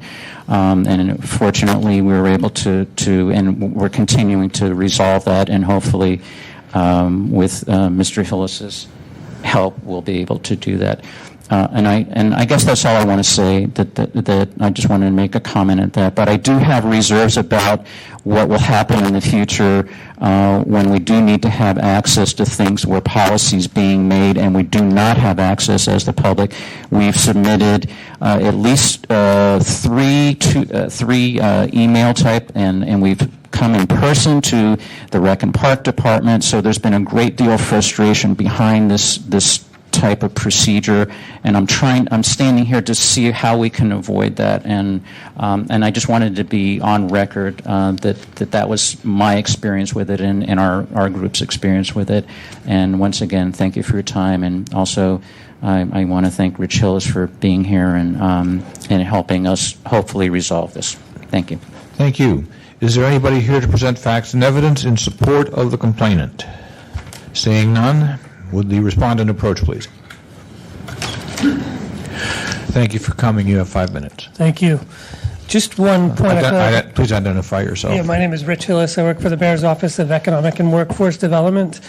Just one kind of technical matter. I don't work in the Mayor's Office. I work for a separate department called the Mayor's Office of Economic and Workforce Development, or Economic and Workforce Development. My role, though, involved in this fee was I'm now working part-time filling a role at the Recreation and Park Department. So I was acting in my capacity at Rec Park, not in my role in Economic Development. I don't work in the Mayor's Office. So for whatever that's worth, the complaint says Mayor's Office, but I mean, the substance of the matter is the same. I received an information request from Ms. Mabbitt. I was late in responding. She sent it on a Friday. I was out that Friday. I didn't get to her until Wednesday. I did get her the information. I tried to ask for a clarification. I suggested where she could find additional information because I didn't have a lot of the information. Others at Rec Park did. So that's the crux of it. I think she did get the information within the 10 to 14 days that it was needed. The other issue that was brought up, which I don't think was in Ms. Mabbitt's report, but somewhat more interesting in one we dealt with, is there's a nonprofit that helps at the Botanical Gardens. They're called the San Francisco Botanical Society. They commissioned their own independent study to look at fees, which they did not share the study with us until we asked them to at the request of some of the neighbors that were interested in the study. They shared information orally with us, and we use that to some extent to base our recommendation for a fee, but I think we base the recommendation of the fee on kind of Rec Park's knowledge of the Botanical Gardens and other botanical gardens. So, that was an interesting aside. I don't think it's something that's in Ms. Mabbitt's request. But it's something we were, I think, happily able to resolve and get that information to everybody, because I think it is useful to have. It was useful to us to eventually have, and I think it was useful to the neighborhood groups who were opposed to the fee to have also. Thank you. Is there anybody here to present facts and evidence in support of the respondent? Seeing none, the measure with the task force? I think it's pretty straightforward. We got the respondent saying, yeah, we didn't respond in time. I mean, it's pretty clear. Okay. Mr. Eldred, could you spell your name, please, for us? Your surname? It's E-L-D-R-E-D. Thank you. Okay. Member Craven Green. For Mr. Hillis. So, with respect to the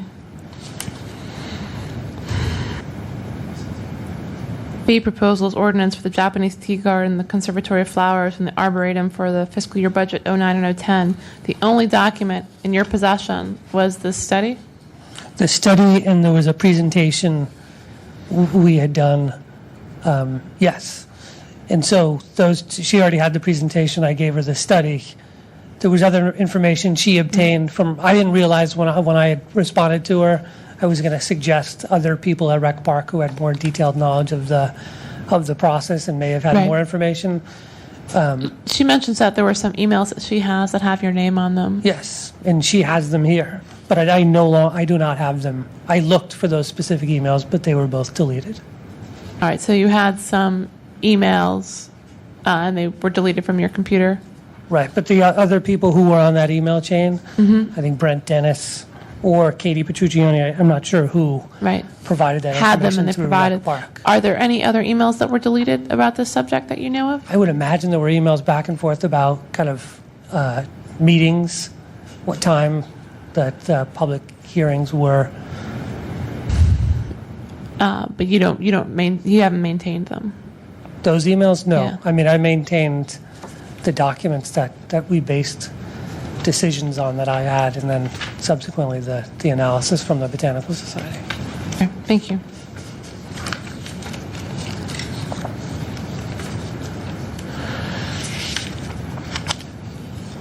Okay, is there a motion? I move that we find violation of Section 6725A for improper response for IDR. Is there a second? Untimely response? Untimely. response. Sure, I'll second. Okay. Discussion? I mean, my only concern is it's the darn email thing again. I mean, it's hard with Miss Mavitt being here to figure out. And my concern is that she gets the emails that she needs. It sounds like she's gotten them from the other people in the email chain.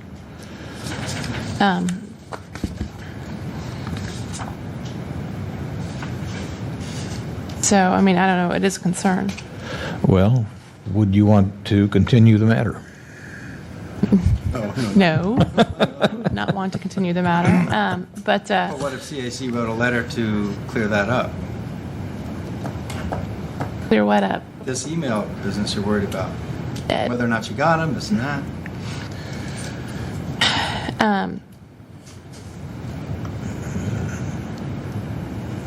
We could refer it to CNA in the order of determination.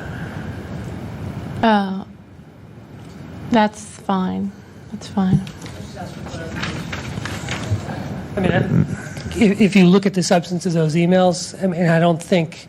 Okay, Mr. Hillis, you will have a chance in a few minutes. I just wanted to clarify. Okay, you'll have a chance to do that. Is there further discussion? Okay. Mr. Hillis, please approach.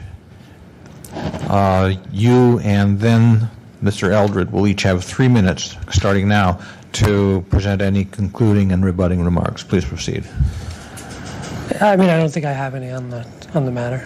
Okay. Well, you said there was something you wanted to clear Well, I up. just wanted clarification whether it was a. I mean, I think I know the rules about when I can delete email or not, and if you read the substance of those emails, I mean, I was a CC, kind of reiterated the request to get the information to our finance director from the director of the Botanical Gardens, who subsequently gave the information that I think would be a necessary public document. I mean, I just deleted those emails because they weren't necessary. I mean, I think that was proper. Okay. Thank you. Mr. Eldred, you have any concluding or rebutting remarks? You have 3 minutes. Thank you. I guess I'm not sure. I want to comment on just the procedural stuff, and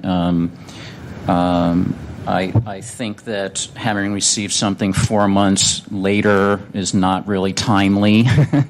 Although it was, it's water under the bridge at this point. I mean, the action's already been taken, but I am concerned about how we stay informed and just in general. So, and that's what I understand that the Sunshine Ordinance is supposed to do.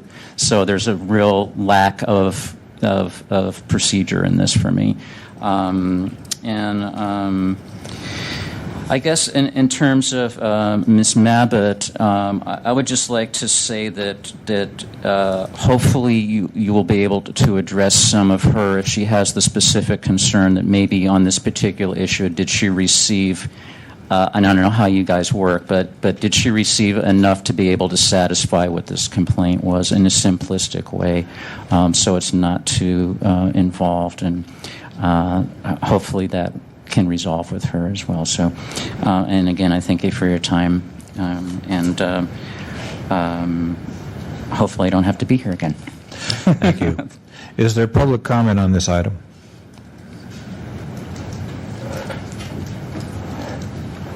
So, have you made a motion yet? Or? Yes, the motion is on the floor to find violation of 67.25A for lack of timely response. Thank you, sorry. I just want to say I'm concerned. I heard the respondent say something about that he knew the rules for deleting email. I'd like to know what he thinks the rules are for deleting email. That makes me concerned about what advice people are relying on for deleting email, and if that may have prevented delivery of some records that were initially requested because now they're deleted. Thank you. Further public comment? Yes. Peter Warfield. Again, I didn't come intending to comment on this, but I do think there are some important issues for the task force and for everybody. One is the timeliness, and certainly I would agree with your motion and support your motion to find a timeliness issue. In olden times, when you wanted something, you went to an office. If you looked for a particular person or in general went to the office, they would say, oh, so-and-so who's usually in charge is out for a few days. Can somebody else help you? Or they would know who can help you. In a professionally run office, when somebody is out for even a day, it's routine for them to leave a voicemail saying, I'm out of the office from this date until that date. I'll be back on the morning of such and so. If you need anything urgently, please contact so-and-so at such and such a number.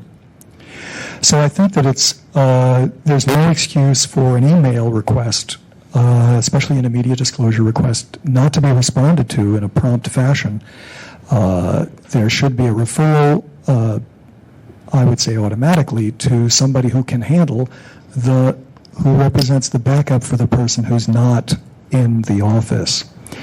I think that the complaint also talks about the substance of the matter. As I see it on page 217, I'm not sure what the task force is doing about that, but as I read it, Ms. Anna Marie Mabbitt is saying that in paragraph 2, that she writes, I have proof in the form of email correspondence both sent to and issued from Mr. Hillis that I received via an earlier Sunshine request placed with the Rec and Park Department, that public records clearly exist that are responsive to this request that have not been turned over. With respect to whether emails were deleted, this makes me very nervous as well, and it touches on something that came up a little earlier, that's some little exchange here.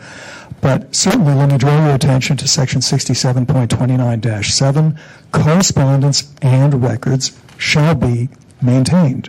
Section A, the mayor and all department heads shall maintain and preserve in a professional and businesslike manner all documents and correspondence, including but not limited to letters, emails, and so on and so forth, and shall disclose all such records in accordance with this ordinance. There are other sections here that I think might be relevant, but I think that section is the most relevant, and I'm very concerned when I hear about email deletions, particularly when I don't hear it accompanied by a discussion of what the requirements and standards are within a department, including the specific, as I understand it, required listing of the destruction, or whatever you call it, the deletion schedule for various types of documents. Thank you. Thank you. Is there further public comment? Seeing none, public comment is closed. Further discussion by the task force. Seeing none, roll call, please. On the motion, Member Craven Green. Aye. Craven Green, aye. Member Washburn. Aye. Washburn, aye. Member Caneva. Aye. Caneva, aye. Member Chan. Aye. Chan, aye. Member Goldman. Aye. Goldman, aye. Member Nee. Aye. Nee, aye. Mr. Chair, we have 6 ayes. Okay, and this matter now goes to the Compliance and Amendments Committee for the January 12th meeting.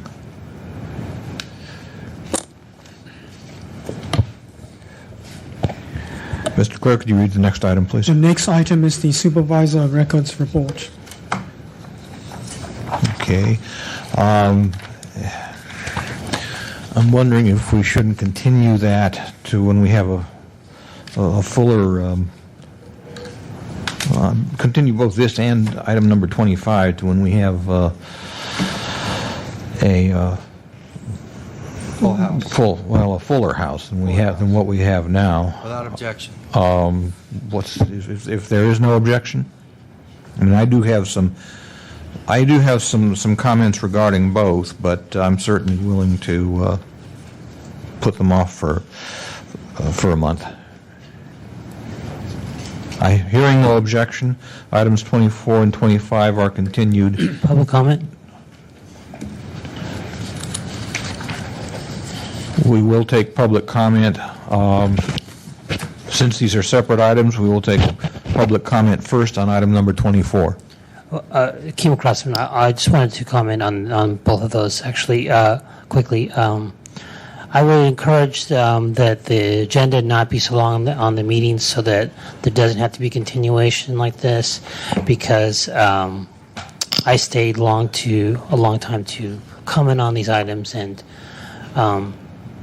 so I think it's pretty predictable people are going to be leaving meetings, and so I would just encourage, if there's a way to review the agenda proposed, or have two meetings in some fashion, to not have such long meetings, then that would be great.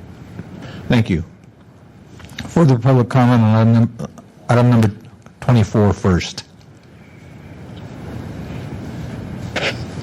I think the clock Yes, the clock is off. Slow, and It is now 8:53 p.m. 8:53 p.m. So I would like to second the suggestion of the previous speaker.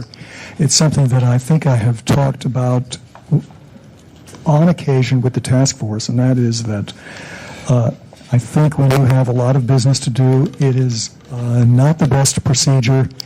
I don't know that I would go so far as saying it's a disservice to the public, but when you do have a lot of material to get through, it seems to me that it wouldn't hurt, particularly since you've gotten rid of the complaint committee function of reviewing stuff quite as much as you used to have. It seems to me it would be a better plan to go for agendas that have a maximum length of an estimated time that's doable, and if necessary, have two meetings in a month so that you don't have the unfortunately bigger problem, not only of putting stuff off, but the gradual decimation of this body, which I think hurts your own effectiveness for yourselves and certainly puts ever greater hurdles before the public. So sure, I would have liked to hear about this too. I don't object at this time to a continuance, but I would urge you to put on the agenda and seriously consider how you can have more manageable meeting lengths so as to do a better job for yourselves and for the public. Thank you. Thank you. Is there further public comment on item 24 or 25? Seeing none, public comment is closed. Mr. Clerk, could you read the next item, please? Next item is the report from the Complaint Committee from the meeting of November 10, 2009. Okay. Member Goldman? Members, what you'll find in your packet is an accurate reflection of our last meeting. It was a short one, thankfully. We had one complainant who, actually, I made the remark that we were channeling Sue Cawthon because we counseled him more than anything. He had an insufficient complaint, and we asked him to retreat and remake it and bring it back. And so I think he will do that. But that's the conclusion of my report. Okay. Is there any public comment on the Complaint Committee report? Seeing none, public comment is closed. Discussion by the task force? Seeing none. Next item, please. Item 27 is the report from the Compliance and Amendments Committee on the meeting of November 10, 2009. Member Craven Green? I think the report is we had the two referrals that we heard today, and we had continued discussion on a couple of the complaints, including the Molinado versus the zoo complaint. There may be an accommodation where information is redacted and turned over, which is good news from the zoo. They are going to comply at least partially. We'll see if it's fully compliant with members of the committee or not. And we discussed some more issues regarding the revisions to the ordinance, and are hopefully taking steps to get that in a good shape that we can bring it back for quick discussion here and submission to the board, members of the Board of Supervisors. Invite Member Nee to add, Member Washburn to add any other comments? I have none. Concludes the report. Thank you. Is there public comment on the Compliance Amendments Committee report?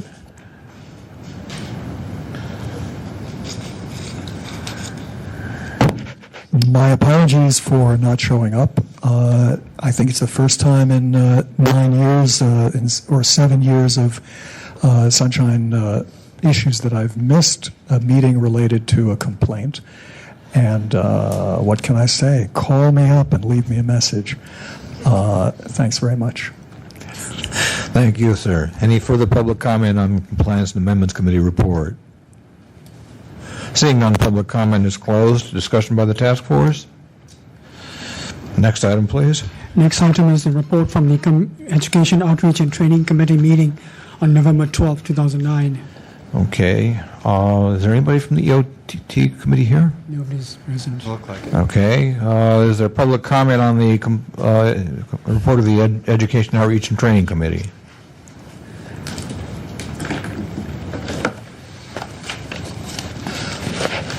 I think it would be helpful to have some way of better understanding what has happened at a meeting that one can't attend. There was no obligation, certainly on my part, to attend, but I do know from one of the members who invited me to come to some or all of them that had an item on the planning department and the library. I did make a phone call to somebody and did not get a call back, so I think it would be very useful to have some way for the public to try and understand what the issues were, what was discussed, and so on and so forth in a prompt way. If I may cite another body in a favorable way, the Ethics Commission, from what I've seen of their website, provides what they call a press release of the meeting that happened the day before. And what they appear to do is hit what one might consider to be highlights of the meeting.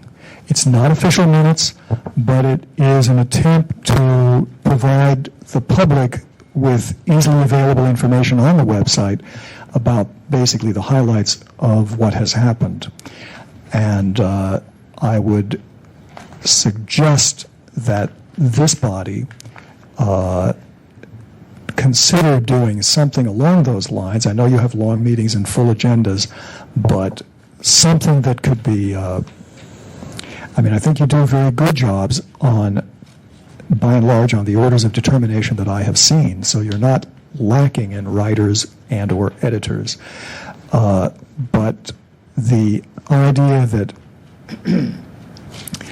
I have a particular interest, certainly in the planning department, through my rather recent concerns with a whole range of very important issues that came up regarding the library at the Historic Preservation Commission. And I would have liked to know what the discussion was at the committee, what the issues were, what the problems that had been apparently identified were. And I certainly would have been interested to know that there were letters sent to the HPC, which I'm in the midst of having issues with. It would have been very interesting for me to see what those letters were, as to if there were drafts under consideration, and certainly after the fact, what those might have been. So I would ask the task force to think about how better to inform the public and in a more timely way. Let me say, your minutes, typically you do not post draft minutes, and there are subcommittees of this body which from time to time, I can't speak for right now, where it has taken many months and there still was not the minutes of the latest meeting because they hadn't been approved. So when you have a subcommittee that meets on an irregular basis, you sometimes have months going by, and somebody who wants to know what happened at the last meeting doesn't even get to see draft minutes because they're not posted, not illegal, not required, but one doesn't even get to see draft minutes. So, I've looked in whatever July and seen February minutes of something, and knowing that there was a meeting in March or April, there was still nothing up because it hadn't been approved. The press release approach might be kind of a helpful thing. I know it's more work, but I do think that that would be a way for the Sunshine Task Force to display and exhibit a greater openness for itself and for the public. Thanks. Thank you. Is there further public comment on the Education Outreach and Training Committee report? Seeing none, discussion by the task force. Seeing none, next item, please. Next item is the administrator's report. Mr. Chair, I do not have anything else to add. However, Madam Chair of the Compliance and Amendments Committee, Mr. Kinnard has refiled a complaint. And do you want to put it on next week's calendar? It's about against the Human Rights Commission. The item was tabled to give them time to work it out. Apparently, it hasn't. Sure. I mean, I actually don't think we have that much on for the next meeting. We have only one item on. Yeah, so let's add that on. Because it sounds like, I mean, if you can give notice to the parties tomorrow that it will be on. I have the email ready to go. Good. And that way they can provide the responses. That'd be great. And Mr. Chair, would you consider at a later date holding 2 meetings a month? I will poll the members of the task force about it. You know, obviously there are some considerations here. You know, we're all volunteers. We have family and job and other obligations that we have to take into account. But I will poll the other members of the task force about it. The reason I say so is because we are coming to a point where we are going to have the same amount of complaints next month. Okay. That concludes my report. Is there public comment on the administrator's report? Hi, Kim Crossman. Just commenting on the administrator's performance. I would say that it has been nice to work with Chris over the previous administrator. Find him to be a lot easier to work with.